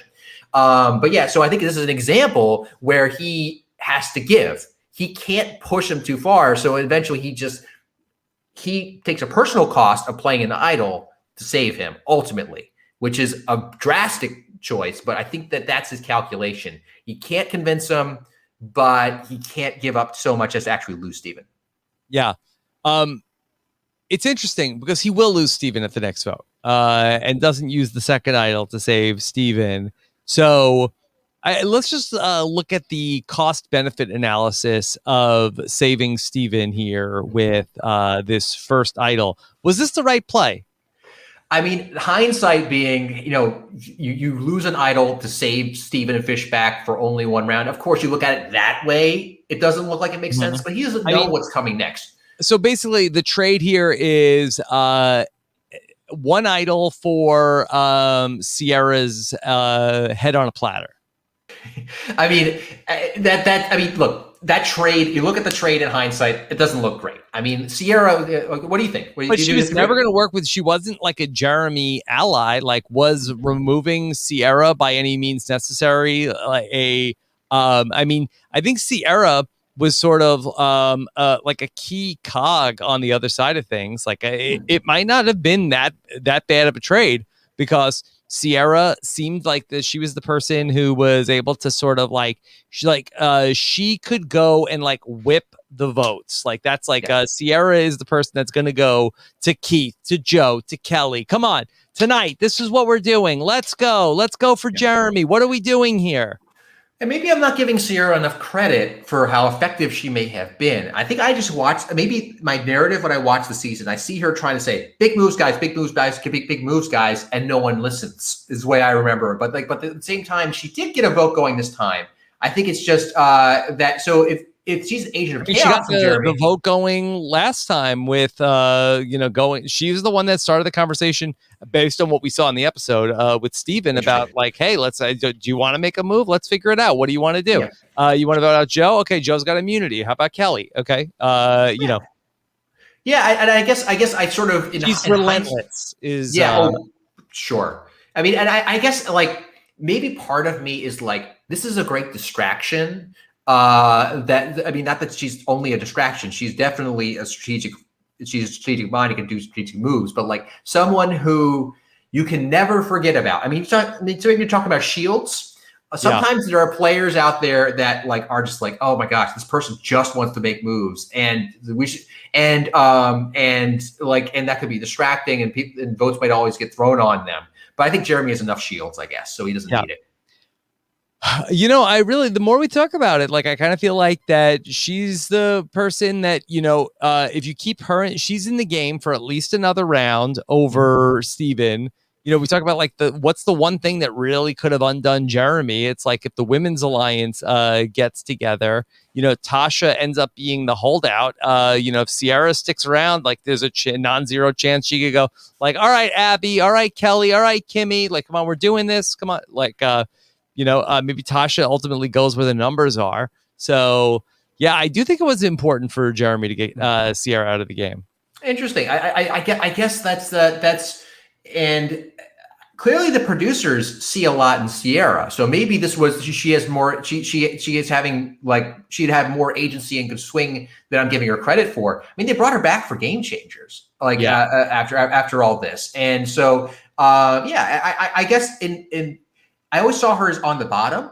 But I guess Steven did pick her up. She was on I think she never wasn't on the bottom. Right. I think, and if you're a player like Jeremy, or frankly a lot of these players, you won't want someone who's like is a mercenary out there who is just ready for whatever move it's going to happen because she's sort of a stated intention. So maybe maybe that is a better trade than I thought. I just I think I just look at it as, Steven goes to the next round, which again, I actually don't think it was necessarily a bad thing. He had no idea where things were going from here. Like, this game was pretty darn crazy. I think in Jeremy's mind, he wanted to make sure that there were shields around and he needed a loyal ally, even if I guess it was that one more vote. So I could be on board with that. Mm-hmm. Yeah. And he had a second idol anyway. So. It was a movie you make if you have two idols, not a movie you make if you have one idol. Yeah. Yeah, right. But yeah, it's a great moment. Ultimately, Sierra goes home. We've been talking a little bit about Sierra. Could Sierra play again? She does play again. Four-timer. Oh, he's a four-timer. I think after she was first booted on Game Changers, I think that I think we've seen a lot of Sierra's story, and but I thought Game Changers was like it didn't even happen. Yeah, it's kind of like if they brought back Rupert.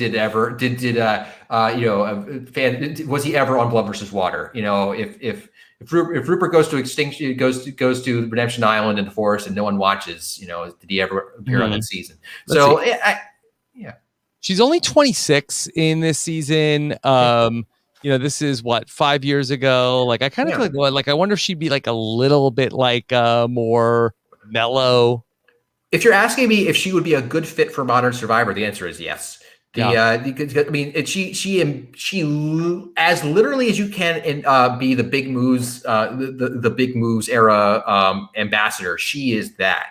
And would she be better after a couple years as more years as a mom under her belt? I wouldn't be surprised at all.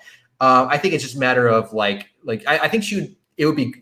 It's kind of like how Tony went like second in Game Changers, and people saw him as less of a threat. It'd be good for her. Yeah, it would be good for her. I got it. All right. We got to wait a little bit, Christian. Okay. But like 10 years down the road, 15 years down the road. Okay. Blood versus Water. She plays with one of her kids. Okay.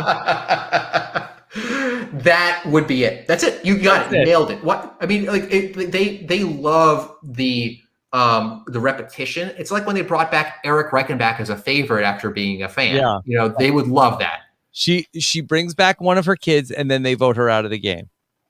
Yeah, I don't know how old her child is. Or no, that she plays with one of her kids and then she votes her kid out of the game. It's like, wow, Sierra, she voted her mom out of the game. She'll vote her kids out of the game. Like, yeah, we're making big moves. That's when she goes. That's how you get 5-time player Sierra Easton. That's how that happens. Then she's back for the 30-year anniversary or the 50-year anniversary with Jeff Probst's son or whatever. Mm-hmm. Yeah, that's brilliant. That's what's happening. That'd be great. Okay. All right. So Jeremy saves Steven. After the vote, Steven beats himself up a little bit. He says, "Hey, I'm supposed to be the know-it-all. I guess I'm not the knowingest know-it-all anymore."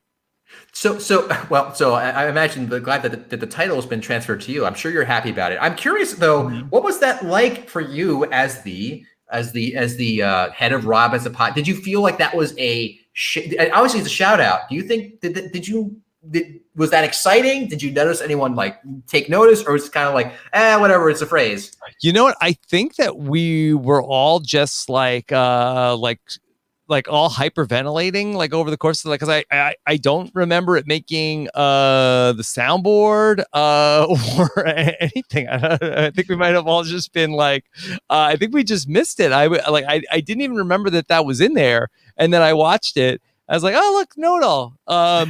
And I don't know, maybe just like in the moment we were all just like, oh my god, so Steven, Jeremy just played an idol on Steven. This is all part of the 2-hour episode. It's like, okay, and there's like we're still going.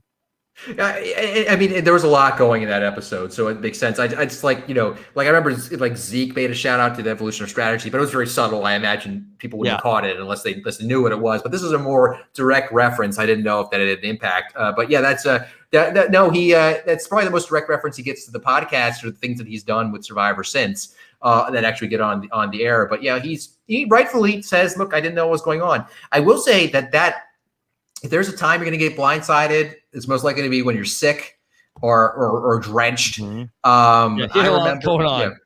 A lot going on. It happens. Yeah. Okay. If anything gives you reason to soil yourself, it's seeing your name come up that many times at a tribal council. That'll only exacerbate the situation. Okay. Yeah, it doesn't happen very often. I know we got to move on, but like that, how often do people get votes they don't see coming and they survive? That many votes. It almost never happens because they're normally gone or played the idol on themselves. Mm-hmm. Yeah. Okay. So we said this was the all Steven episode of the show.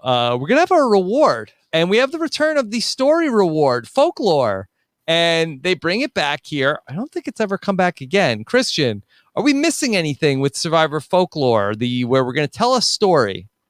I like that is a nighttime challenge. Yes. I like that the setting is different. It stands out in your mind. I like that they did it again, but they didn't do it with the Blair Witch style cameras they were running around with a direct. I like they did that. I think it's fine. I think the stories are, it's a little simple, but honestly, I'll take the Dalton Ross position on this. What Dalton Ross likes, from Entertainment Weekly, likes challenges where people can play along at home.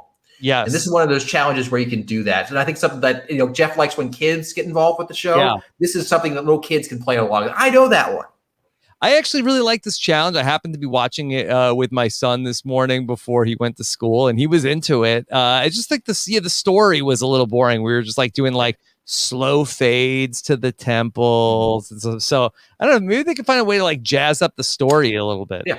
It definitely can be workshopped a little bit. That's the one thing I was like, the story is fine. It's also like kind of like grade school, sort of like your grade school like quiz exam. Like, like when you go on a field trip and they want to make sure you're running around the aquarium, but actually paying attention, they'll give you a little quiz to make sure you actually answer. You actually looked at the things. That's what it felt like. But yeah, they could make it more interesting in the questions they ask and what the stories. But yeah, I think that they could totally work. I don't know if it's a production problem doing these things at night, but it's very good. I like it.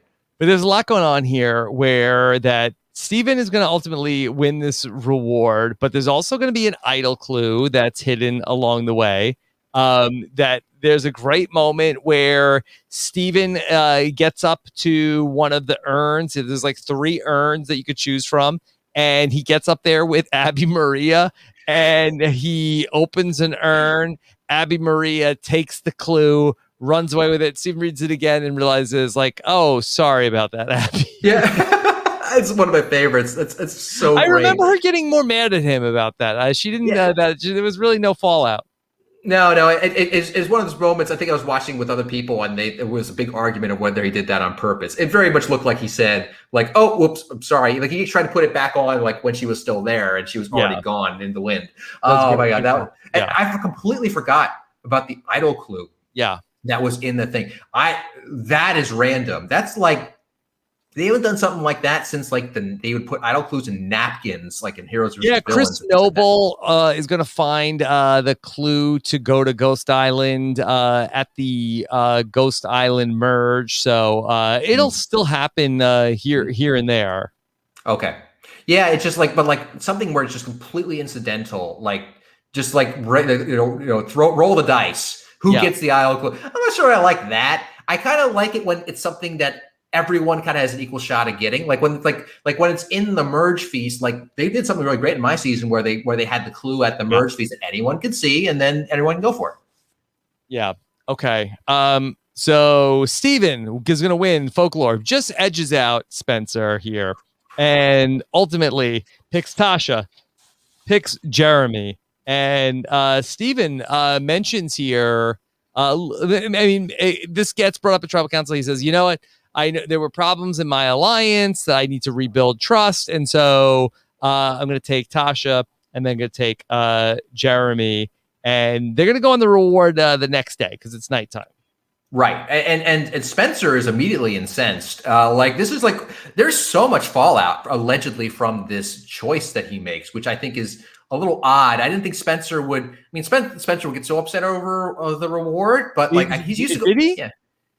He says like this is Steven, this guy who claims to be a know-it-all, makes this decision. No, he gets mad. It's not that he doesn't get to go. Yeah. He thinks it's stupid that he took these two people who he suspects are the actual tight three on a reward and revealing the tight three. It's like, well, now since I've revealed he's revealed the tight three, this know-it-all needs to go home for being so bad at playing. It's sort of the implication. I think that this is the thing where it's like that. Spencer, I think, is trying to like vilify Steven to some degree to make it more palatable to that he's going to continue trying to vote him off.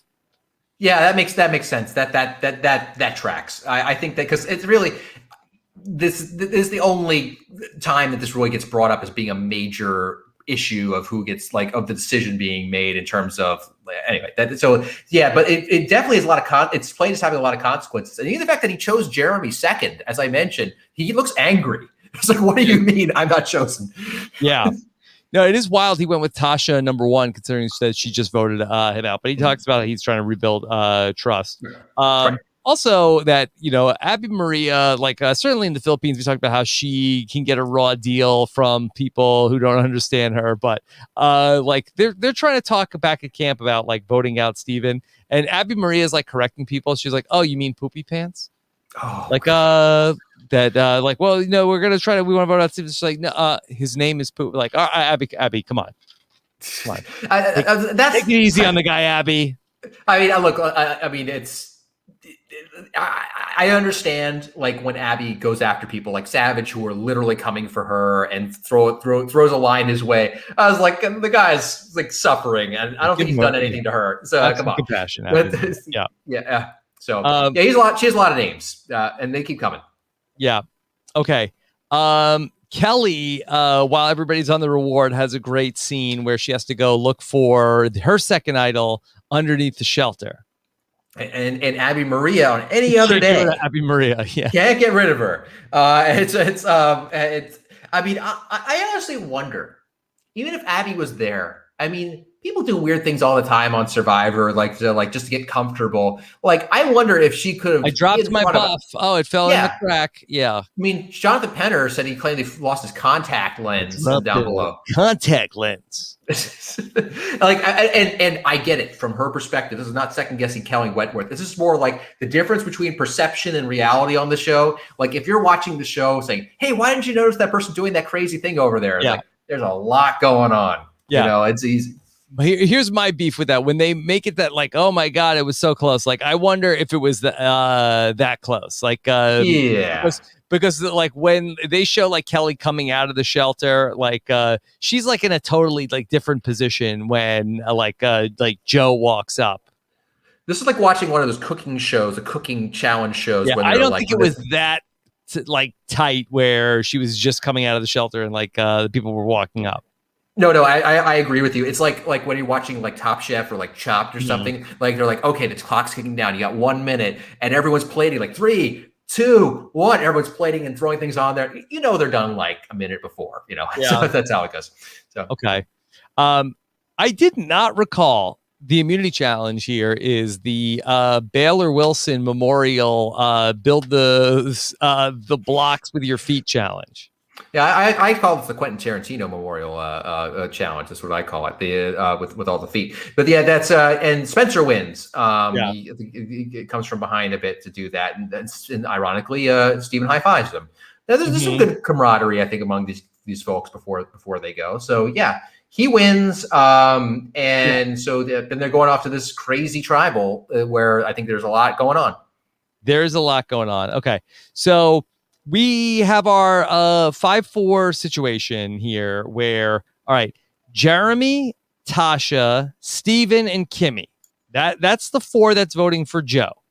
Mm-hmm. Then Joe, Kelly, Spencer, and Keith are voting for Steven. And Abby is kind of the swing vote. Yeah, this is one of those. I think this is the one where Steven goes up to Abby and he has to blatantly say, "Abby, it sounds like you're not on my side right now." Why? Why do you say that? Why do you say that I am not with you? I mean, it's things like everything's fine. Yeah, why wouldn't it be? There will be a point coming up soon where Abby Maria goes home in her boot episode, and there starts to be more confessionals. Like Abby starts to talk as though, being a villain was my strategy all along. This is really, people think I'm not up to things. I'm up to things. It probably goes home, right? And so, but like it's things like this that like you might be able to be like convinced or like, yeah, she's on to something. But it's things like this. You're like, what are you doing? What's going on here? And but there's a larger vote at play. So from what is happening from Steven's perspective, when a complicated vote like this happens, you have to ask yourself, what does everyone think is happening? And what does everyone think the other people think is happening? I think this is a good opportunity to talk about that. All right, well, I think that Steven, and again, I think he gets a little distracted with the vote split. That he feels like that Joe has an idol. Joe does not have an idol. He talks about this in the reunion. He says that I thought Joe could have 10 idols. Because, of course, that Joe is a guy that finds idols. So he must have idols out there, and he hasn't needed to use one because he's been immune for all these tribal councils. So it's not just that he wants to vote out Joe. He also needs the protection of voting against Abby. So I think that Steven is under the impression, so there are 9 people in the game that he wants to steal Joe's vote to add a 6th vote to his side of things to make it where then they will have a 4. Will it be 4-3? Let me just try to think of what. So he has Jeremy. It's Jeremy, Tasha, Steven, Kimmy, and then he wants to steal Joe's vote for 5. And then he has Spencer and Abby also. Yes, he thinks he's going to get Abby. Yes. Okay. So that would give 7 for that side. He wants to put 4 votes on Joe, and then 3 votes on Abby, and then 2 votes would be from Joe and from Keith Nail. Correct. So the 4-3-2 is what they're going for. That's what and it will be a 4-3-2. Yeah. Ultimately it will be. And at the point before Steven tries to do the vote, the complicated steal a vote to do the vote split thing, Spencer was already it was part of this plan that was already in motion. And so when Steven goes to Spencer to tell him about this vote steal plan, apparently Spencer has to switch up the plan somehow, which I'm not exactly sure why. I think that Spencer was just assuming, well, there's 9 people, I'll grab 5 votes. Yeah. And so once it was revealed to Spencer that, one of those 5 votes was Joe, whose vote was now going to be stolen by Steven. So he had to apparently switch up the plan. I think, I'm not sure actually how the plan changes as a consequence. Yeah, I'm not sure if they ended up switching anything. Well, maybe they get Abby Maria and they tell Abby Maria what Steven is up to and say, Abby Maria, that Steven is going to do the vote split against you because Abby Maria is one of the 4 votes against Steven.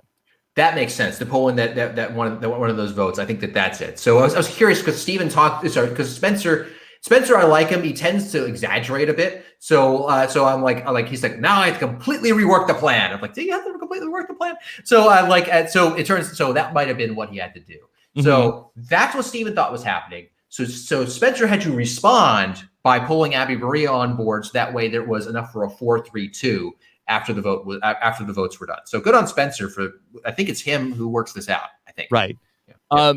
Steven is going to play his advantage. That Jeff tells us, okay, so or Steven will announce that he's going to steal somebody's vote. That person will not get to vote. He announced that he's going to take Joe's vote.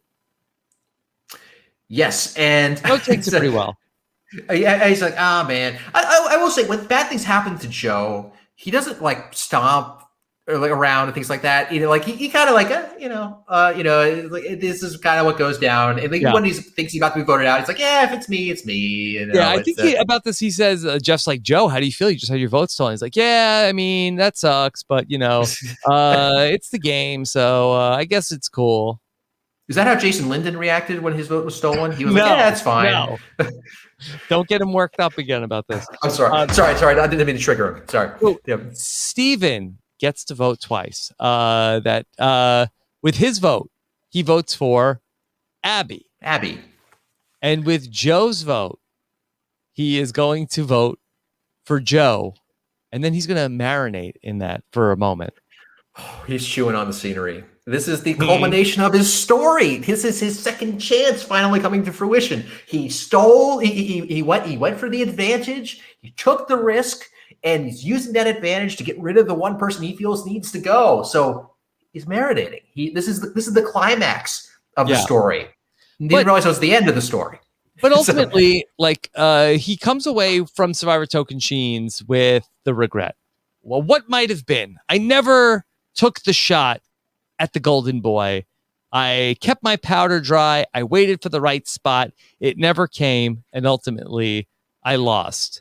Here, Steven went for it. He dove for an advantage. He took the shot at the Golden Boy.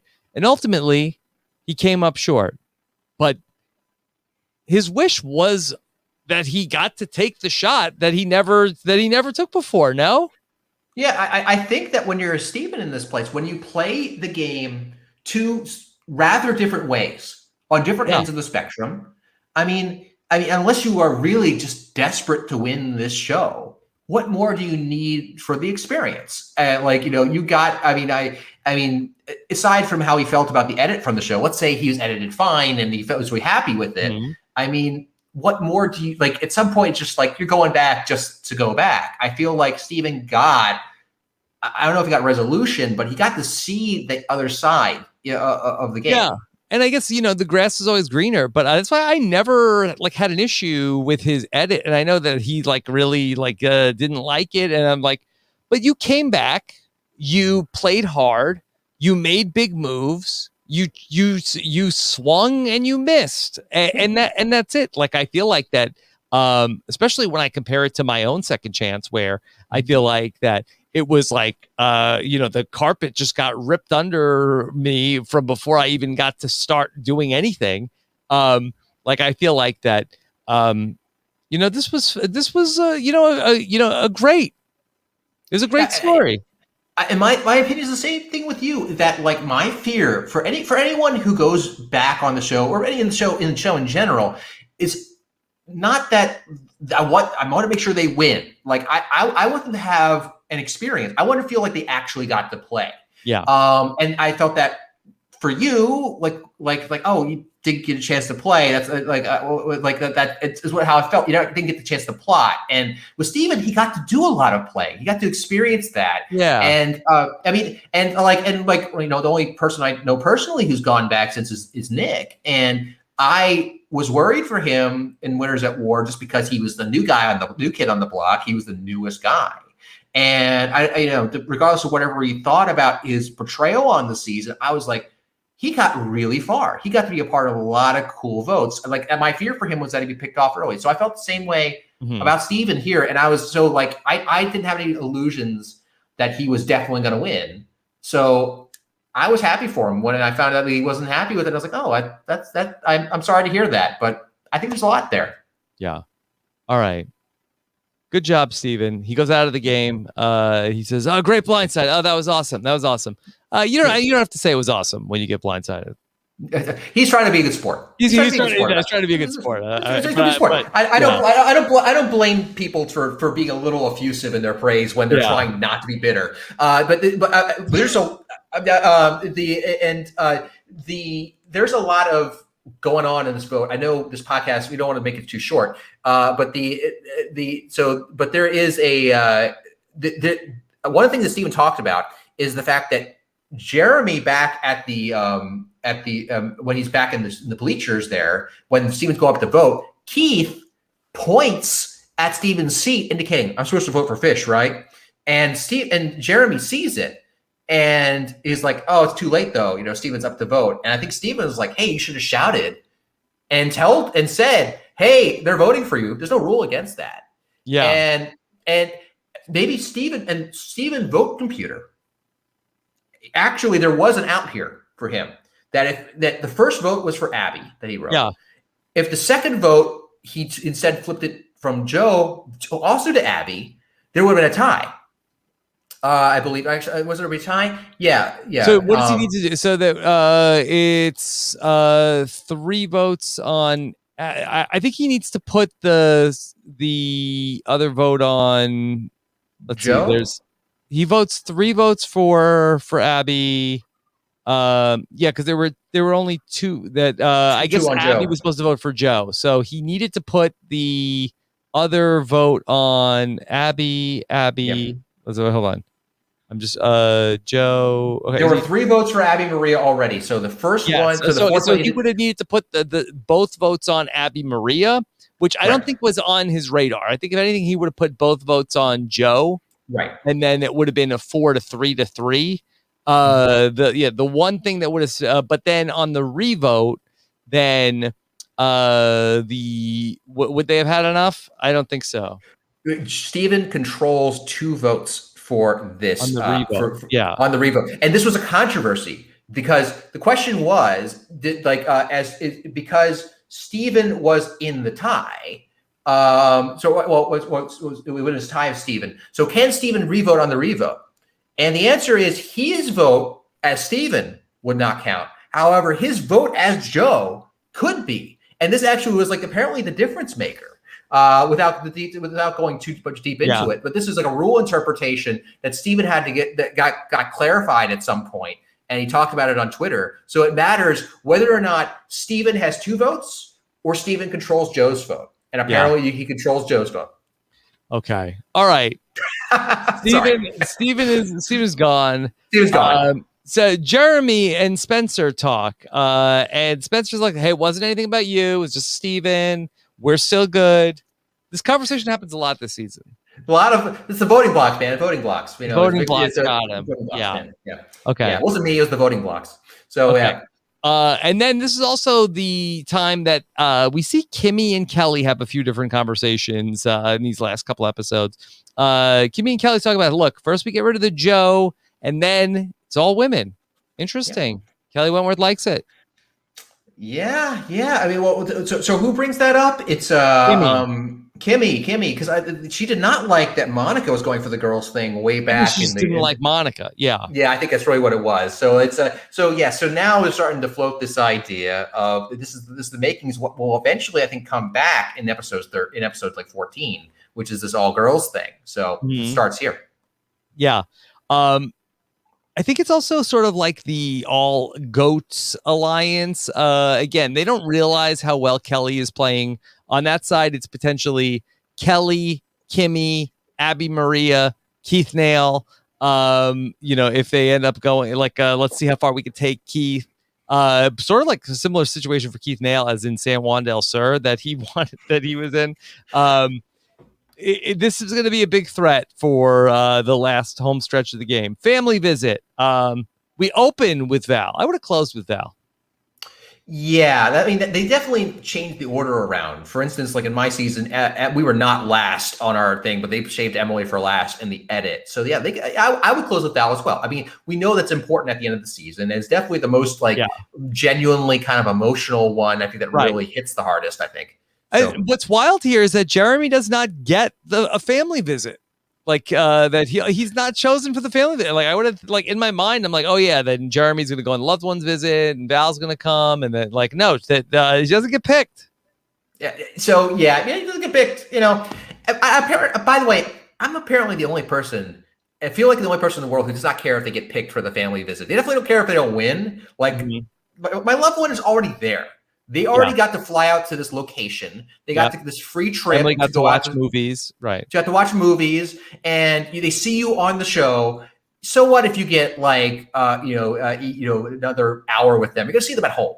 I think that it is nice to get info dump, but I don't know. I think this all gets overrun. But anyway. All right. So Val tells Jeremy he's gonna have a son.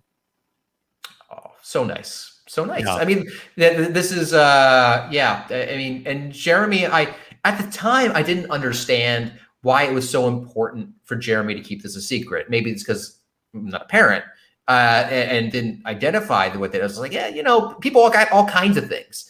That going on in their lives that make them, more or less likable. So, but apparently he must have had the pulse on something is my guess. Well, it was a big part of his story in San Juan del Sur, where at the merge that there was like, he had the numbers, and then it was Reed and 5 hours of the podcast. Josh Canfield. Yeah. Yes, Reed and Josh. And they were like going up to John Mish, like, are you really going to go with Jeremy? Do you wouldn't you think that the jury is going to, like, a fireman with 2 kids? Like, isn't the jury going to love him a lot more than 2 very successful Broadway actors? And that was a thing that Jeremy had to, and ultimately, like, his story comes full circle because in Winners at War, like, we can't let Jeremy get to the end. I guess that makes sense. I mean, if you're burned by that once, and I tell you where this reverberated, this idea of keeping kids a secret. Elizabeth in my season lied about the age of her children, that she had a child that was, I believe, 6 months old at the time, and lied and said they were 2. Mm-hmm. I'm like, okay, but clearly whatever it was, like, she felt it's important to lie about children in some way. But yeah, so I won't second guess his decision. I think it ultimately worked out for him, and he had a secret. And to kind of feel like you're fighting for something secret that's only yours, that could be very motivating when you're in this game, and you might question, like, why should I win this game when there's all these other big threats? And to have that kind of motivation, I imagine that's powerful. Yeah, maybe if I play again, I'm gonna like start a new podcast, but not tell the other survivors, and then maybe at the final tribal counts, I could announce, like, I also have a new podcast that's coming out soon. And you're fighting for it. You're fighting for yes, I did. Rob has another podcast, RHAP. It's like, this is for you, RHAP. You say RHAP like Jeff says spa. When you go to spa, a baked potato. Yeah. All right. Who's going to win the family visit? It's Kelly Wentworth, right? I think Farm so. Guy 69. Yes, he cheers. He's back. He's there. He's back, baby. Spencer has a girlfriend. Abby's mom is here. Big D. And Joe's dad, Pat. Joe's dad, Pat, is back. So that's the group that goes, and you leave Spencer, Tasha, and Jeremy now behind in the final 3, and that's the important thing going on. The final 3 ultimately gets left behind. Joe has a nice moment with his dad that he talks about how he I believe it's actually in the opening of the show and that I thought that this was like foreshadowing where Joe Anglum, they're talking about, like, in his first season it was really hard because he didn't get to have his dad come out for the loved ones visit. That's in the opening of the show. There's something going on, that relationship. They explore it in the finale between Joe and his dad. It seems very complicated. And they're very affectionate. His dad was the Survivor fan, I guess, but I guess his dad was like kind of closed off. Yeah, I guess so. So, like, it's a way of them to bond, and that's sometimes that's how things happen. I mean, it's interesting. Yeah. So Joe has a nice visit with his dad. I do think that this group of 4 here, I think they make some promises to each other. It's Keith, Abby, Kimmy, and Joe. Ultimately, this group is not going to stick together. Joe's going to get voted out at the next tribal council. But meanwhile, back at camp, Spencer, Jeremy, and Tasha. This could be a final three. Yeah, and it's also a little odd they leave 3 people back at camp, because a lot of times at the final 8, when they'll do the loved ones visit, they'll choose 4 people that go. This time they chose 5 for some reason, so it leaves just these 3 together. And Spencer is now the new Steven in this group. It seems. Yeah, that's interesting that they did that. Was it because that they were going to keep going until Joe got picked to go with his dad? I was wondering. It's like, because it's really, there's nothing stopping Jeff from saying, pick one more, more. Guys, you pick. Yeah, because she wins. She picks Keith for Big D. Then she picks Abby, and she picks Kimmy. Like, all right, what? All right, who else would you like to have go on the loved ones visit?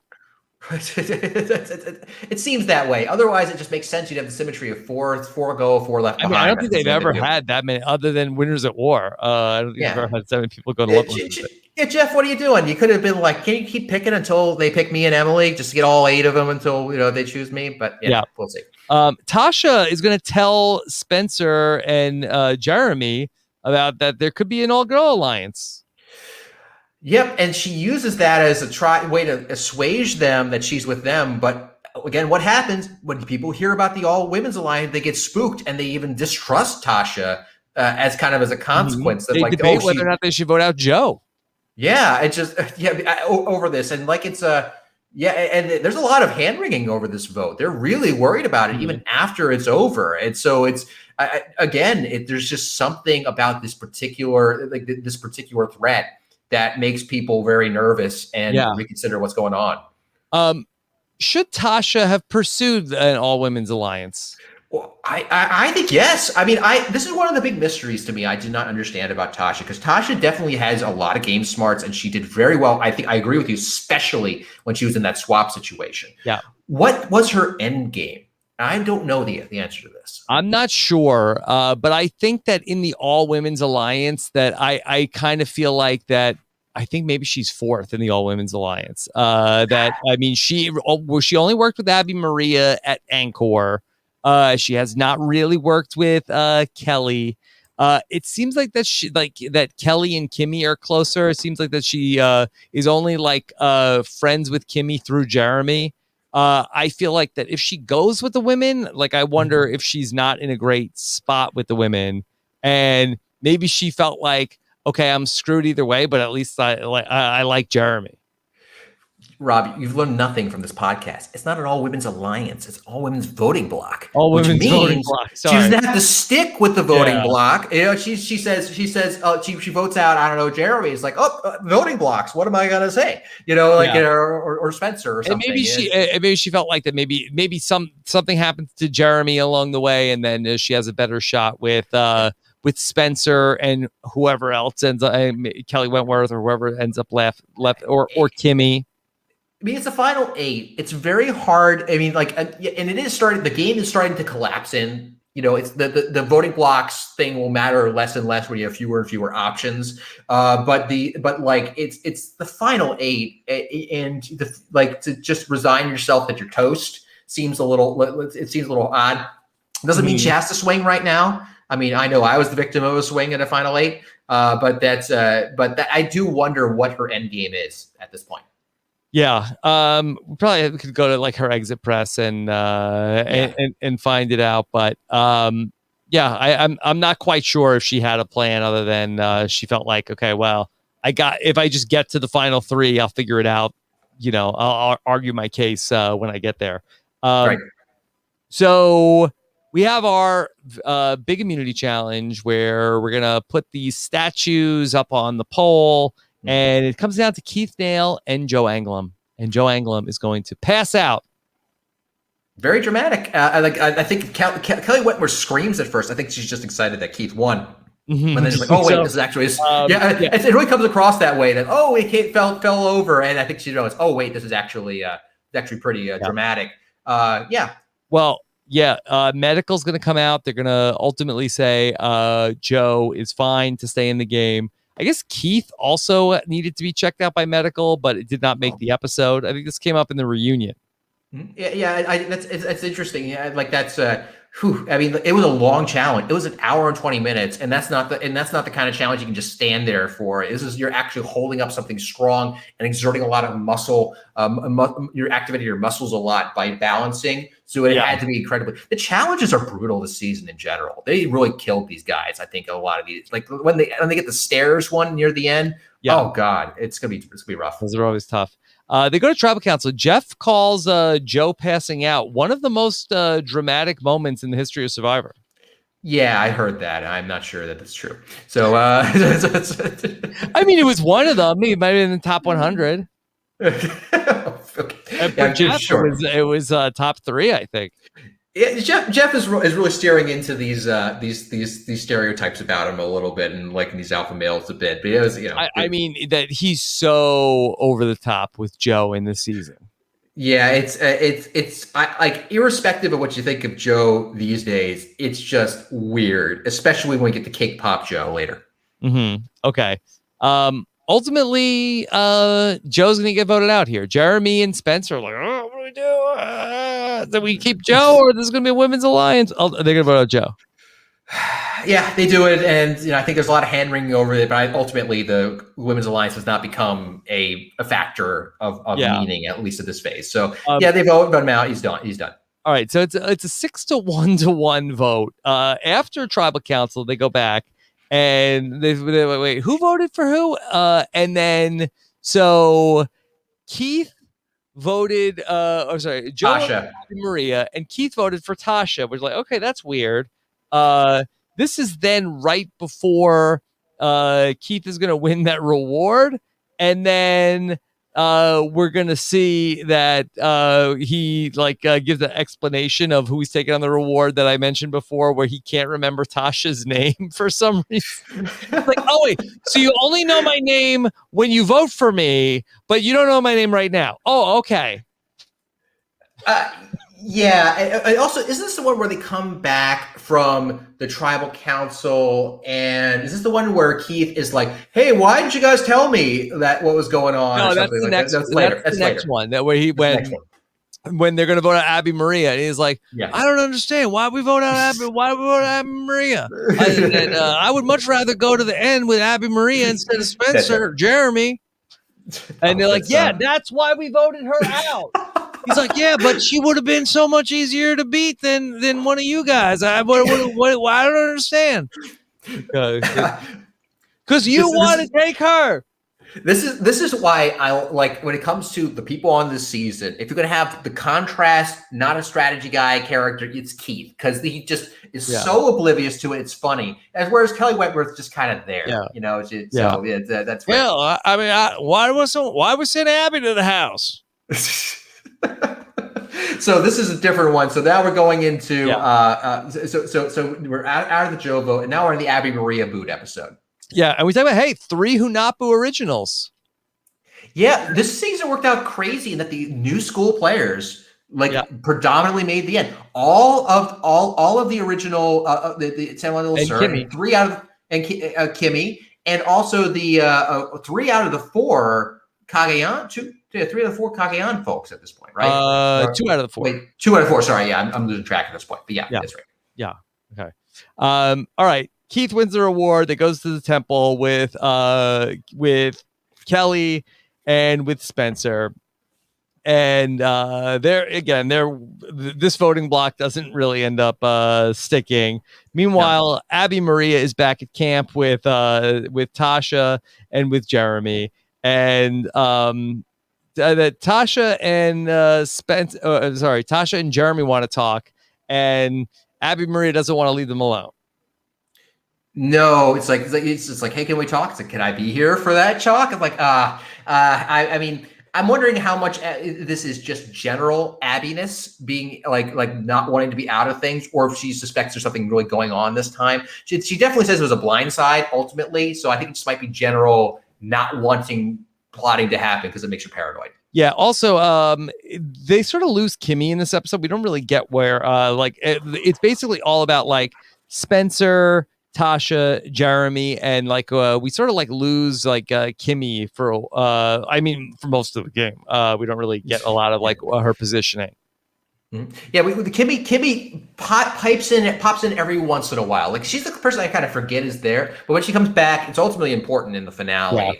Where she comes in, she's gonna play her ass off at the final 6, but she's not too much of Kimmy to be found at the final 7. Okay, so we get a dramatic immunity challenge where we have going back and forth into the water. And then there's going to be the 5-piece puzzle, as you mentioned, Chris. A second chance story for the 5-piece puzzle. Yes, and I believe this is the one. I mean, Spencer solves it immediately, but this is a puzzle that the lore is that Spencer saw this puzzle. I believe. Sorry, back up a touch to make sure the podcast is longer. That Colin Stone, big survivor guy, tweeted out say, "Hey, second chancers, more or less." I thought it was that he DM'd Spencer. Oh, he DM'd Spencer. Oh, okay. Yes. That's interesting. So that's like, hey, watch out. This puzzle is probably going to be on there because that's what production likes to do, reuse challenges. And he traced it out and memorized. I mean, because a 10-gram puzzle is not it's one of those things that is less deduction and more like, oh, I just see the answer. There it is. Yeah. And so memorizing it is very is because Jeff is like, wow, like we've run this like the nobody's ever been able to solve it. It's what I do. Yeah, because how do you cop to that? I mean, when you've basically broken the challenge, I mean, they're not going to, even if you say it, they're not going to show it on TV. Mm-hmm. Also, very dramatic. Also, Tasha is drowning. Oh yeah, so it said that the rescue divers, which you don't see too often, then they're always there. There's a lot off camera you don't see that. The way they block the challenges for cameras is actually very impressive for the show because they have to get like 19 different camera angles that they get off camera. So that's where you have all the production going on and the safety divers and things. Very impressive. Yeah. Okay. We are going to see after the challenge. So Keith, Kelly, Spencer, and Abby could vote for Tasha, but Tasha is, I think that Tasha actually kind of does a good job in this round. It seems like that we get that Tasha is like pushing Spencer to say, "Hey, the fans voted us in. If Abby and Kelly and Keith got to the final 3, and Kimmy, it would be an abomination." Right. I think it's a good rhetorical trick, and because that's something that people are looking. You got to find the thumb screw. I think that there's some part of Spencer, I think, that really wants to be seen as among the most strategic people to ever play the game. I think that's part of his motivation at that time. There. Yeah. At that time, look, and there's nothing wrong with that. I think, but it happened to be something that Tasha could lean on, because I don't think necessarily that's Tasha's motivation for wanting to take these people to the end. I think she's trying to get one step further, but it's a good tactic. Okay. Ultimately, we have a tribal council. There's a lot of talk about who's in the we. You said we. You said we. It's one of those motif tribal councils where a motif emerges and it keeps coming up over and over again. For our season, there's a lot of eggs metaphors being thrown around, and that this is one of those emergent things. The thing I remember about this episode was it was the most stark change in Abby Maria's speaking about her game. It's like, I'm actually really good at this, and I'm going to be doing great. Oh, I'm gone. So that's kind of what happened. She got too cocky. Abby Maria gets voted out. So it's Spencer, Tasha, Jeremy, Kimmy vote for Abby Maria. And then it's Kelly and Keith, 2 of the Hunapu originals, vote for Tasha here. And then Abby Maria votes for Keith Nail. Somebody will have to let me know what happened there. I have no idea. This is this is more complicated vote than I remembered, but not complicated in a way that I care. Yeah. Okay. All right. Let's get to the finale. That the finale opens up with Jeff, and we see the whole cast backstage. I mean, it must have been so wild for these people where here they are back at the live finale at CBS Television City, and it was not but like 6.5 months earlier that they all sat in the green room and got called up on stage and left in a van. It's got to be really surreal. I mean, that's a crazy 6 months for these people. I mean, I'm thinking because one, it's the most concentrated amount of attention that you'll get, and you have that attention on you before you even leave for the show. That's not normally how it happens. They campaigned for 3 weeks. Yeah, and then they got on the van, and then they played the season together, and then they came home, and then the publicity started to come out, and then all the interviews about each other, and then the 13 weeks of the season. Yes, it's so you can see how for someone like Spencer, not only did he have 2 relatively recent Survivor appearances, he gets like a big Survivor appearance and then the mega Survivor appearance on Second Chance, which has got to be the most grueling press junket since like Borneo or something. You know, or at least it's exaggeration, but so. It's okay. You're allowed that kind of hyperbole at this point. Me and Spencer both love it. Yeah. So. All right. So we start the finale, and Jeff does the thing that I always love. He's like, "It's the Survivor finale. Call your friends." Like, do you think anybody has ever called up another person and been like, "Hey, are you? It's 8:00 on a Wednesday. Are you watching the Survivor finale? Okay. Yeah, I expect him watching it. He'll be doing this like 3 generations of internet users later. He'll still be doing this get your rotary telephone, dial 1, dial 3. He'll keep doing that. Ironically, I did call someone to ask if they're watching Survivor for the Ghost Island finale. I had a cousin who would like to watch the show. And who had no idea I was going to be announced that I was going to be on it. And I was like, "You watching? You watching? You watching? I hear it's going to be a good season coming up. If you're going to be on the next season, that's okay." Yeah. So Jeff is talking to me, is what I'm trying to tell you. Okay. All right. We get to come back from that tribal council. We get that conversation where Keith Nail just does not get why did we vote out Abby? I love this conversation because it's just. Spencer, this is where Spencer is trying his best to be patient with Keith, and then is like, can't take it anymore. It's like, Keith, let it go. We're right, you're wrong. And then, but I just don't understand. Oh man. Okay, man, I don't know why we didn't just stick to the plan and vote out Tasha. Like Spencer is running out of ways to explain to Keith why this makes sense it's like Keith, he's basically one step away from saying, Keith, that was bad for me, and you did it because you are not me. Yeah. Or Keith, are you me? It's about one step away from that. Yeah. All right. So all of a sudden, here comes Kimmy Kappenberg. She says, "Hey, I'd rather go with Kelly and Keith. It's the only way. I need to tell Jeremy and Spencer and Tasha that we need to split the votes here at the final 6. Now, it's not presented as such in the episode, but is it logical for those 4 to split votes here? Would that make sense? Theoretically, yes. I'm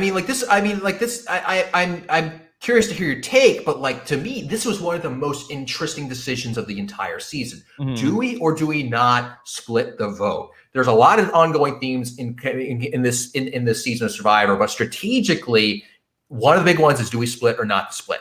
So, because if Kelly Wentworth has an idol and she plays what she did, plays it, and let's say they targeted Tasha instead, Tasha's done, right? Yeah. I mean, so there is a genuine discussion that makes sense, and you have people on either side of this discussion. So there's a lot that happens in the lead up to this vote. That's really interesting, and so I believe that Spencer is already saying hey, why wouldn't Kimmy? Kimmy might jump ship here, right? Yeah, and Tasha and Spencer talk about that. And then Kimmy, sure enough, goes off and has a discussion. Maybe this is what prompts the thought. So has a she had discussion already with had a discussion with Kelly Wentworth that was like, that was the first thing. All right, that's a little weird. But then she goes and talks to Keith Nail by the well. And Spencer clocks this and is like, hey, she talked to Kelly last night. Now she's talking to Keith. There's no reason now. And then finally, and Kelly Wentworth joins them. Spencer's like, this is too weird. Something's up. And Jeremy is the one that's like, no, Kimmy's good. Yeah, Kimmy's good, and particularly it was a great scene. You got the three finalists on the beach, and then Kimmy Kappenberg walks over. It's like, hey, so this is simple, right? We're just voting out Kelly Wentworth. It's like this is it, right? And they're like, yeah, or she actually says, hey, this is easy. We just split it, right? She's pitching the split. She wants to pitch the split, and then we split it. Just girls do this, guys do that. Yeah, that's it. It's like, okay, bye. And then wonderfully, like as soon as she leaves, Tasha and Spencer both just shake their head. It's like she's like, and Tasha's like, she's a rat, just like Jeff Varner, just like Jeff Varner, and original Kucha, yeah, and they are, and you got, and then Jeremy is doesn't believe it. He doesn't believe it, and they said, look, it makes sense. She went off and did this thing. It's a great read. It's a wonderful read. Like had they not made this read, honestly, I mean, Kenny's got a chance. I think she gets to win this game. Yeah. If this goes differently. Well, Steven has said that the jury was openly rooting for Kimmy. It's just that thing of like Kimmy, she was a single mom, has 2 kids. Like her children have had health issues, like very sympathetic figure on the jury. If Kimmy gets there, I think, does she beat Jeremy? I don't think so. But does she beat, Spencer or Kelly or Tasha, like Keith, like, very realistic possibility that Kimmy could win the season if she got there. But there's some great moments where Jeremy sits with Kimmy and is like, Kimmy, like, you're on board? Like, and then Kimmy is like the waterworks are going. She's like, oh my God, why would you say that? I've been with you the whole time. Like, and she does like a great confessional talking about like, she's like, I still got it. I could still do this. Everyone, this might be one of my favorite votes in Survivor. And one of the reasons is because everyone plays this well, but some play it better than others. Okay, and I'll take you through it. Yeah. So Kimmy, this move idea, beautiful, great. She's handling it well. Spencer makes a great read on just a little bit of a tradecraft error on the covert execution of it on Kimmy. Yeah. Okay? May I add to that? That really. Yeah. Kimmy should have given the plan to Kelly. Kelly needs to talk to Keith. Kimmy didn't need to talk to Keith. Right. So that's just a bit of a covert error. It's not bad play. It's very good play. It's just not quite top notch enough. That being said, programming the Keith Nail can be tricky. And they do it. They actually program him correctly. Keith does not play this badly. Keith plays this well. He does not give up the game here. So Kimmy has to talk with Jeremy, cranks up the waterworks, convinces him.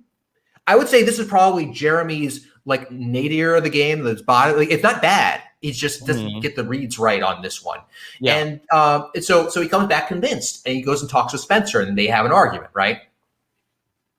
Yeah. Yeah. And so they have an argument, and so where Spencer is like, we got to split the votes, in case Kelly Wentworth has an idol. Decent idea. This is probably one of my favorite arguments in the show, actually, because Jeremy says she doesn't have an idol, and Jeremy thinks this is true because he secretly has an idol, and how likely is it that she has a second one that was rehidden? Yeah. Right? And so he's kind of right, but wrong. Yeah, yeah. And then Spencer said, "That's not a good reason." It's like he said, "It's like she doesn't have an idol," and Spencer's like, "Why?" And Spencer's and Jeremy's like, because she already found one. And Spencer logically says that's not a reason that she doesn't have one already. And so right. And then he says, you found one already, and you don't have one. Wrong. And it's like everyone is right but wrong in this discussion, and it's this back and forth, and basically to come to this decision: do we split the votes or not? Yeah. And so I think what is not shown in the episode is that, so I think they come up with this plan to like, all right, well then let's call Kimmy out at the tribal council. And Spencer is going to go too hard, too fast on this. And basically, he's going to try to blow this up and try to strong arm Kimmy into flipping before they get to potentially this 3-3 split. So did he overplay here? Because I watched this and I was like, I was building up this tribal council. I'm like, why does Kelly Wentworth play an idol at this tribal council? And it's because Spencer does the thing where he calls out what's going on. So now all of a sudden, Kelly knows the jig is up. She's in danger, plays the idol. When she plays the idol, Jeremy plays the idol. That creates this chaos. And from Spencer's perspective, this can only backfire on him if Kelly has an idol, which she does. So because if she doesn't, as he's convinced, then this guarantees that Jeremy can't go back and try to split the vote at this point. It's too late, and everything is all set. This is one of the things that's very interesting about the tribal. So Spencer comes across way too hard on Kimmy. That the jury does not like this. Similarly, when it comes out that Kimmy has voted against Jeremy, Jeremy also that Andrew Savage calls out that when he skips to go and vote against Kimmy, the jury didn't love that either. This is one of the lowest points of Jeremy's game, which is not that low, to be honest. So and honestly, and Spencer, and Spencer got more trouble, I think, for the next vote, or the final 4 vote, I want to say, when they get rid of Kelly Wentworth, because basically he threatens Jeremy, I will lobby against you if you don't go. It comes off a little strong here. But overall, Spencer's reads on this situation are bang on for the most part. Let's talk through the vote. So everybody votes, and then they come back. Kelly is going to play her idol. Then Jeremy gets up and he's going to play his idol. And so we count all through all the votes, and then we get to no votes. No votes. And so that means that there's no votes. That means no vote has happened yet on Survivor. And apparently, according to Jeff, production was trying to figure out what to do, which makes perfect sense. The way it's handled, I think, is correct based upon the precedent set in the game. That means there's a completely new vote, except this time Jeremy and Kelly are immune. Okay. And so they'll all vote again. So all 6 of them, and it's 3-3. It's 3. That Kimmy. Yeah. 3 votes for Kimmy. 3 votes for Kimmy. Tasha. 3 votes for Tasha. To Kimmy, 3 votes for Tasha. So it's a tie, and they say we're deadlocked, which means that this now goes to come to an agreement or rocks will be drawn, right? Yeah. So right now only 3 people are eligible for elimination, and they're choosing between Kimmy and Tasha. You have to come to a consensus, or the remaining players go to rocks, of which that is only Keith. And Jeff has to explain this hilariously with a whiteboard at the finale, because I think a lot of people in the audience were a bit like Keith and Bill zonked at that moment, like, what the heck is going on? Understandably. So then they have to come up with a decision of it's either Tasha or Kimmy, or by default it's Keith. Yeah. And so Keith at this point is just like, oh, hell, just okay, just send me to the house. That's fine. That's fine. Yeah, Kimmy's a mom. She got 2 kids. Just send me to the house. And then, Kelly's like, well, let's hold on. Let's just talk this through. Yeah, he's like, Keith, don't give out. Don't give up. Because that's obviously not good for Kelly if Keith goes home. Yeah, Kelly asked him, Keith, do you want to stay? Well, hell, I want to stay, but, whatever, you can send me to the house. I love to send them to the house. That's just, I wish that would have stuck on with more survivors. This is one of the, I love it too. And it's kind of one of the reasons I would like the show to not necessarily have all the players talk about things the same way. Because then you can get hilarious things like jury being sent to the house and people, so what house? Where did this come from? He doesn't talk like this in San Juan del Sur.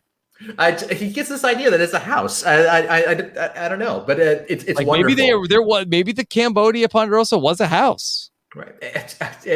Maybe, and maybe he wants to build a house. I think he calls it the jury house. I think is probably what he thinks of it as, jury house. So as a result, they eventually, and I like the way that that Spencer says, because Keith's like, could it be Tasha? And Spencer's like, no, it will not be Tasha. It's just like a hard no on Tasha, and then that ends that conversation. Ultimately, they decide on Kimmy. Yeah. And then Kimmy ends up having, again, she plays her ass off here at the final 6. I mean, this is like her shining moment in the season, and valiant effort from Kimmy. It would have been perfect timing. It would have really worked well. I think that she was maybe just a few slightly different covert actions getting Kelly Wentworth to do the thing to maybe winning this season, to be honest. So in my interviews from the red carpet, we're asking Jeremy about this. Jeremy's like, why didn't she do this at 7? She could have. We talked about something like that. I mean, certainly Jeremy didn't see it coming. Jeremy didn't see it coming. At 7, Spencer has immunity. So they has to vote for Tasha or for Jeremy, and they vote with Abby Maria. Yeah. I mean, it would have been maybe a safer thing to do at 7. I don't know how those votes broke down at that point. But like, I think 6 was perfectly fine. It was only a problem because it got found out. And it's so, because if this had gone down correctly, you have 5 people left. Jeremy is gone. Like, who are the people that Kimmy has to get rid of? It's Kelly Wentworth. And frankly, might be fine with any of those other 3. I think she might be able to beat Kelly Wentworth. Yeah, I mean, and Kelly Wentworth is just to be safe. I mean, like, unless she's then targeted for being a threat at that point, which I'm not sure that's on Spencer's radar or Tasha's radar. This is a perfectly fine time to do that move. Yeah. Okay. Jeff comes out, got the picture. He's drawing on with the marker. It's a great moment. Yeah, he explains it well. He's as a science communicator, I thought he did a great job. I'd like a picture of Jeff Probst holding the picture. I too would like that. If you could take a picture of yourself with the picture of Jeff holding the picture, then I would like that as well. Okay. The final 5, Tribal Council. This is going to be interesting because we're going to get to a point where Kelly Wentworth is going to win immunity here, which is going to set the stage for Kelly has a plan. Kelly's made a fake idol. I forgot about this. This is one of the things I have marked that I forgot that she did this whole move, which again, very good. Very well done. Yeah, I was looking at a video. Peridium has this as the number 1 moment of the season. That Jeremy is going to get. So she gives Keith Nail again. It's tough to program the Keith Nail. So Kelly is going to give Keith the fake idol. It's like, looks like a fake idol. Looks like a real idol to me. Looks good. He narrates that so well. So let me look at this. Like, pretty impressive. Like he's admiring. I take this to the house. Get this for Big D. And so he ultimately looks good. But we're gonna see then Jeremy is like, it is a hilarious moment where he's trying to get Keith. He's like, psst, Keith, psst, psst. Like it's not working at all. And these two have been through a lot, Keith and Jeremy, going back to San Juan del Sur and Hunapu and sub-alliances and Look Out for Val and a whole bunch of things. But ultimately, that Jeremy tells Keith, like, hey, let's vote for Spencer. I think that's really smart of Jeremy. Basically, it makes sure that if anything does blow up, it's not him. I mean, and it's really well done. He just tells Keith, "Oh, Spencer," and what's he gonna? He's probably just gonna vote Spencer. It's fine. It's very simple. And Keith is. I'm pretty sure Keith is like, okay, Jeremy wants to vote Spencer. That sounds good. But me, Jeremy, Tasha, final 3. Okay, well, like, what happened to Kelly Wentworth? Just give me an idol. Keith is just out of it. And to be fair, when you're at the end of that game, man, things make sense that suddenly that should not make sense. He's out of it. Yeah, he's out of it. And so Kelly Wentworth gave him the fake idol. And really what he was supposed to do is like start flashing like his idol around. That being said, like I think that where Kelly goes wrong is she gives the idol to Keith. Like she was much better because that Jeremy even says in his post-game interviews that the way he walked around with the idol, Jeremy knew he didn't have a real idol.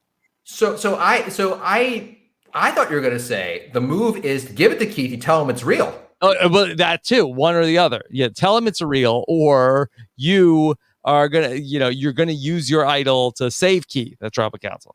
Yeah, and I think the thing is, I want to relive. If I were to do the quantum leap, go back in time, change one thing about this season, it would be Kelly telling him it's a real idol, because that would be one, hilarious, and also maybe really effective. It's one thing if Kelly's pretending she has an idol. That would probably work fine, but just what's more believable than Keith trying to be deceptive? Mm-hmm. And with it's like, I don't have an idol. It's like, no, I don't have one. I don't have one. That and it would be so obvious that it's actually believable.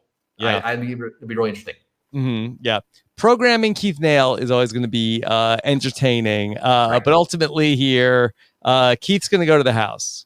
Yeah, you go to the house, and honestly, when it comes to this move of giving it to Keith, Keith was his best version of Keith at Tribal Council, last Tribal Council. He was on message. He did not seem to give up the game. So at least in my notes, I was like, he's pretty good at the last Tribal Council. Maybe Kelly thinks he's learning to keep, Keith Nail has achieved self-awareness, and so I can trust him with this strategic move. But it wasn't quite right. Okay. The final 4 vote, you mentioned it earlier. This one's going to be pretty straightforward. Once Kelly falls out of the challenge, Jeremy's going to win. Big relief for Jeremy when he ends up winning this challenge. Back at camp, Jeremy is going to be, approached about some what are we going to do here? Are you going to really take Spencer to the end? Spencer feels like he could win against Jeremy. Yeah, and I think that there's a lot being made about what Spencer says, that he feels like he could have a chance to win to Kelly Wentworth. Kelly Wentworth tried to turn that back around on him at the Tribal Council, which I think that I mean all of this really feels like Spencer was overreacting to the threat of Kelly being brought to the end. It's really how it feels. It goes on to say that if you voted me, I would just think it was such a bad move, and I would go to the jury and I would lobby the jury to vote for Kelly. Yeah, I think that Spencer at this stage of where Spencer's at does not see the cost of aggressive arguing. That he doesn't see that, I think that he sees that if I lay out this point and this point is right, then people will say, oh, okay, I see your point and agree with it. And I think that, and that really backfires on him here. It's also insulting to the jury to hear those people that they don't care for me. I'm going to go there and I'm going to make them all vote against you. It's like, oh really, young lad, you're gonna change the way we're voting because we love Jeremy. That's a very good point. With the benefit of us being well fed and only slightly well rested on the 6-hour podcast, it's easier to tell the way you do that is say that same thing is you say, look, you take Kelly to the end, people are gonna see it as Kelly's really just worked her way out of the bottom and really good on her, and they'd be right. That way you're complimenting everyone in this scenario. So. Ultimately, Kelly's going to go out. Kelly, amazing run in Survivor Second Chances, goes from kind of a wild card in this cast to being, at the time, the number 1 woman Survivor player to be brought back. It's ultimately not going to be a great return in the Edge of Extinction, but she creates a legend.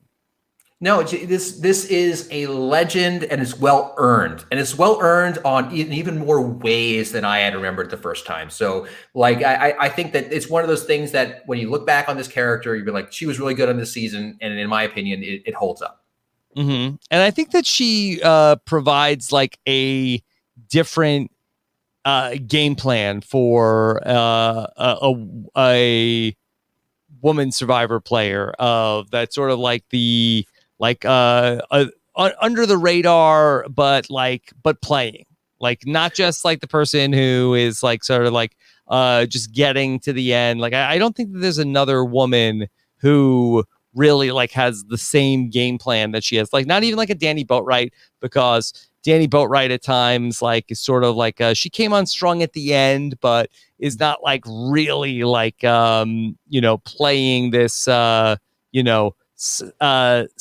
but aggressive game the whole way through.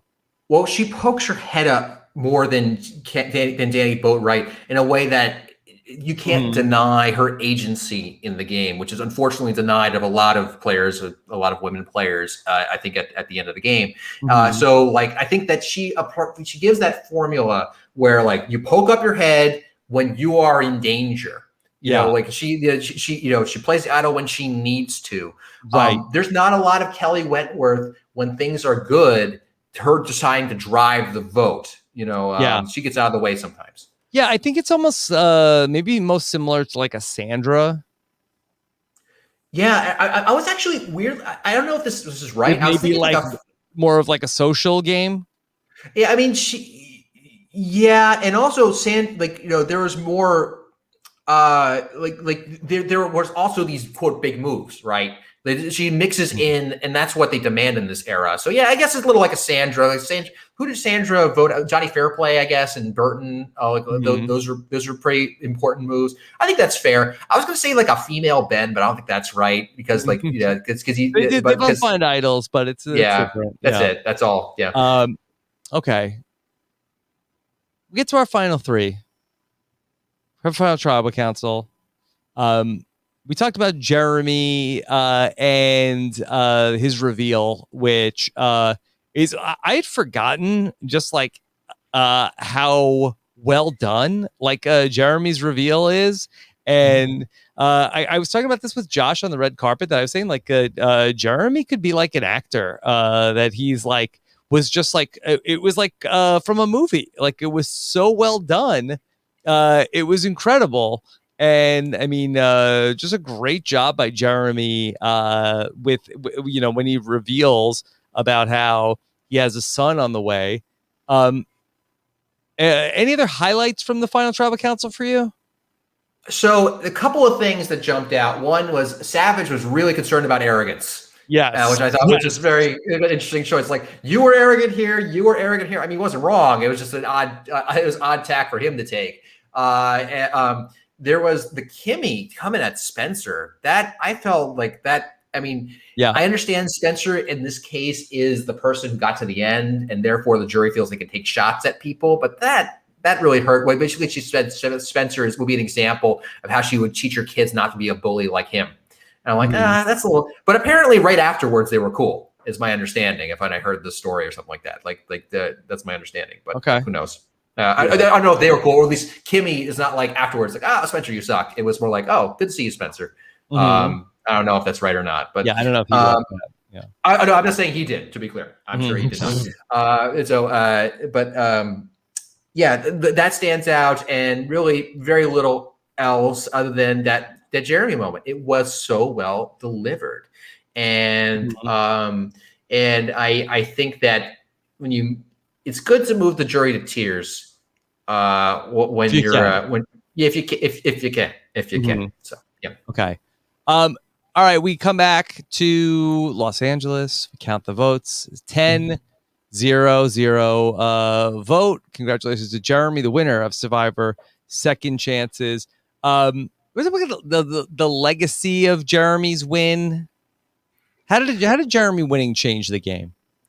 I think that, like I said before, the shields idea is now a thing that sticks around. Like he's like that. If you had described his strategy in one word, it's shields. It also the meat shield, and that becomes meat shield at some point, right? That's and so that people know to do that. I think also people remember the baby reveal. I think that sticks with people. It's like, if I have some secret that I can reveal at the end. Don't want to give that away because people will target me for it. I'll reveal it at the end. I think people think along that line.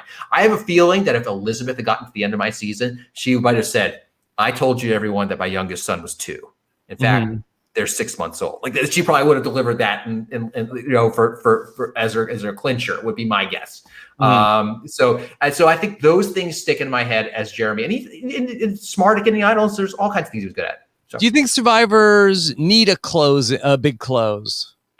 Jeremy didn't. I think Jeremy clearly won regardless of that. I don't mean thing. Do you think the players come out and often more now will often have a big close? Oh no, I think that it'll be. I guess my second part of that point is that while Jeremy didn't, if you are kind of on the margins, if you're a player, it's something you can get away with a game that's maybe less impressive if you have that bomb to drop in the final thing. I think that would be useful if you have such a thing. Yeah. Christian, do you think that we'll ever see a player lie at the final tribal council? I know this happens in ORGs and stuff like that, but will somebody come out and say I have something I haven't been telling you all season long, but I am half man, half Bigfoot. It's something that's very important to me. I didn't tell anybody, but I just wanted to tell you oh my God. I want to see someone lie, someone reveal something completely inconsequential and it means nothing. In terms of whether we'll see this in the future, I think that for the reasons you stated, not likely with the current direction of the show. The show doesn't want to seem to cast these people who they're not going to cast the Johnny Fairplay, the new Johnny Fairplay these days. They lie about the dead grandma. At least they're not really doing that. I think the show would not like it. No, I think that you'd have to lie to the show. Arguably, Angelina lied in our final tribal council with us. What would she still lie about? This is my interpretation, but one of the things that Allison didn't like was, and I agree with her, that when Allison got voted out, it was Angelina was chiding her for going through her bag to find an idol, and saw the idol, and she at the tribal council, Angelina was like, I would never go through someone's bag to get further this game. And we're all come on, Angelina, you did all kinds of things in this game. You wouldn't go through that. So Allison at Final Tribal asked Angelina, would you go through someone's bag for $1 million? And she was like, no, it was just the way I was raised. I would never go through someone's bag. So we're all look, good for her. I feel like that. Why is it okay to lie the whole game and then, you gotta only tell the truth at Final Tribal Council? More people should lie at Final Tribal Council. It's not bad if you can get away with it. That's the thing. That's the key. I mean, it was there was some discussion over over Angelina and whether we should vote for her. It really just what matters about the lie is whether you get away with it. And so there are two ways to go. You talk about this a lot. You can lie like this, or you do what magicians should do, which is after the trick is over, the magician shouldn't say, "Guess what? I'm magic," and no one believes you. You instead say. You say, this is how it's done, and you let people gawk and awe at how it works. Okay. Christian, anything from the reunion you want to, we talk about Joe's Cake Pops. Yeah, there's a couple things revealed. Kelly Wentworth talks about the idol play. She gets some laurels. They go to Joe a lot in this tribal council. And this is peak Joe being lauded, even though he still gets plaudits even at Edge of Extinction. But yeah, it's all over the place. Yeah. They go to Jeff Varner for a little bit about something that's inconsequential to Jeff voting Varner. Blocks, what he would know about voting blocks. That I don't know why they wanted to go to him for something. Yeah, exactly. They because they liked him, and they didn't have enough time for a segment with everything that was going on. I mean, and they tease Ko-Rong at the end. Mm-hmm. Okay. Christian, here we are. Only but 6 hours into this thing. You want a question? Should we do one question from the listeners? We'll do one question from the listeners. One question. All right. Okay. Let's see. I'll do one question, and the rest we will get to on our patron feedback show. Okay. Let's see.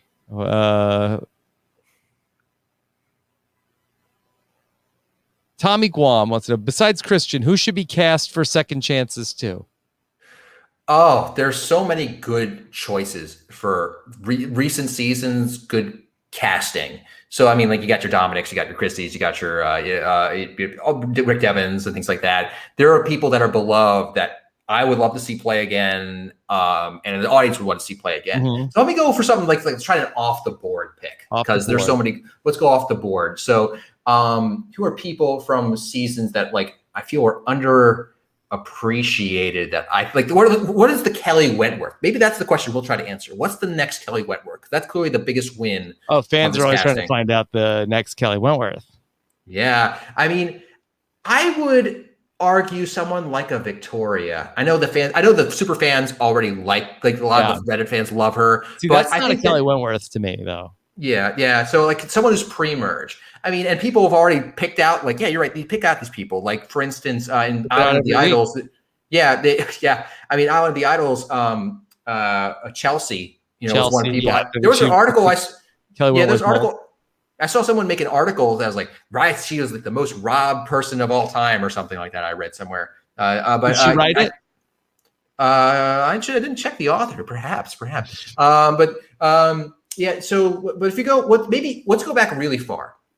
Okay. Like someone who, like, I mean, other than obvious ones like T-Bird, who got missed out this time, who would be interesting to bring back, maybe from like the old school era? Let's go to like a Gretchen Cordy, someone from like a Borneo who would care and really want to try. I think she would care and really want to try. So I'll go with like a Gretchen. Mm-hmm. Yeah. I think that we've come up with like some interesting ones as we've gone through the countdown. Like I really like the idea of like Nayanka. Oh, second chance. Well, Jatia, I feel would be actually a very good second chance. Yeah, I feel like that was I think that she was originally like before like we got to the ballot. I feel like there was like a ballot before the ballot, and maybe that was Game Changers where no, Jatia would be super interesting also to have her potentially come back. But yeah, you could do a million of them. All right, who was the MVP of this season, Christian? So the tabulator once upon a time did exit polling. Now he's talking to us about our season rankings. So to me, it's going to be between Jeremy and Wentworth would be my guess. So I'm going to go recency winners at war. I'll say Jeremy. What's 48%. Kelly Wentworth, 38%. Spencer, 6%. Which one-time player would you most like to see come back and play again in a future season? Okay. The question is flawed. So I guess this turns into which two-time player would you most like to see come back and play in a future season? Looking at the people on the board who don't come back, other than a Spencer or Tasha or I'm just listening off people. I'll go with Steven Fishback. The audience said Spencer, 20%. Steven, 15%. Kelly Wentworth, 15.13. So it's 15.28 for Steven, 15.13 for Kelly Wentworth. We asked Steven on the red carpet, or we asked Spencer on the red carpet, would you play again? He said no, and I believe him. Yeah, I didn't believe him then. I believe him now. If he wanted to do it, I think he would be a great choice. I think I would like to see what Spencer's like. I agree with you. I think that it's a lot of Survivor, and I wouldn't blame her for saying no.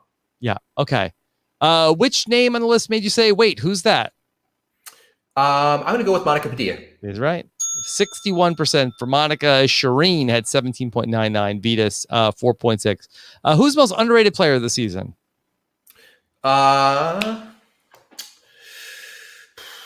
I think Kimmy would personally. I would say Kimmy. If you asked me, like, oh yeah, she was actually well positioned to win at that vote. I'm going to go with Kimmy. Is Kimmy right? Tasha Fox, 22%. Spencer, 21%. Kimmy, 12.9%. All right. Yeah, Tasha's a good choice. Kelly Wentworth Award for Best Pre-Merge Boot. I'm assuming Kelly Wentworth was not eligible here. Not eligible for her own award. I of the people who go out pre-merge, I don't think Jeff Varner's super popular now. Nope.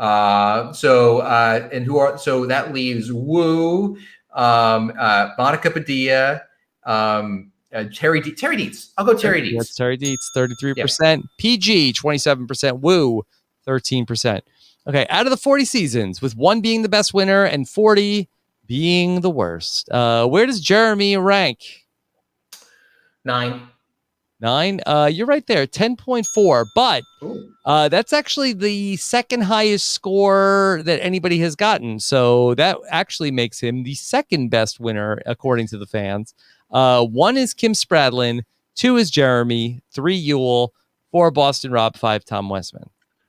Okay. Yeah, I think there's a little bias in how this question, not a problem in the question. I think people instinctively hedge because I have a feeling you're not going to get something that averages much higher than this if you already have Kim Spradlin. So I think that it'll be interesting how the other ones file in. Okay. So.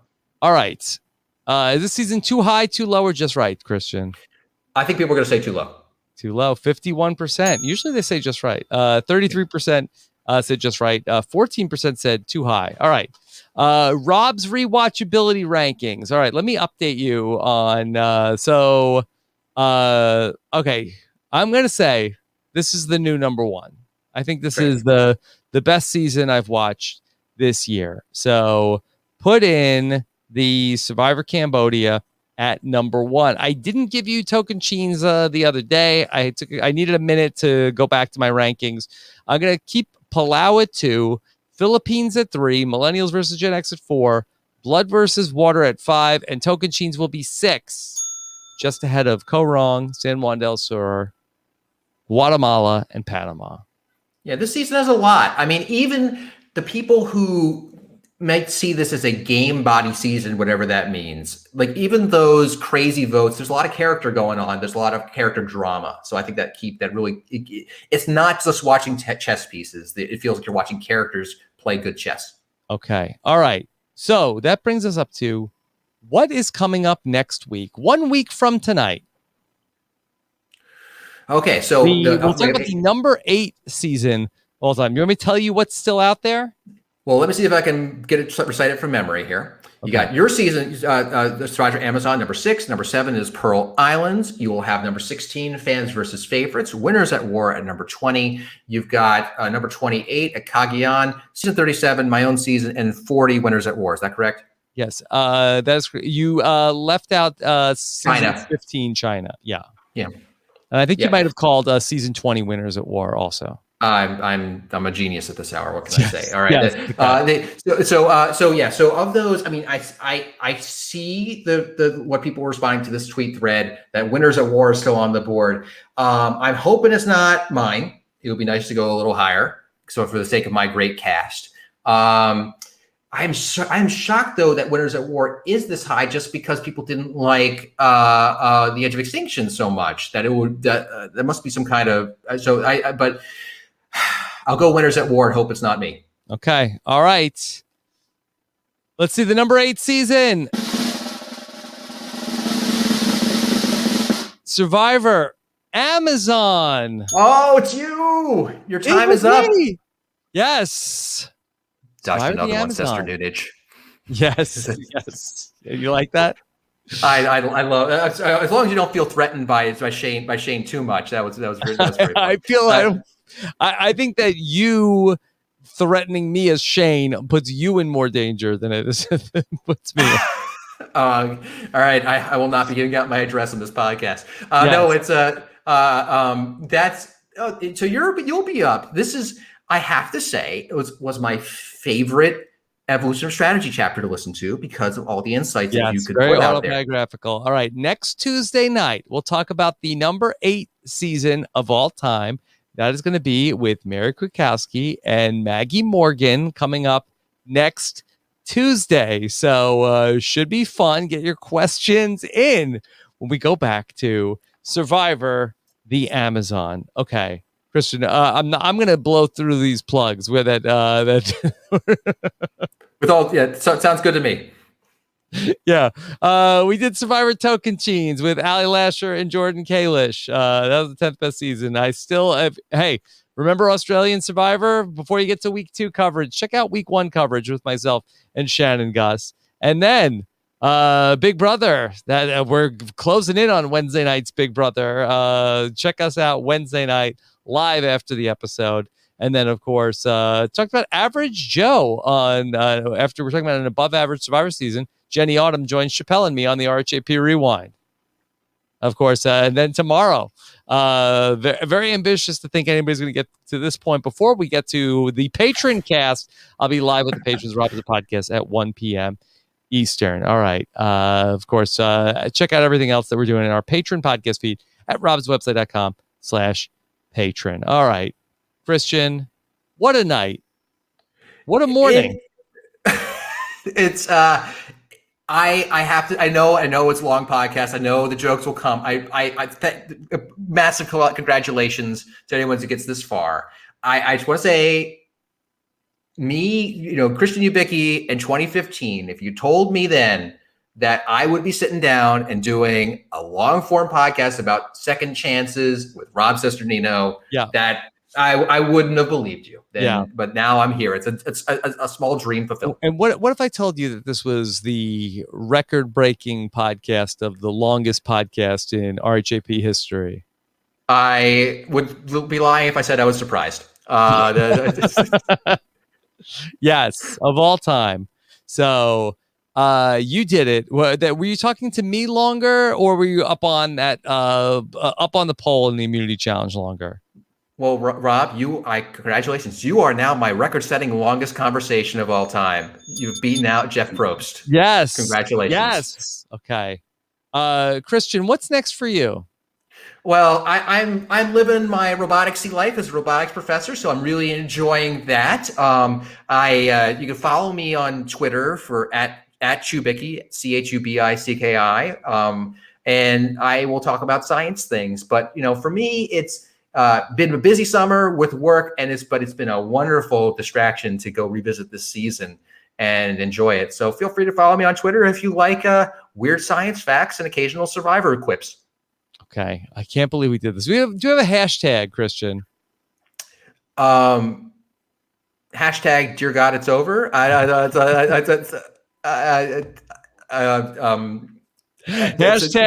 send me to the house. That's perfect. That's perfect. Send us to the house. Send me you know what? We've been here for too long. Just send me to the house. Send us to the house. Send me to the house. All right. Christian, thank you so much. This was such a thrill. And I can't speak for the listeners, but for me in the real time, this went by a lot faster than it ultimately turned out to be, because I can't believe how long we've been sitting here. It's a thrill to have this conversation with you, and I'm glad you enjoyed it. I certainly did too.